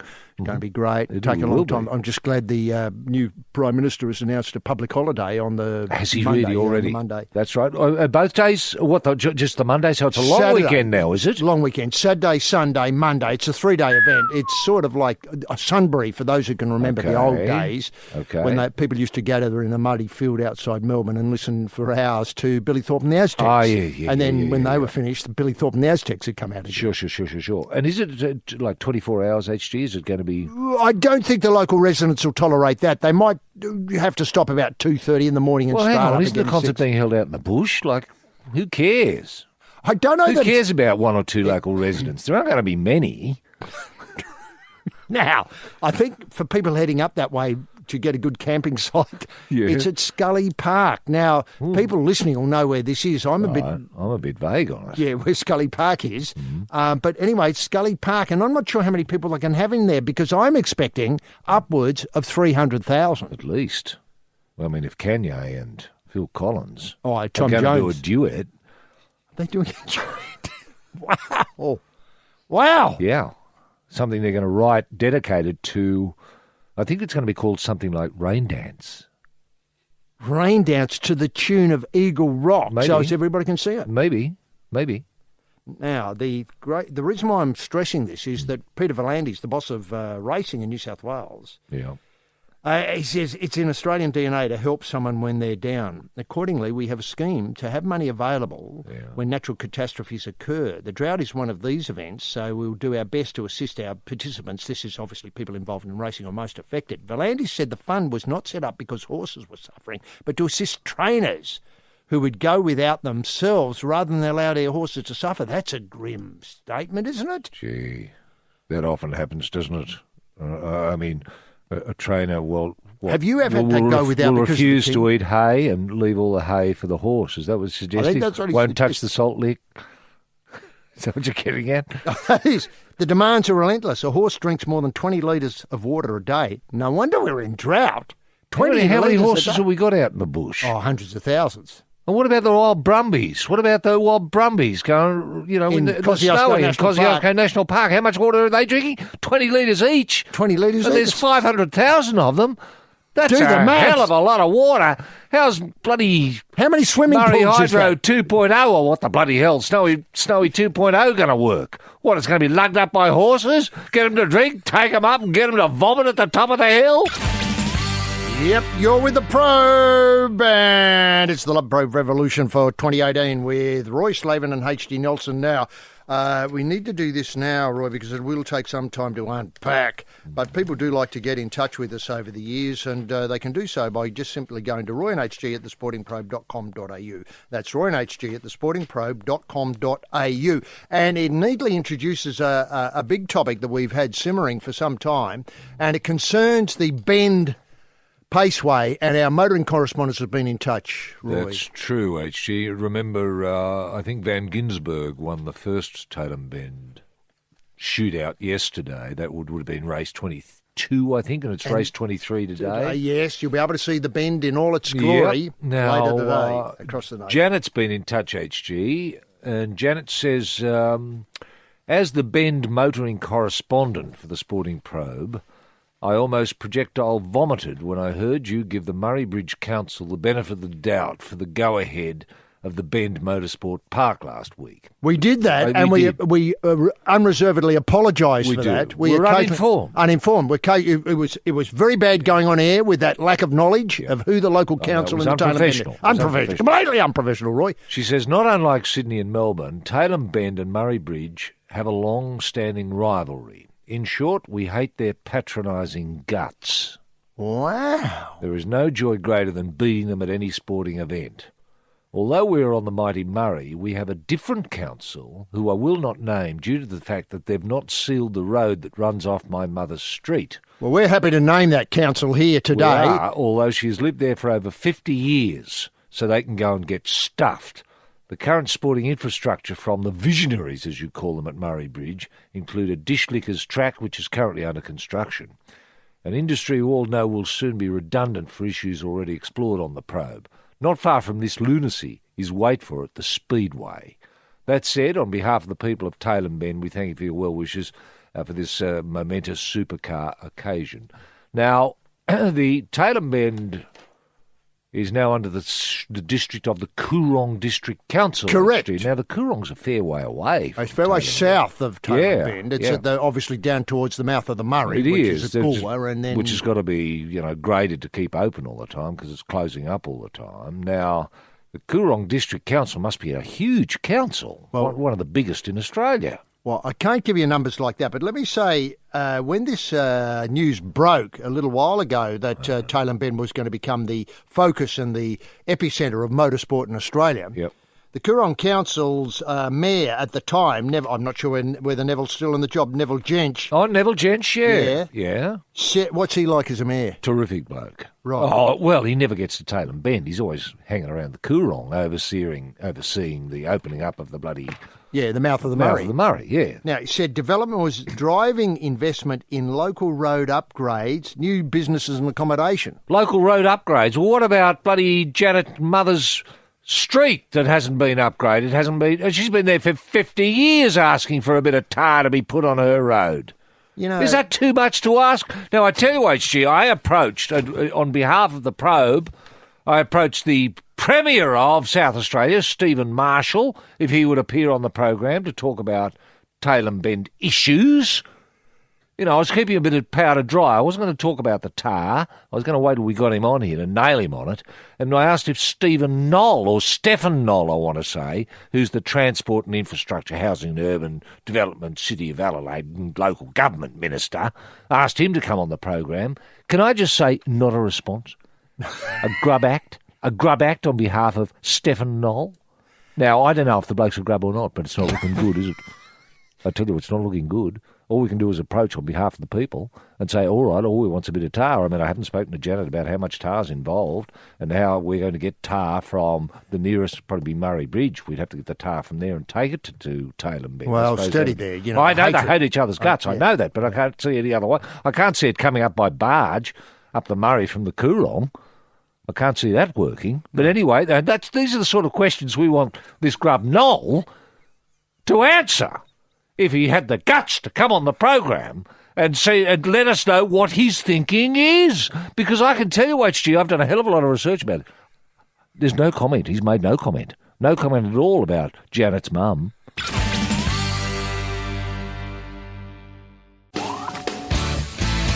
Yes, the Probe drag strip. The cast of the fast includes a man sniffing the nitro in front of his super quick funny car, rampaging Roy Slaven, and behind the wheel of a door slammer with his evil grin and missing teeth. H.G. Nelson. Now, has Neville Gents been in touch yet, HG? Not the mayor? The mayor, no, and these two, Stephen and Stefan. Oh, Noel and Marshall. Not a peep.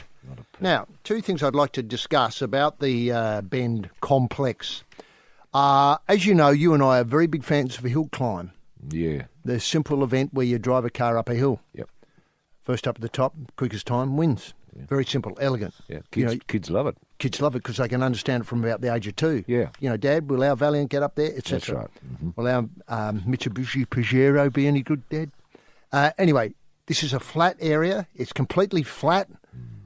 We would have to build an artificial hill in there, but I think it's worth it. I think it's worth it. Now, I think that the Coorong Council... Where would we get the I suppose, the concrete and the rubble. The rubble and dirt. Where would we get that from? I suppose we'd dig a hole somewhere. Well, you can dig a hole alongside your hill. Yeah, easily. That sort of thing. But how about this? Sydney's, I don't know if people know this, but Sydney's going through a great boom in infrastructure development, building a lot of tunnels and planning a lot more. Yeah. Now, how about we dedicate the waste, I forget what it's called, it's got a term, the stuff they take out of a tunnel, the mine detritus, from the Roselle to, where was it going, to DY tunnel, which is quite a long way.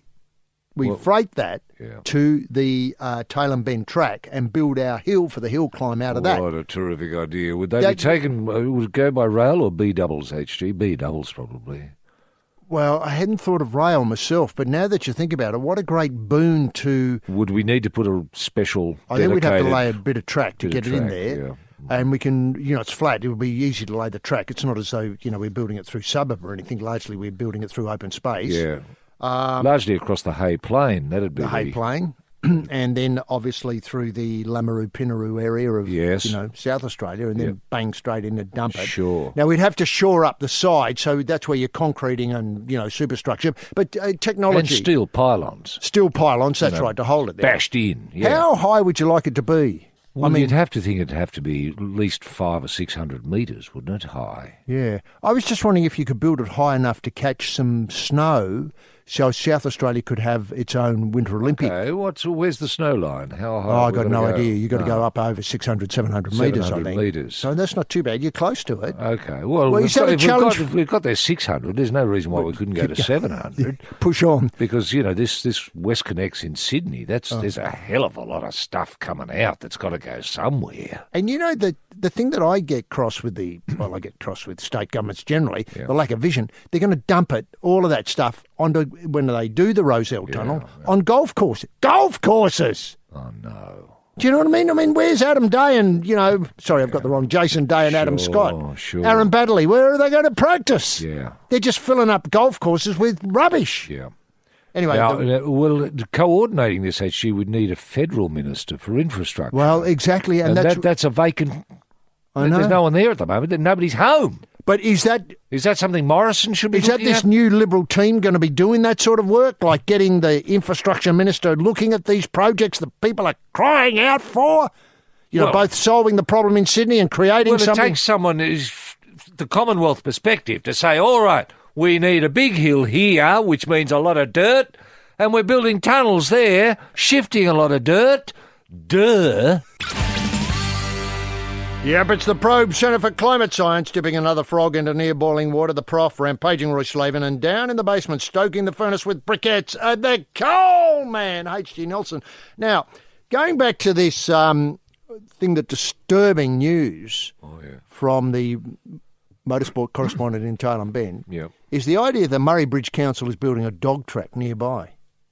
Now, I'm not sure where the borderline is between the Murray Bridge and the Coorong councils, but is this a jab in the eye to the Coorong Council and everything they've done to put Tailem Bend on the map with this wonderful layout? Sure, it doesn't have a hill climb area, but that'll come, and get people thinking... Well, that's one way to look at it. I see it as healthy competition between...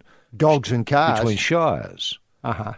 And towns. I mean, that sort of friendly rivalry's got to be good. I mean, you see it wherever you go, say, the rivalry between, say, Bathurst and Orange, or Lithgow and Sydney.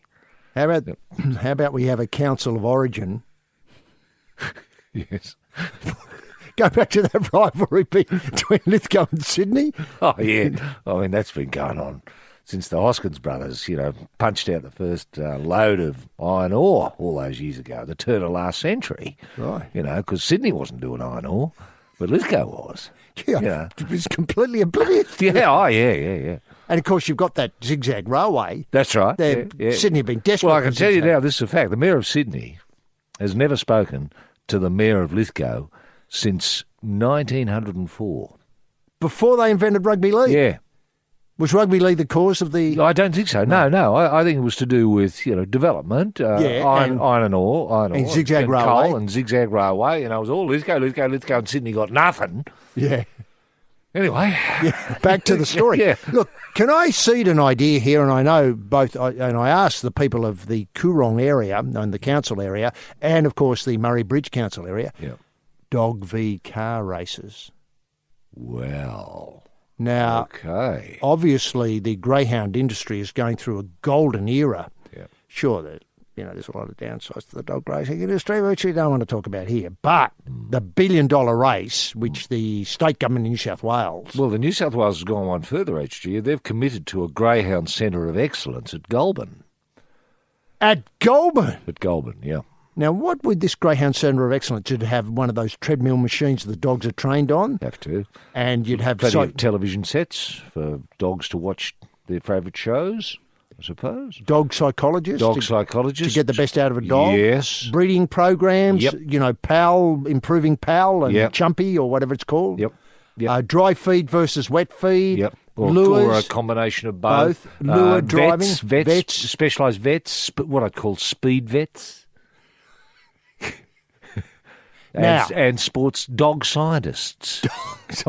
Dog whisperers. Dog whisperers. Yeah, be a lot of them. Yeah. Now, what numbers are we looking at? Are we looking at 500,000 dogs? I think we're. I think we're looking at about $700,000. I don't know how many dogs that's going to involve. Well, surely it would be up around about $2 a dog. So divide that, so it starts off at 350,000. Yeah. Dogs. I suppose so. Well, that's a good number. Now, what my theory is... I suppose all dog trainers can go and train now. I mean, where do kids go to train to be a dog trainer? Eh? Yeah, no, you've got me. I don't know. Yeah. You know, kids often say to me, "Oh, God, I'd love to train a dog. Where do I go?" I turn away. You know, I'm embarrassed that I don't know because I should. Well, now we have somewhere, the Goulburn Centre of Excellence. I don't know when it's going to open. Take your by dog. the sounds of things, you could go to Tatum Bend or Murray Bridge. Now, can I ask whether you can see in the future a dog coming out of the Dog Centre of Excellence, winning the billion, and then going on to Tailem Bend to race against... Yes, I can. Yeah, state rivalry, a sort of state of origin amongst dogs. Now you're talking. State of origin amongst dogs. Yes. I mean, that would put it on the national agenda. I'm not sure if every state has dog racing. I don't think it does, but certainly get people back in the business of breeding and sending dogs to the Centre of Excellence. And maybe developing what I've always dreamed of, what's been mythically called the super dog. Yes, is the Probe House. I mean, slicing and dicing, butcher of the year, Roy Slaven, and satisfying the customers with a thumb on the scales, H.G. Nelson. Just before we go on Superdog, Roy, it's an interesting concept. I don't know if you've had a chance to flesh it out, but I think, is this something that you see the new leadership team getting right up behind, or is this something you think has to go on? Yeah. Well, if you look at HG, you've seen whippets, and they're like small greyhounds. Mm-hmm. So the super dog would be, whippet to greyhound, greyhound to super dog. Yeah, no, I've got it. So it'd be slightly bigger, more robust, and faster. Can I ask, is your, the mantra with the old skip used to be jobs and growth? Yeah. And the mantra with the new leader should be Superdog? Superdog, yeah. Yeah, we're working Superdog and mountain, Superdog and hill. Got it. Yep. Now, speaking of things that have come in through the Mojo Wire, Chris writes, after listening to your show on Sunday and all the underpant talk, which I found fascinating, I came up with the idea I think could take off and unite all Australians. I'm calling it the undie. Oh, yeah. We all know that motorsports have a shoey where the winner drinks champagne. Obviously after a big win, I think, that was Ricciardo. Ricciardo's contribution to the celebration. And the F1, I think, might have stolen it from him and trademarked it. So he can't, if he went somewhere else and, say, drove 3/4 or... Yeah, if he went to Tailem Bend. Yeah.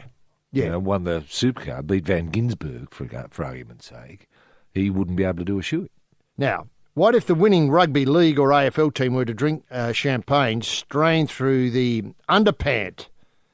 What a great idea. On the day. And you'd call that the underpant, would you? Or the undie. Yeah. Let's say Tigers win again and Jack Riewoldt comes out and he's up on the victory dais and says, Craig Willis will be there handing out something, I'm sure, and, gets his medal. Just before I go, Craig, can I just do this? Yeah, takes his shorts off and his underpants and... drains the champagne through the underpant. Through the gusset. Yeah. Into his mouth. Yeah.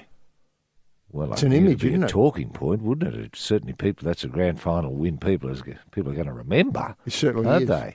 They? Before, and you'd want to do it before Gillon McLaughlin knocked it on the head, because he's the sort of bloke that he doesn't like fun, doesn't like innovation. He's always interested in his death. Anything that brings more people interested in AFL, he wants to kill. Feel the game. Feel Australia. Feel the Probe. And Roy, the other news this week, speaking jumping codes back to the NRL, is this fan poll, which was very, very disturbing. A lot of things very disturbing about it. If a player doesn't put his foot on the ball in the play the ball, the referee should, and this is what worried me, was blow his whistle every time and penalise the offender. That got 62%. Right, okay. Now, that's going to revolutionise Well, people the want game. that stamped out, don't they? They do. Well, players play the ball, Yeah. as people who know the game will realise after every... You've got to touch the ball with your foot. You can't just roll it between your legs, as the English used to get away with time and time again. Well, you can see that mistake in rugby league at the, obviously the, can I say, the Peter Beattie level every day of the week. Yeah, that's right. So people want that stopped, 62%. Let it go, no big deal, 22%. Blow his whistle occasionally to let teams know he's watching, 16%. No, well, that's a recipe for inconsistency, and people hate that. You've got to be consistent. Every time a foot doesn't touch the ball, tweet! That's what you've got to have. The NRL is introducing a magic round in 2019 where all the 8 matches of a round will be played at Suncorp Stadium. I think we've canvassed this before. Yeah. So it's going to be like a weekend carnival, It's going to be like Sunbury for rugby league. Yeah. I can see that working. Well, 62% of people agree with you. They say, great idea, good promotion. Good. Bad idea, no home advantage. 38% suggested that. Right. Well, they're thinking people, aren't They they? are. Les? I assume the 62% that want that or think that's a great idea are the 62% that want not playing the ball correctly stamped on. Correct. The same 62%. I'd say roughly the same group of people. They're thinking people. Now, who's your favourite rugby league commentator? You've got, let's face it, a lineup here. A lot of these people, may work on different, outlets, so it's a bit hard to compare apples with, pineapples. Mm-hmm. Anyway, you got names Voss, Warren Smith, Hadley Speed, Nabel, Russell, Thompson. Yep. One name missing. Rabs. Well, he's there, Warren. Oh, right. Rabs, Warren. Yeah. It's gold. Gus isn't there. No. People love Gus. I know. Well, not so much West Tigers fans at the but moment, everybody but apart from them, where he's got to wear the box and the Rogers. There's the cardboard box on the head and the Rogers, so no one will recognise him. Yeah. Now, how about this? Should NRL introduce a captain's call? Yes, 72, no, 28. What? What's a captain's call? I've got no idea. Well, we're not going to play today, boys. Oh, well. Go home, everyone. It's the captain's call. Is that what they mean? Broadcasters should be able to introduce a virtual 10-metre line to help keep defending teams onside. How does that work? They're not watching the television. They're playing the game. Yeah. It'd have to be a laser. It's like the box, the moving box we had in the AFL HG. That's laser. Yeah, I know, but that takes... You were telling me that the woman who's Australian of the Year is introducing or working on quantum physics. Oh, Diana Simmons, yes. Enable this to happen. Yes, that's right. Well, there's no reason why if you're going to have a moving box, you could have a moving 10-yard line. Or 10-metre line. At the moment, I understand the virtual is actually in, not in the exact same space, but you're suggesting something beyond what they're suggesting. I am. Now, do you think the NRL bunker should be allowed to rule on forward passes? Yes, I do. What do people say? 73% agree with you. Yeah, good. Phew, common sense. Which of these on-field issues is the most frustrating? Guess which one? Forward passes. Yes, well done, 30%. Wrestling tactics, 28%. Yeah. Indecisive touchies. Indecisive touches. That's third, 15%. Right, yeah. Policing the offside players, 10%. Not so bothered by that. Knock-ons, knockbacks, 9%. Yeah. Use of the sin bin, 7%. Right. 7%. Now, there is a question here which I had hoped to get to. What's your thoughts on the current standard of officiating? Poor. There's no consistency in the rulings. Yeah. 60% suggest that. Yeah, poor. Okay, but room for improvement, 33%. Great. I think the refs do a top job in difficult conditions. 4%.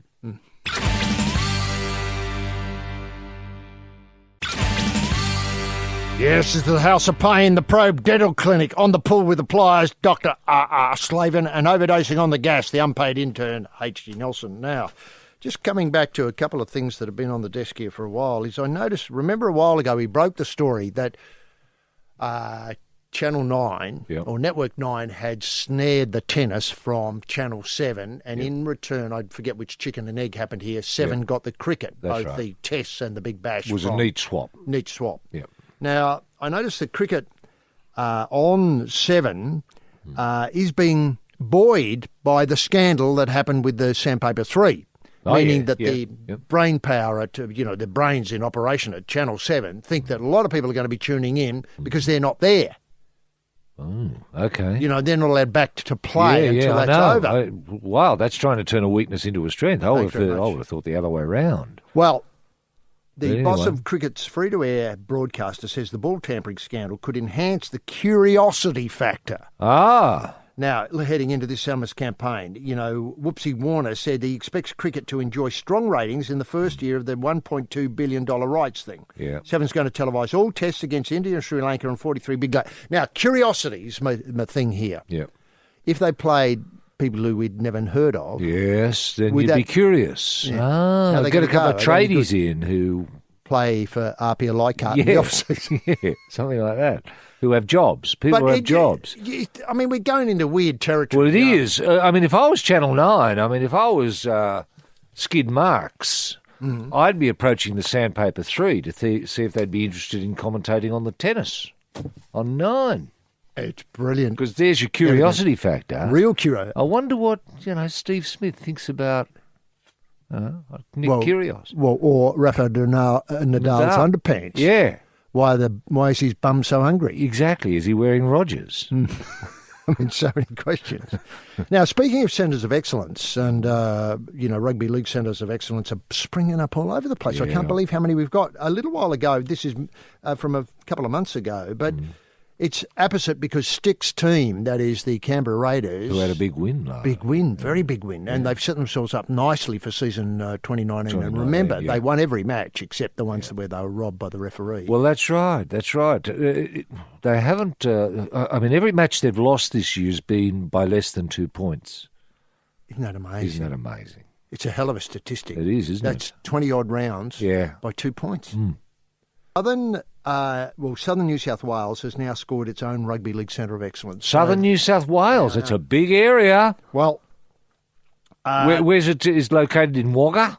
I'd like to think so, but sadly not. No. So the Deputy Premier of New South Wales has dished out $19 million for a Canberra and Southern New South Wales rugby league centre of excellence.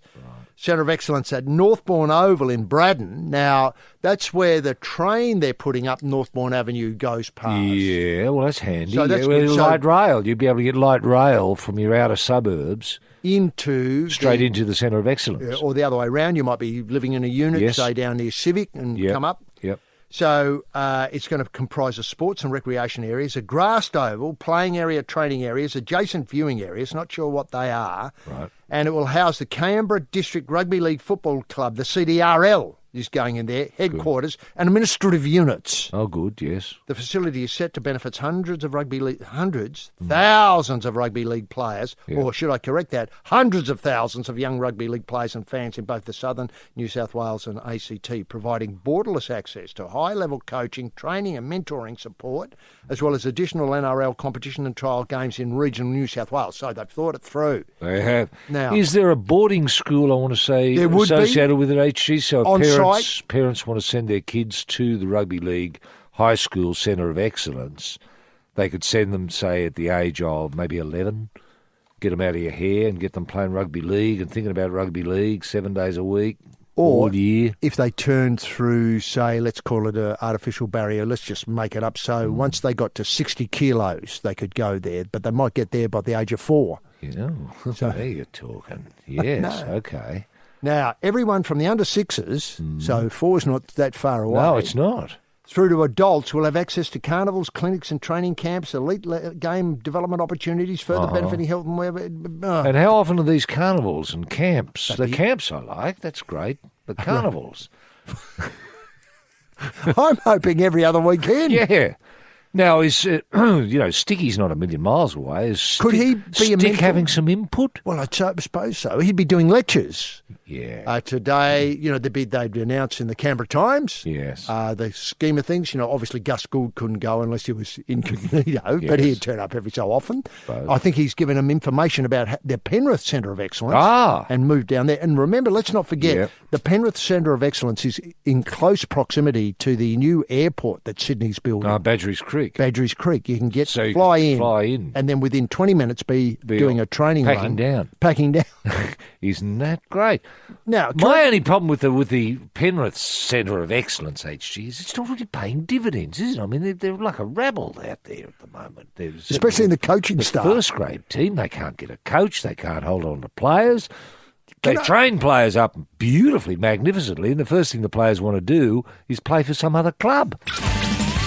Yes, it's the Probe House of Cards, holding all the aces, the King of Diamonds, rampaging Roy Slaven, and on the other side of the green with a man with a fist of nothing, H.G. Nelson.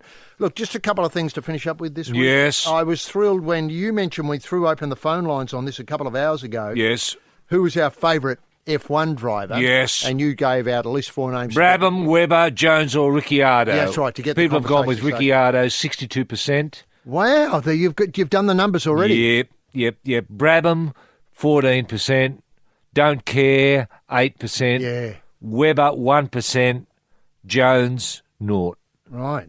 Well, what's interesting is that Webber, the DNF maestro... Yes, the 4% man. The 4% man. What he's done is he's launched a brand of active sportswear called Aussie Grit Apparel.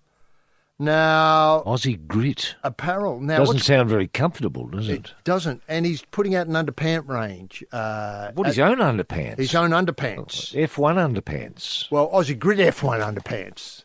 I think he needs to look at his branding there a little bit. But do you drive faster with these underpants, HG? Do you get better mileage out of the car? Is it? Well, what an interesting question. I think you get more mileage out of the underpant.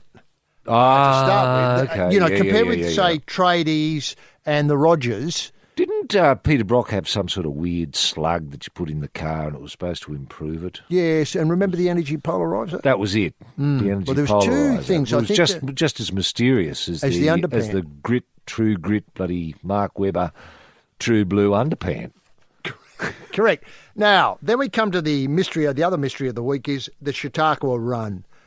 Yesterday obviously at Rose Hill, it was, it's reported here in the Channel 9 paper. Yeah. The silence as the Rose Hill crowd held its breath yesterday told the story when Chautauqua walked into the barriers, as did the collective ooh when he came out 5 lengths behind the field. I know. I don't have to read any more. No, I don't have to but I've got a theory with Chautauqua. You know, this run yesterday reminded me of Rooting King. King liked to be last. He'd like to... Smell the field. Yeah, smell the field, exactly. Be right up the back and just eye everyone off and just roll them in, reel them in, reel them in, reel them in. And that's what Chautauqua did. Chautauqua, I mean, it was a close-run thing. Second was a terrific run. Yeah. The sectionals were incredible. Incredible. But are you happy... I think giving them 5 lengths is a bit too much. Yeah. 4 lengths? Sure, it would have won. Now, can I ask, you're the stewards, you've got, the integrity of racing to worry about. You've got the world coming with the carnival, and let's face it, we'll have probably 250,000 Chinese people visiting for the spring carnival this year, and people from Japan, because the Japanese horses are running, they're able to bet and all that sort of stuff. All these things. There'll be, I think, pressure predicting 6 or 7 million people coming for the racing carnival this year. Is that right? Whether we've got the infrastructure or not, jury's out, but anyway. Well, people will be queuing up at the airports hoping to get on a plane to come to Australia to be part of it because they all know about it. Everywhere you go, they're all talking about the Melbourne Cup. Now, and the Everest, of course. The Everest and the Kosciuszko, the associated events, and obviously the Ben Motorsport and all that sort of stuff. Now, I'm just wondering if you think, you would be happy to include Chautauqua in the race? I would. Yeah. I would. Just for fun, kids, because kids love... As much as anything, kids love horses looking stupid, don't they? They do. And to give him his due, old Chautauqua. Well, that's the thing about the King. I mean, he might have, like coming from behind, but he never looked stupid. That's true. And, of course, the great thing about it, he would lure a lot of kids on course just to get a look at the stupid one. Which is the stupid one, Dad? What colour's the stupid one, Dad? Will we know the stupid one? Look, if you have Chautauqua there looking stupid with a jockey dressed as a clown, I mean... Entertainment. What's not to like? Look, on that positive note, we have to say farewell from the Probe for another week. Obviously, Felix on the button, a tremendous job. Top 10 again. Skip, he's been in Tasmania chasing boats. I don't know why, but he's got a job for life, so he doesn't have to care. Yourself, Roy, great work again. A wonderful week of sport. Wonderful week to be an Australian. Join us again next week. Bye now.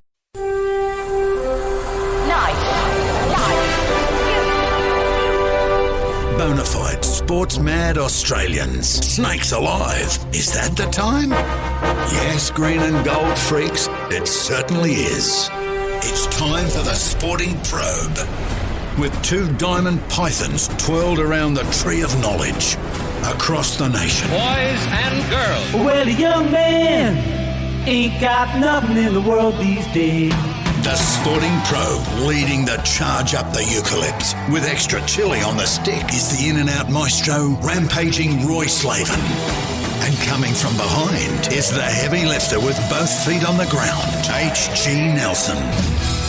Unleash the grunt and poke HG? Yes, TF Much gentleman, Jim Daniels, the golden guy in the TSP soundproof booth. Jim is doing, he's doing his best for Father's Day today. He's towing what he's described as the Caravan of Hope.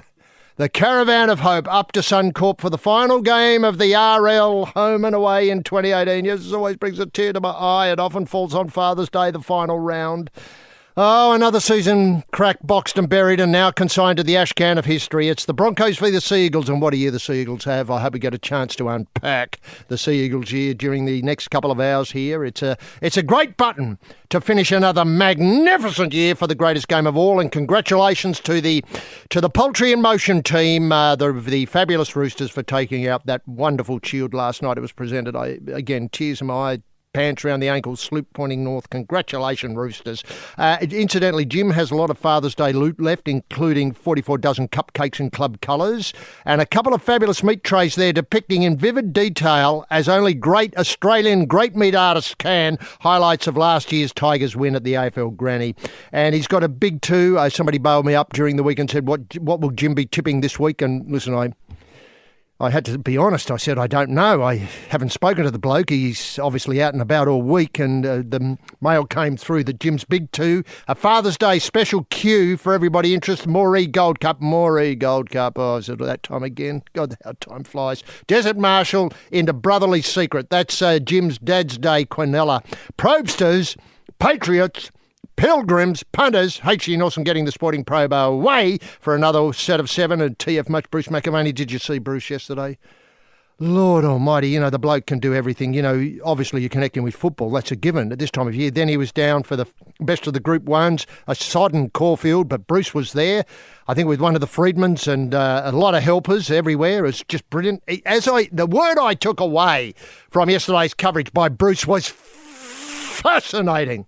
Fascinating was the word that I took away from Bruce's coverage yesterday. If you can keep that up for the whole spring, I don't know how the bloke, he must have a holiday sooner or later, but it was just tremendous coverage to see him in harness. He's back from a spell, first up, fighting fit. Well, what a week, ladies and gentlemen, what a week. What an incredible week. A week when too much pot is barely enough. Residents and 457 visa holders, it's tremendous to have you with us as we prod forward through the solidly backed up stoolage of the week's sporting action. A week of massive collects. Wyong Cup on Friday, a great event that brought that whole drought-blasted community together as one. The Knights, of course, and the Rooting King Foundation had a winning day, and that sly old entertainer Karzoff saluted in the big one with a wonderful ride from Kieran McAvoy. Weatherboarders, let's lock horns with a man who believes if you have a go in this country, you'll get a go. There's a fair go for those who have a go, this man believes. This man has come to have a go, so he will get a fair go here on the TSP today.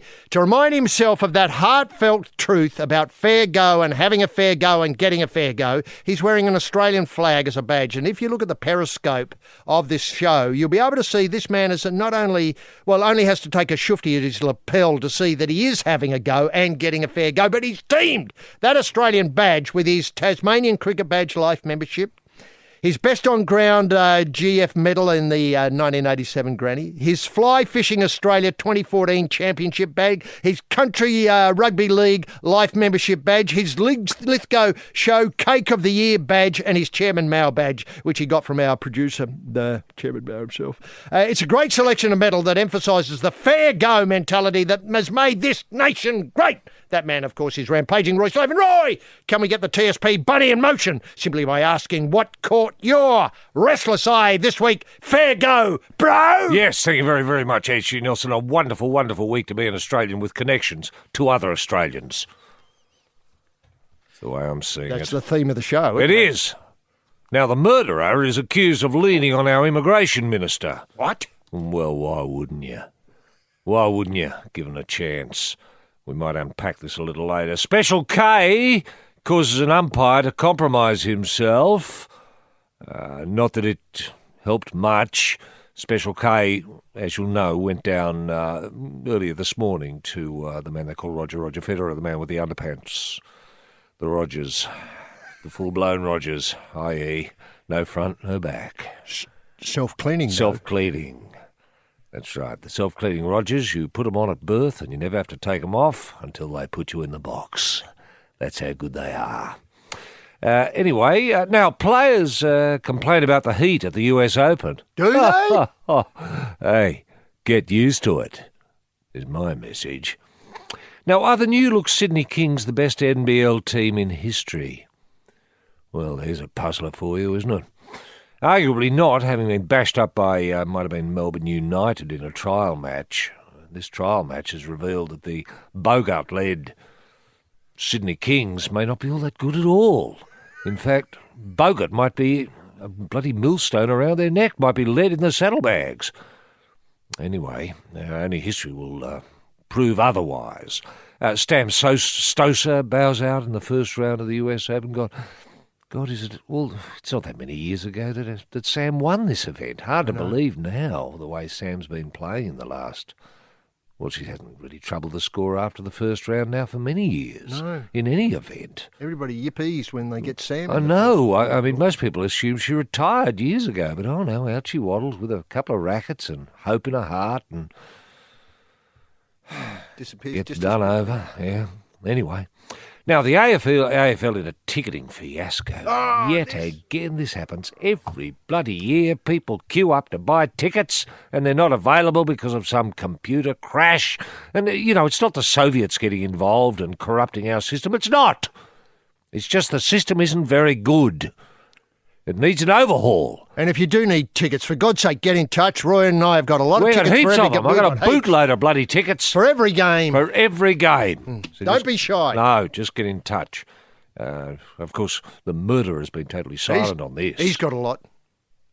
Murderer? Yeah, I got a lot. I got a lot from the murderer too. No, it's incredible, isn't it? All you have to do is ring him up and say, "Hello, Peter here." Yeah.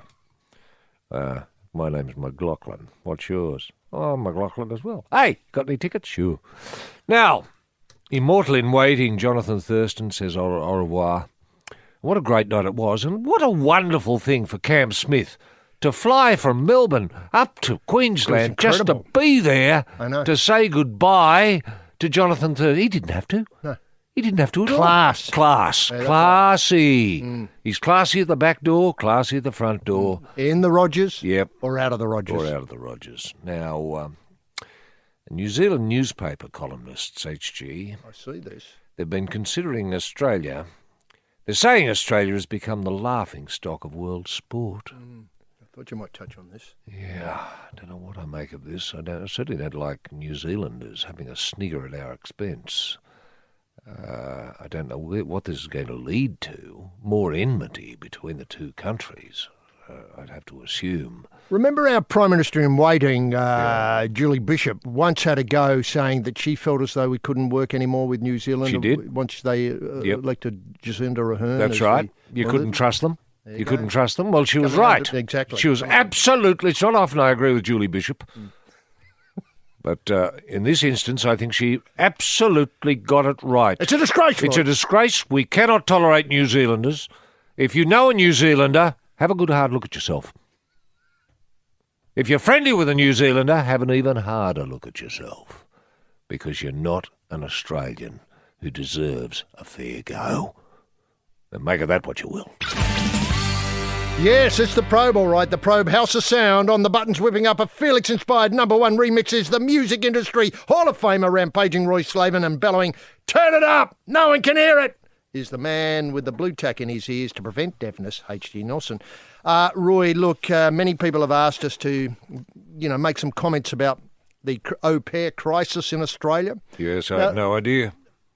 I had no idea. Thanks very much. Exactly. Now, look, is it a ticketing problem, meaning is there enough capacity in the TAFEs and the universities to train young Australians, fit young Australians, concerned about jobs and growth, in the role, in the career of au pairism, if I can put it that way? Yes, what a good question.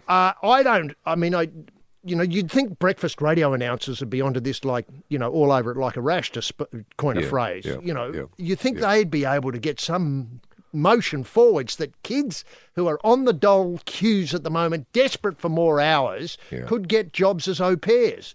Now, I've got to ask, is wages an issue? For instance, you and I have looked at this, and it appears as though most people do it because they love being au pairs. Yeah. Look, it's a tricky one, isn't it? I didn't think we had much of a history of au pairism here in Australia. I mean, it's very common in Europe. Au pair means on par, equal to. Mm-hmm. So you get someone into your house who is equal to the parents in the way they conduct themselves in the duties of the home. Highly skilled. They can do washing up. They can make beds. They can read books. They can train the children. They can discipline the children. They can take the children swimming or picnics. Yes. They can dress the children, given the correct circumstances. And they do this for food on the table, warmth at night, and not much money. Yes, now... There's not much money involved. I think it's a pittance, HG. It might be just enough to, I don't know, get yourself a bus ticket. Maybe a bus ticket, maybe or an Opal card. Yeah, maybe a packet of fags and a beer and a pie at the end of the week. That's it. It's a token wage, but you get your board and lodging. Right. In the same way others in the household do, like mum or dad. Now, look, so it's mum or dad. So it's like having either two mums or two dads in the house, depending on the sexual orientation of the au pair that you get. Normally, they're in Europe, of course. They're usually women, and they're women between the ages of maybe 19 and 30. Let's take the Australian experience. Very weird if you're an au pair at the age of 60, for example. You just don't see it. Right. Or if you're a 50-year-old bloke wanting to be an au pair, well, people are going to scratch their heads a little bit. Can I come to the question of wages? Look, these are people who, by all rights, sound as though they're fairly well educated because they've got a second language. Well, they can read and write. Read and write. In two languages, In at two least. languages. Well done. Yeah. Two languages. Now, they can also do cooking, and if I look at, say, Manu's work, I mean, that's not cheap. No. I mean, I don't want to pick on him. I could easily pick on plenty of other chefs. There's millions of TV chefs who are earning a nice crust. And so this person's expected to produce, the French cuisine if they come from France, or Italian cuisine, or German cuisine. Or schnitzel if they come from Austria, yes. That's right, yes. So they've got a range of activities, plus turn their hand to a burnt chop when required, when guests come in on the barbecue and so on. Yep, sure. And then, of course, we've got the question... And be able to conduct a conversation, come on in, meet Michelle. This is our au pair. Mm-hmm. Oh, hi there, Michelle. Hello. What are you cooking for us, Michelle? French onion soup. Ah, with a sort of Asian flavour, is it? You know what I mean?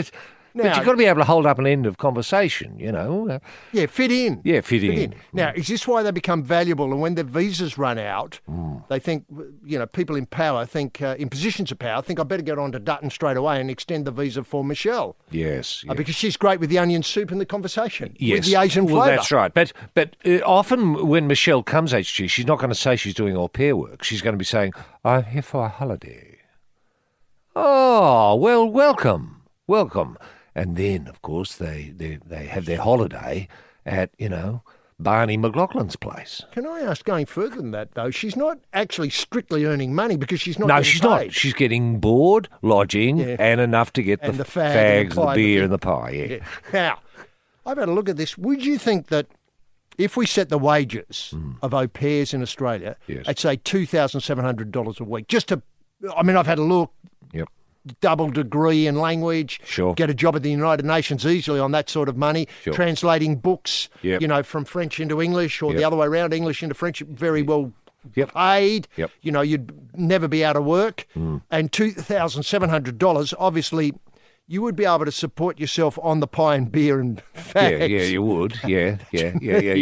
Now, but that becomes, then your au pair is only available to what I'd call a niche market. You sort of squatocracy, your people who are high earners, your top ends, your CEO types, rather than your ordinary, people who are struggling to make ends meet, who are having, mum and dad have got to work, everyone's got to work, the kids got to leave school at 8 because they've got to get jobs. And you get the au pair in to help out with the washing up and the cleaning of the floors and the cleaning of the car and those sorts of things, and running the checks up to the post office to pay the bills and that sort of stuff, Backtrack a bit, though. Yes. If we had a set a rate of pay at $2,700 a week, Australians would do it, and we would be able to avoid all these international diplomatic, the rich get there what they want and the rest of us... Well, then it comes down to our education system, actually. We don't encourage... We don't value au pairism. Well, we don't value having a second language. No. You want your au pair to be able to speak either French or German or something like that. Or Mandarin. So they bring something that extra, and kids... Australian kids, if they do have a second language, they tend to leave the country and get work elsewhere. Yeah. But do you understand what I mean? That's why we've got to stamp out the teaching of second languages in Australia for a start, haven't we? Oh, what I was trying to get to was that what we need to do is au pairism seems to be rather dodgy. Dodgy, yes. It seems to be dodgy all round. It involves people asking for favours, and then when people... Well, it's been a theme for smutty films over the years, HG. Is that what you're getting at? I suppose it is. You get the au pair in, you know what I mean? Yeah. You know what I mean? Yes. Yeah, sure, you can cook, but can you, What else can you do? Yeah. What are you doing later tonight, when the lights go out?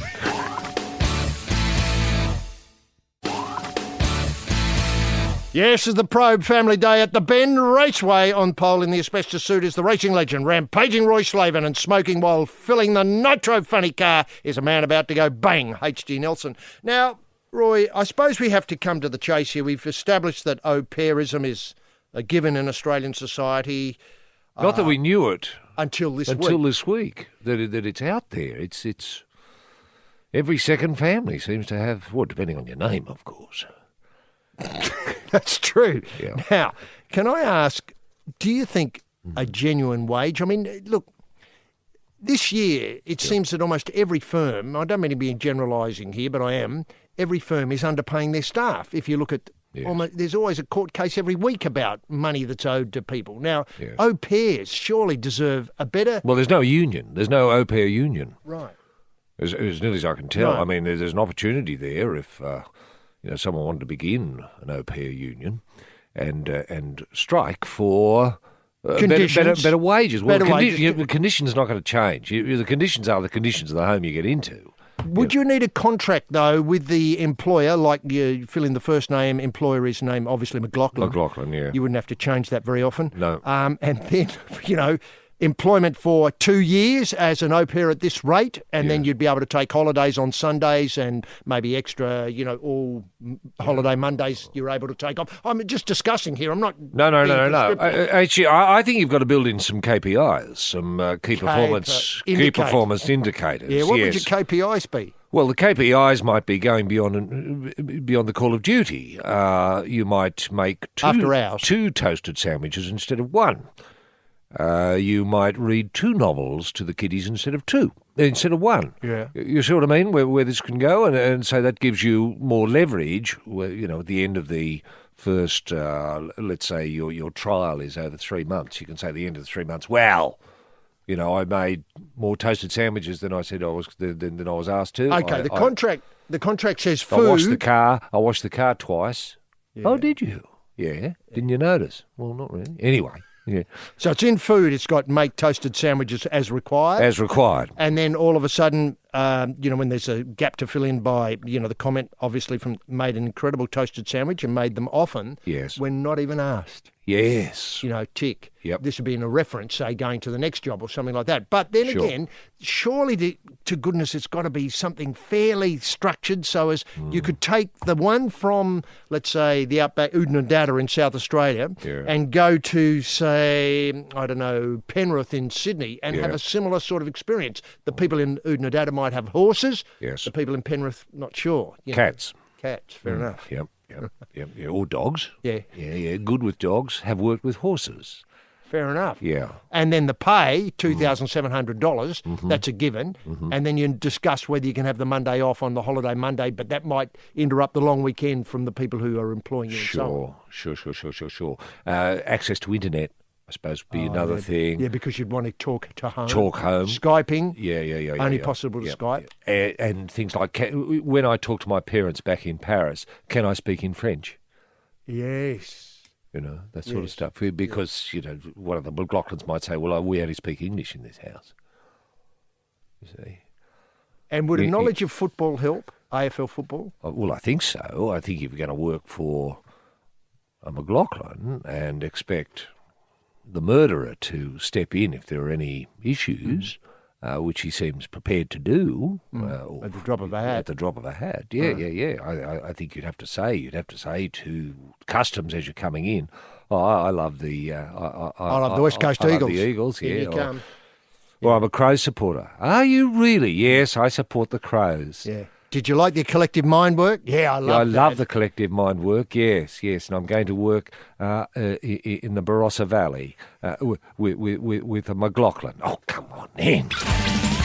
Yes, is the Fair Go Show. The Probe House of Curry fiddling about with the pestle and mortar, and the extra hot chili is the Spice King rampaging Roy Slaven and whipping up a lively marinade of lard, ghee, butter and margarine. It's the Rogan Josh, H.G. Nelson. Look, we did get an email this week from Anthony Brown, who drew our attention again to the Collective Minds organisation and the relationship with the Adelaide Crows, which we've just touched on in the last break. Yeah. Now, he says, trust the email finds you well. Well, of course it does. We've fit as trout here, Anthony, and I read with keen interest this week about the measures employed by the Adelaide Crows. Unfortunately, the attempts at cerebral fine-tuning by this self-styled mind performance company, Collective Mind, has left many of the Crows players mentally scarred for life. Well, that's Anthony's thought. My thoughts immediately turned to Roy's pertinent reminder that the player's biggest enemy is often the mind, and then wondered how Grassy might have approached mind performance work with the Shamrocks back in the day. Right. Now, just to flesh this out a little bit, the mind performance company, and I've got to say is that I'm not sure what tickets you need to get involved in the Mind Performance Company, but I'd love to think that au pairs, after qualifying for citizenship in Australia, could move on from au pairism into mind performance, because it seems that a lot of the skills are equally transferable. Sure. So the Mind Performance Company this week has shifted the blame for the Adelaide Crows' poor season. Let's remind people the Crows finished 12th out of a competition of 18. To which I say to begin with, just imagine how the Crows would have gone without the influence of Collective Mind. They would have been wooden spooners, surely. They would have given Carlton a run for their money. Yes. I think Carlton offered to be the 19th team in an 18-team competition, which is no mean feat. No. But I think the one above them in 18th could have been the Crows. Sure. Is there any talk of the Collective Mind people working with Carlton next year, HG, or in the pre-season? Can I ask? Perfection, as in 19th, is hard to achieve. Yes. I don't think any input from the Collective Mind people will help that. No. I was making some comments during the week about Carlton's success this year, and they appear to be pioneering a form of the game without any players. Without any people who can actually play the game. They've got one. All right. I'll give them that. Yeah. The lad Cripps, who got selected in the All-Australian team. Yes. But apart from that, they are struggling. Right. So they're just going to build around Cripps, I suppose, next year. That'd be the idea. Well, if the Mind Collective people were involved, I'd only get Cripps to go along and talk to them. I wouldn't get the rest of them. No. I mean, the rest of them, though. Yeah. Anyway, it's the Corporate Mind Performance Company, Collective Mind, has shifted the blame away from their work, and especially this controversial pre-season camp. Now, we've discussed this before. I think it's a bit of a mystery what went on, isn't it? Nobody's talking about what actually went on, apart from the blindfold on the bus. Well, they seem to get on a bus, bag people, head in the bag, which we like, played the Tigers theme song, you know, we're a team from Tiger Town, etc. Which they deny. They deny that happened. Now... Auto-suggestion, Roy? Yeah. You know how this works, brainwashing? Yes. By the way, boys, Celestine Prophecy style. Yes, they've been on the brainwashed. bus, Yes. you're going to hear the Tigers song. Think how you'll feel when you hear it. Yeah. They didn't have to play it, Roy. No. It was there already in their minds. In their minds, right. Yep. Now, this week, this collective mind broke their silence about the controversial training regime. The company also said that the famous power stance, now this was lost on me, but last year the Crows were in the finals and made the grand final to be belted by the Tigers on that one day in September. Now, they'd adopted this weird hands apart, or, standing apart, not joining up, power stance during the national anthem in the final series. And I believe Taylor Walker, the Crows skip, was the author of that. That was his idea. His idea. Nothing to do with collective mind. Are you suggesting collective mind are distancing themselves from the power stance? They are.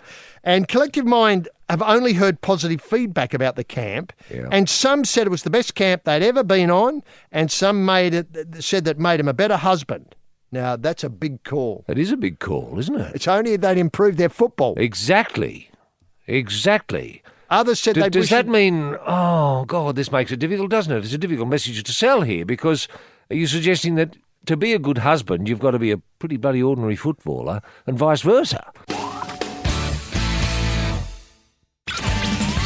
Yes, this is the Probe Writers' Workshop, setting the pace with a true crime fiction epic is Golden Dagger winner rampaging Roy Slaven and knocking up a lewd Norwegian-style potboiler that is already priced to clear H.G. Nelson.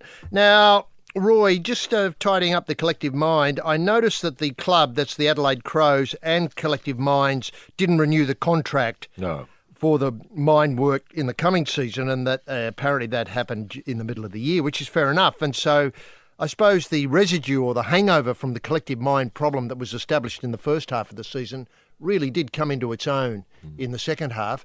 And you've got to ask, this is a Melbourne company. Yep. Oh, you get what I'm going? Yeah. Adelaide Crows in the final, the granny, last year. Mm-hmm. Melbourne being very jealous Yes. of its football dominance. Yes. And hopefully, I think I have to do the maths here correctly, they've got a lot of teams in the top 8. It's not unheard of that it could be 2 Melbourne teams in the grand final again. So Collective Mind were a fifth columnist. Fifth columnist. Yeah. And you can't blame them. Of course you can't blame them. They probably want more work in Victoria. Well, had they been successful with the Crows, they wouldn't have got a job in Victoria. They wouldn't. But now they're seen as heroes in Victoria, I suppose, because they've blown Adelaide Crows out of the water, for the next generation? You know who the first person was on the phone to them? The killer. Yeah, the killer. Yep. The murderer. Now, how about this? One of the players said it made him a better husband. Yes. And others said they wished they did it earlier.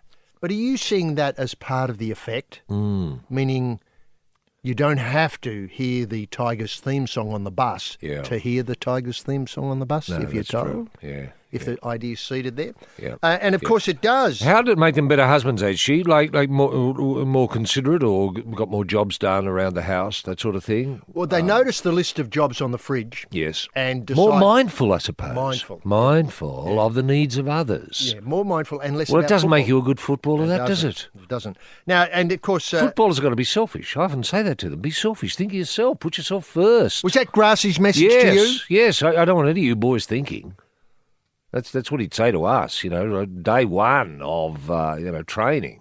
Okay, blokes, you leave your minds in the car or leave your minds in the toilet. I don't care where your mind is, but I don't want it here. Can I ask, did he have a, what would I call it, a Svengali-like control of the team and use, tones of voice and language and suggesting that heavenly... rewards may await those who left their minds in the toilet? Well, that could be the clear suggestion, I suppose. Oh, I understand that. The clear suggestion. He didn't say so, really. I mean, he was just there to make us better footballers, And if better footballers means you're more selfish, and, I'm not expecting you to be good husbands or anything, blokes. Not that many of you are married. I don't expect many of you are going to get married the way you are. So I might as well make footballers of you, because you're not going to be much else, are you? Yes, you're part of the 2018 Love Probe Revolution here with Roy and HG. And since it's Father's Day, Roy, I feel as though it's important to include all dads. And when we talk about dads, we talk about one dad in particular, John Hopoate, who has, as you point out, now set a record He has. An enormous record which is unlikely to be beaten, being suspended for 10 years from rugby league. Yes. But the great news is if we read the tea leaves correctly, he's now prepared to get back into the ring and take on, well, I was going to say all comers, well, people who want to fight him, obviously, and there's plenty of those. I suppose there would be, yeah. And so he'd be in a heavyweight or... We'd have to be in a heavyweight division. Yeah. Are you seeing which we have a paucity of, really, don't we? We do. Surprisingly. I mean, we do have weight issues as a nation, but this doesn't express itself in success in the heavier divisions of boxing, doesn't it? I mean, this is something for the sports minister to look into. It's an irony, if she isn't it? ever gets to address sporting issues, which she hasn't shown much interest in doing thus far. Anyway. Can I ask, would you like to see John, I mean, John's had lots of bouts already, but would you like to see him penciled in tentatively, on, should he get up to speed, on the undercard of this Horn Mundine bout, which is looming in November? Yes, I would. In fact, it could be a neat solution. There's some suggestion that Anthony Mundine might be struggling to make the weight. If he's overweight... Big penalties. Well, no, if he's overweight, couldn't he fight Hopper? Whoa, that's something I hadn't thought of. See, that's sort of thinking outside of the box. This is a sort of collective mind solution, isn't it? Where I was going was Big Gal, who's going around yet again next year for the... Is Big Gal, strictly speaking, heavyweight? Is he... Oh, that's a good question. I've always thought he was. Yeah, I always thought he was too, Big Gal. He could bulk up for the bout. Yes. So you're suggesting Gal versus Hopper? A rugby league special. Wow. I mean, that's... What about Barry Hall? Barry's a bit quiet these days. He's looking for things to do. I understood he was, desperate for work. Yes. Barry Does Barry like... Well, we know Barry likes throwing a punch. Now, whether he likes wearing shorts and standing in a ring while doing it, the jury's still out on. But has anyone put the proposal to him? Look... I don't know. No, I accept that. And there's always Mumford as dry powder as well, the former Geelong /Swan/Giant. Yes. And he I think's okay weight-wise, would be a neat match with Hopper. Yep. But look, I didn't really want to get into the boxing career, which is great. No. But this is a wonderful rugby league story, and, you don't often get these. Occasionally they bob up on Father's Day. And, Will Hopper White, one of the oldest boys in... the brood, and when I say brood, I mean the 11 kids. Yes. Will says, John, he's my old man, I'll always back him. Yep. He's done some funny things on the field. He's not perfect, and neither am I. Yep. For the most part of my life, I've seen John Hopawade off the field. I suppose he would have done, yes. I mean, it'd be terrible if... Well, he'd be around the house a lot, you'd imagine. Well, I'll get to that in a minute. The difficulty is, I wouldn't like to see Will Hopawade on opposing side to John Hopawade. I think that'd be just asking for trouble. Yes, I do too. Do you know what I mean? Yeah, for the Forestville Ferrets versus the Narromine and Numbats or whatever they are. Anyway, so I've seen John Hopawade off the field, and that's the man I respect and love as a father. Oh, God, the tears. Yeah. Tears. I mean, thoughts and prayers. Is he saying he doesn't respect so much the player, the playing dad? I think that's right. That's tacit, isn't it? Yeah. Yes. The bloke you see on the field and off the field are two different blokes. Is that right? If people saw him at home, they'd see Mum is the real boss. She's got him under the whip, vacuuming and doing the dishes and the jobs on the fridge and cleaning the car. Okay. Repainting the... Anyway, now, look, that's a very disturbing picture that there's two Hopawades that are so different. There's the what are you looking at? Yes. The bloke who stands out there and, points and gestures and says, I'll flatten you. And sticks the finger up. Yeah. Yep. Not forgetting that. And the person who's vacuuming and doing the dishes at home. I mean, it's a beautiful picture, though, isn't it? It's pure rugby league. Yeah, it is. But I suppose you've got to separate yourself, HG, when it comes to sport. You get into a lot of people say, Roy, when you're in the ring hitting people, you're a different bloke than you are, driving the cab. Well, that's true. That's true. You've got to be. You've got to be able to adapt to the circumstances. And I often say to people, even if I was sitting in the cab wearing boxing gloves, driving around, I'm still not going to hit you because there's no bell. Yes, this is the National Theatre of Probe in tonight's performance of the Sum of the 17th Dole. The parts are ruined. Barney will be played by actor winner Roy Slaven, and the part of the Dole will be played by H.G. Nelson now. Let's go to the US Open, which is just thrilling everybody with its drama and heat and, people taking their shirts off and so on. Oh, yes. Isn't it good to see Ash Barty into the second week, HG? She's in the quarterfinals. And could she be carrying the Stoser torch? Thanks. Yes. Look, the umpire getting out of his chair and having a word to Nick Kyrgios, Mohamed Layani, is this going to revolutionise sport as we know it? For those who are unfamiliar with it, there was a bit of Kyrgios was trailing 3-zip in the second set, having thrown away the first on a wild second serve double fault, etc. Layani left his chair and to beg the enigmatic star to start trying to avoid being sanctioned again for not giving his best effort. So it looked as though it was going to be a punter special all of a sudden. Mercifully, I got out of it before. Now, I want to help you. I've seen your matches. You're great for tennis. Nick, I know this is not you. Wow. Now, we come to the theme of the day. It's not you. John Hopowate's son, Will, says it's not him who he sees out there playing rugby league. At home, he sees the dad that he loves. Now, well, as I say, actually, you put a bloke in a pair of shorts and put some boxing gloves on them and put him in a ring. They're a boxer. It's a different person to the one you see, getting the leaves out of the gutters. Seeking some sort of physical treatment, Kyrgios said, "Okay, just call the trainer to the court and I'll try." When the trainer arrived and asked what Kyrgios needed for treatment, the Australian said, "Oh, I don't know, check my wrist or something. Can you just stay out here for a few minutes?" I mean, that was beautiful. Yes. Just the mind at work there. Because you're not out in there with a, racket. Now, okay, can you see, Razor Ray getting the Carlton team in a huddle when they're, say, 10 goals down and says, "Blokes, I know it's not you out here, but just try a little harder."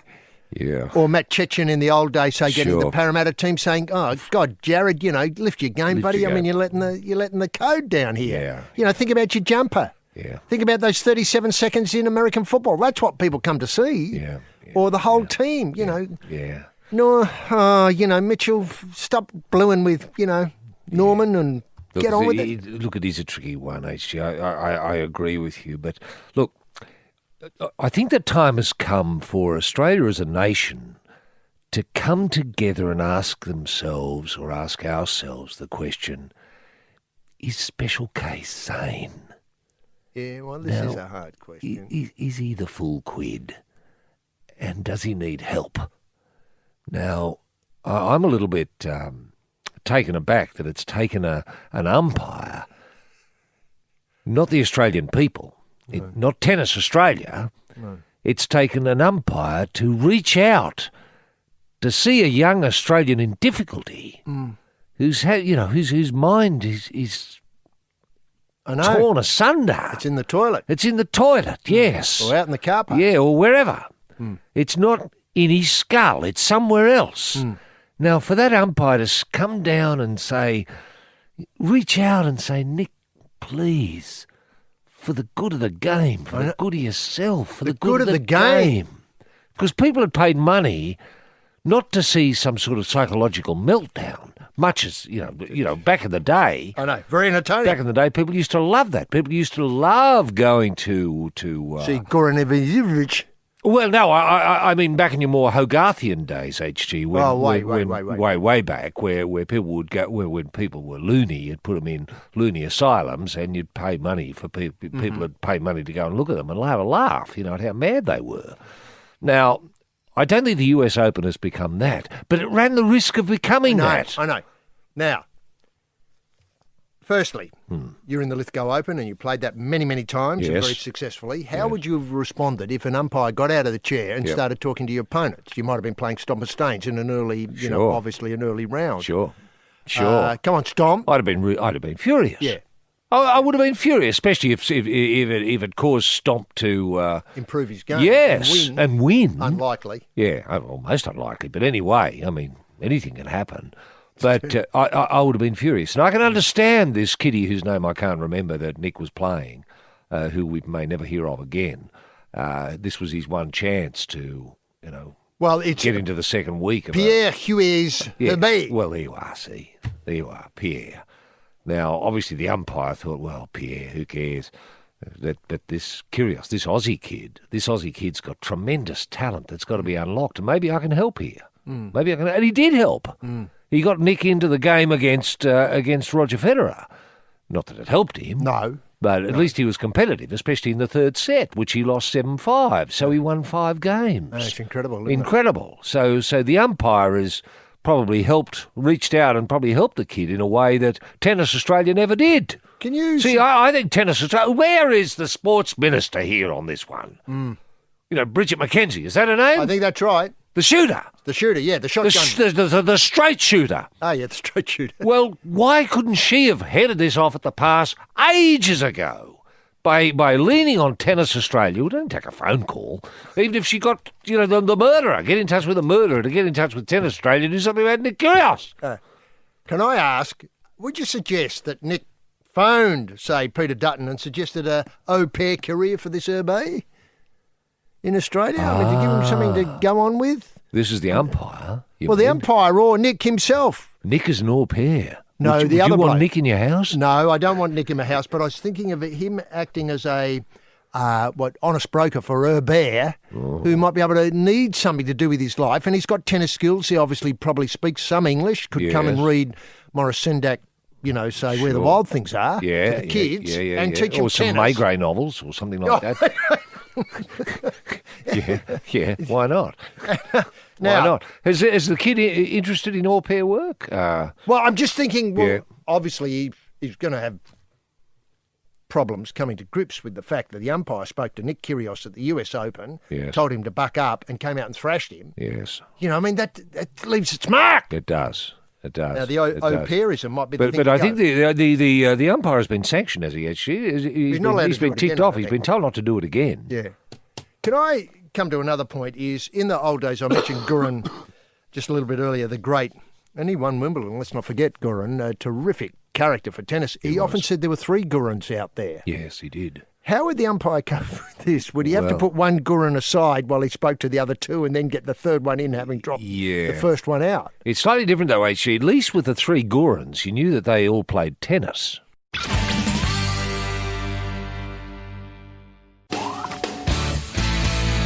Yes, it's the Probe House of Cards, holding all the aces. The King of Diamonds, rampaging Roy Slaven on the other side of the card table, the man with a fist of nothing, H.G. Nelson. Look, the end of the rugby league season, and I've got to say, is Mad Monday obviously falls tomorrow. It is too, yes. Is there any plans? Have we heard any plans? Certainly what have What are plans. the Raiders up to, HG? Well, I'm always interested in Raiders Mad Mondays. They tend to be something worth reporting.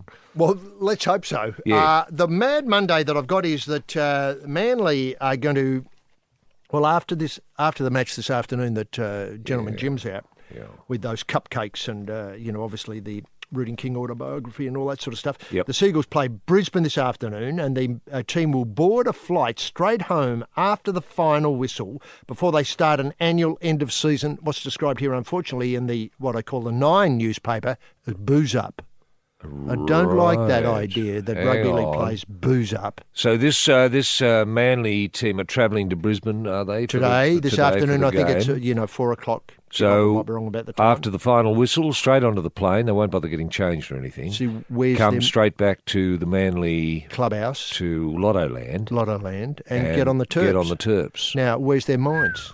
Their minds are already back at Lottoland on the first beer. I suppose they are. Now, there'll be no shortage of events, according to this in the Nine paper. Yep. There'll be no shortage of events, salary cap dramas, sex tape problems, ownership concerns, Jackson's Hastings, Gladstone, Dutch up and on it goes. Yep. The players have been told to come as a character from a movie. Well, that's a good idea. The year they were born in, from a movie that was made in the year they were born. Right. So Skipper Daly Cherry Evans was born in 1989 and would look great as Harrison Ford from Indiana Jones and the Lost Crusade. Well, he would, wouldn't he?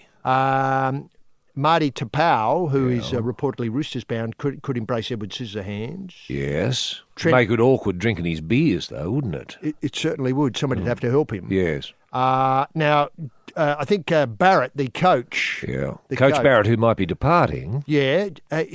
Described here in this article as uncanny resemblance to John Travolta, He's born in 1977, so he could come as Saturday Night Fever. I suppose he could, yes. Travolta in Saturday Night Fever. Yeah, Now, Trent Hodgkinson is tossing up whether to turn up as Dustin Hoffman or Michael Keaton or Eddie Murphy. Yes. Anyway, it's going to be, I can feel it's quite exciting, Mad Monday. Can I just say, Great. that this sounds like a hell of a lot of fun. It does.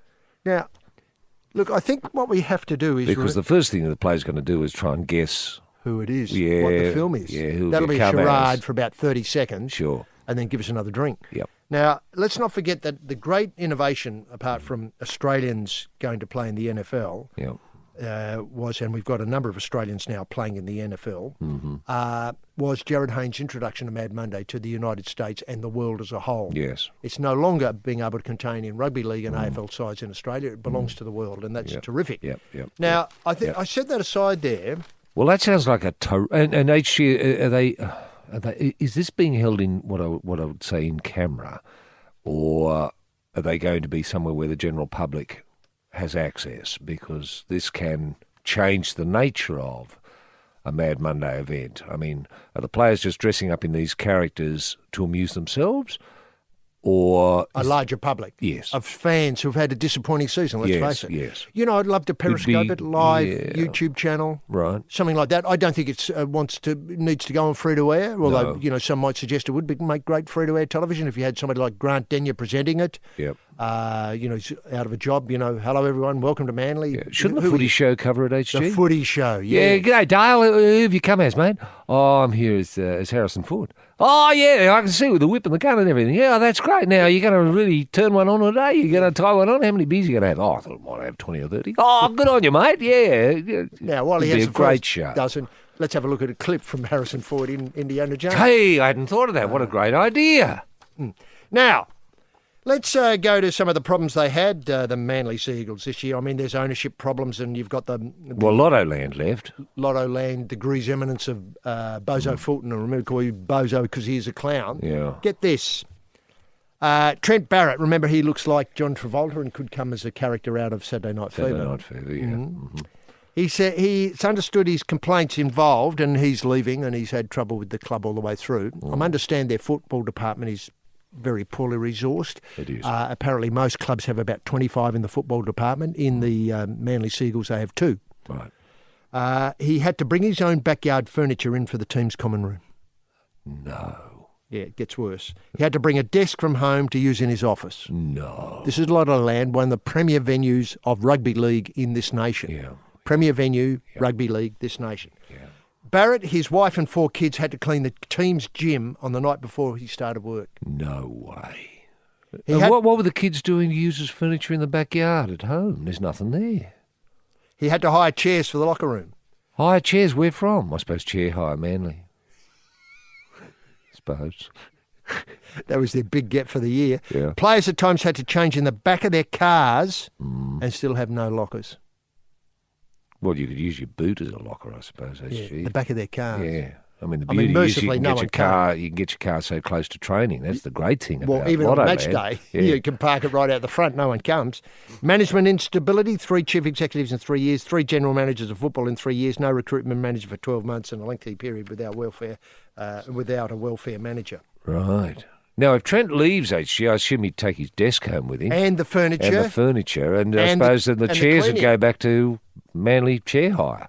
And who's coming in behind him? Let's say it's John Cartwright who might be taking over. Well, I hope he's got a lot of stuff at home he can loan to the club. Well, yeah. I mean, that's just madness. It is, isn't it? I mean, and these are not expensive things. I mean, if you put out an APB and asked for chairs, if the club put it on their website, I'm sure you'd be inundated with chairs. People would bring them in, and with those general council clean-out days, people are tripping over chairs all around the Manly area. People are just getting rid of chairs all the time, aren't they? Desks. Because tastes change over the years. You buy a chair, and then a few years later you think, oh God, what did I do? What was I thinking? What was I thinking? Yeah. So you put it out. Yeah. Well, there's no reason why you couldn't get the reserve graders to go around, or even the third grade, the flag team.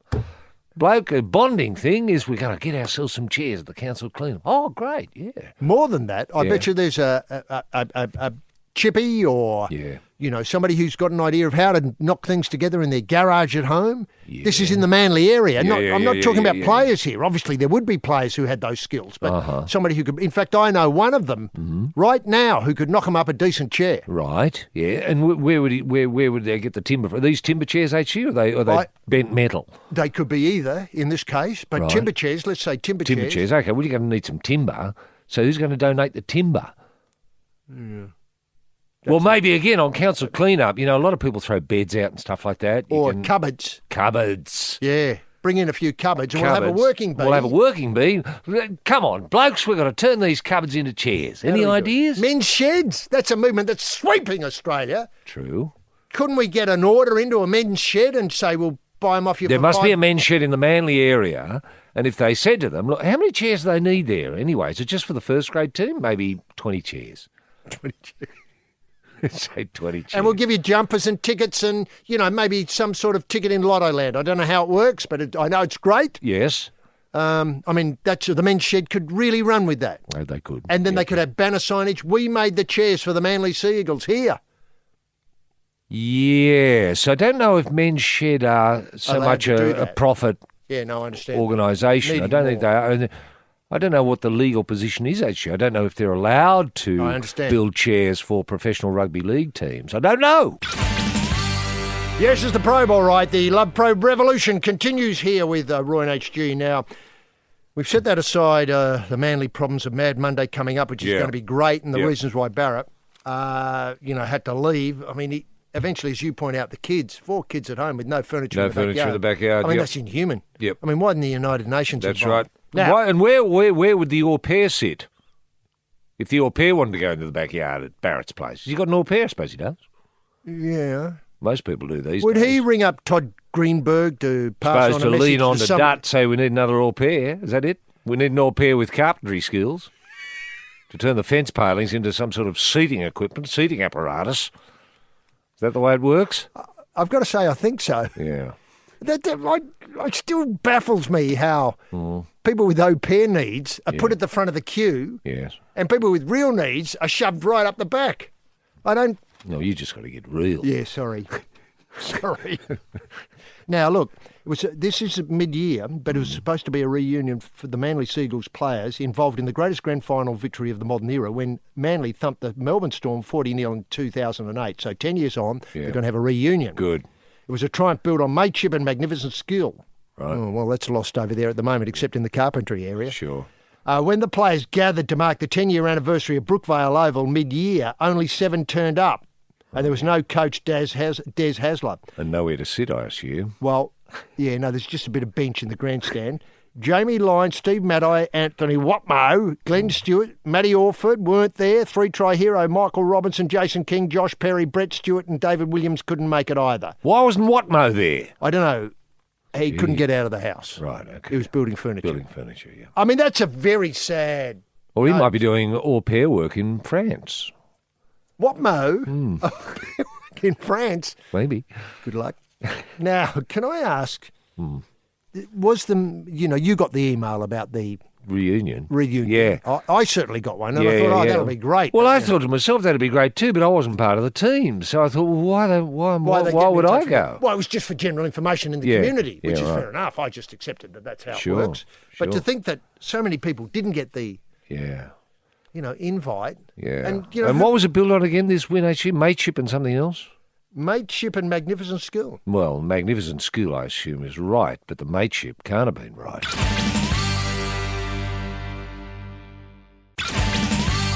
Yes, this is the Probe Tennis Camp at net with a bucket of balls and a backhand clinic as slam winner and Olympic gold medalist rampaging Roy Slaven and out back in the cabana practising his next mental breakdown ASATP to a rookie H.G. Nelson. Now, speaking of having trouble in sport... Chautauqua, as we know, has refused to come out of the gates in 6 official trials, including the latest on Saturday at Rose Hill. Yes. He obviously made unleashing his trademark burst to finish a no second. Yep. Well, not considering his effort as a refusal to jump, Stewart said the slow start was not satisfactory. No. And I noticed, sadly, that bookmakers aren't able to include him in markets for the Anymore. coming spring because that they're right? uncertain that he's going to be there and being on his best behaviour and jumping with the rest of the field. Right. Because they don't feel as though they should delude or, you know, sell the punting public a pup. What about your SP bookie, actually? You're a legal bookie. There's plenty of place you can get on. Yeah, good. Now, while not considering his effort, as said it was not satisfactory, now a behaviourist who wanted to remain anonymous was referred as Mr. Q, open brackets, Roy Slaven, close brackets, at yesterday's hearing, this is midweek, said he believed the horse was heading in the right direction and would benefit from more time with him. Stewards said they would allow Chautauqua a barrier trial again, but not before September the 22nd. He must trial on 2 consecutive occasions and show improvement on his performance on Saturday. Roy, you're obviously had a go at the horse and then went into the stewards and talked to them. You had a good hearing, I think. 2 hours was enough, I think, to put your point of view across. It was. You took them through everything you could think of and all the techniques. And how did they respond? Yeah. How did the stewards Look, respond? I think the stewards gave me a fair hearing, HG. I said Chautauqua is an unusual horse. It's quite a cerebral horse. It's a horse that likes to think. It's a horse that I think responds to poetry and literature in a way that other horses probably don't. I said it's just finding the code, the code to go, to find whatever that thing is that says go. Now, what poets have you tried with him? I've tried Battery, HG. Yes, it's the Probe all right home at the Dick and the Till website. One prong of the 2018 Love Probe revolution with Roy and HG. Now, The Bachelor, Roy, it's going from strength to strength. People have been ringing up all morning asking us what we know about these intruders. Oh, yes, intruders, they're arriving this week, aren't they? That's right. Apparently, they're designed to be inserted into The Bachelor to ruffle the feathers. Yeah. I think they're coming in Wednesday night. There's people from Adelaide, Brisbane and Sydney coming in. And we won't know. Fans of the series know that each season comes with its own dynamic casting or casting dynamic, with the Bachelorettes usually divided into 2 groups, villains and everybody else, and they're battling away for the affections of the Bachelor. How are you seeing this year? Nick Cummins, yeah. Look, I found it really engaging, actually, really engaging. It's been terrific. I mean, you've got what I'd call your bitchy lot. Yes. You know, and they're great. Yes. And then you've got your more enthusiastic ones. And there's a young lady there who was apparently in love with Nick, before the show. And so she comes with baggage, if you know what I mean. Isn't that terrific? That would be hard to cast that person. Very difficult to cast. What sort of questions would you ask that person if you were casting it, which is obviously cast? My first question would be, do you know this fellow? And if she said yes, she'd have to say, well...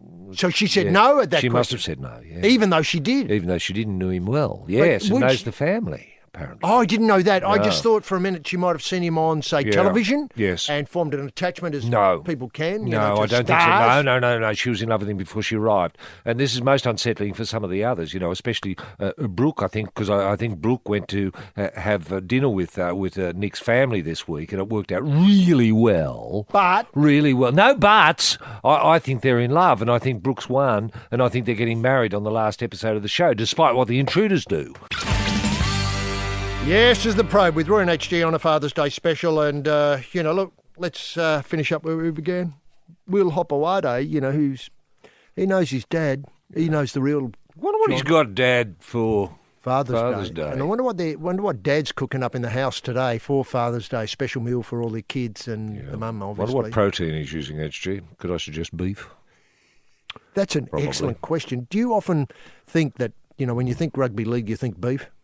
Yes. Yes, I understand. And you think beef, done roast beef, because that's not as popular as it used to be? No, that's true. It'd be it's not quite barbecue weather, is it? But you could put something in the barbecue and just go cooking. Inside, slow cooking, then come out in a few hours and there it is. Just add a salad to that and that's it. Watch the footy this afternoon. Would they let Dad cook the beef in the way that he likes because it's Father's Day? I think or should take the request? No, I think he'd insist on doing it his own way, wouldn't he? Just get out of my way. This is mine. What are you looking at? Yeah. This is my beef. Yeah. Now, I'm just wondering... In fact, I'd give Hopper a pretty wide berth if he was near the barbecue. Do you think you wouldn't want to advise him? Are you sure that's right there? Shut up. Yeah. Now, do you want one to get on there? Yeah. Bend you remember- over and... see if there's any reason to send you off to the doctors. Exactly. Look, can I ask dessert? Would he do a sponge, or do you think he might do one of those things where you use meringue? Crush up meringue with strawberries and cream. Yeah. I hate that. Yeah, I do too. I don't know where he'd go. Maybe I don't know. Maybe a trifle, a wine trifle. A wine trifle, wouldn't that be fantastic? So beef with salad, followed by a wine trifle Now- with lashings of beer. Can I ask scale here? Yeah. Obviously he's got a number 11 of... kids, you'd need vats of trifle, wouldn't you? Yeah. And you need one of those really big barbecues, a huge 4-burner. 4-burner, Yeah. definitely. And you need a side of beef, maybe, a full side. You have to go your country specialist, your Yep. country killed specialist to get that. Yep. In fact, you might bring a steer home live And show the kids how to... Old skills. Yeah. And then, you'd have enough with the cooler weather. Let's hope, they've got a lot of kids to eat it. They'd finish it by the end of the week. But you'd dangle it around the house in muslin bags to air it. Yep. And then you'd have an aged beef by the end. You'd have a 7-day aged beef, but magnificent eating. Yeah. You could even do it hungy style. You could have half in the barbecue and have half in a hole out in the backyard covered in banana leaves and petrol. That'd be it, wouldn't it? Then just get the salad and the vats of trifle and Bob's your uncle. Tap the keg. Here we are. It's a wonderful Father's Day. Look, what I was going to say was that where I wanted to go to is that the Kangaroos are angling to play a test against Tonga. Tonga, the sleeping giant of rugby league. Yes. And that some of the lads, Will Hopewade and David Clemmer included, are prepared to pay for free. Isn't that wonderful? It's a pity it's not on today, isn't it? So there'd be a special piquancy for the Father's Day, to get involved with. Not that this... I think the original plan was to have this test in New York, and I still hope that happens. It's not too late to put that on. And, of course, we hope all dads have a wonderful day. Obviously, that's the end of the probe for this week. Roy, Felix, Chairman Mao, great to have you with us on this special occasion. Fathers, have a great day. Bye now.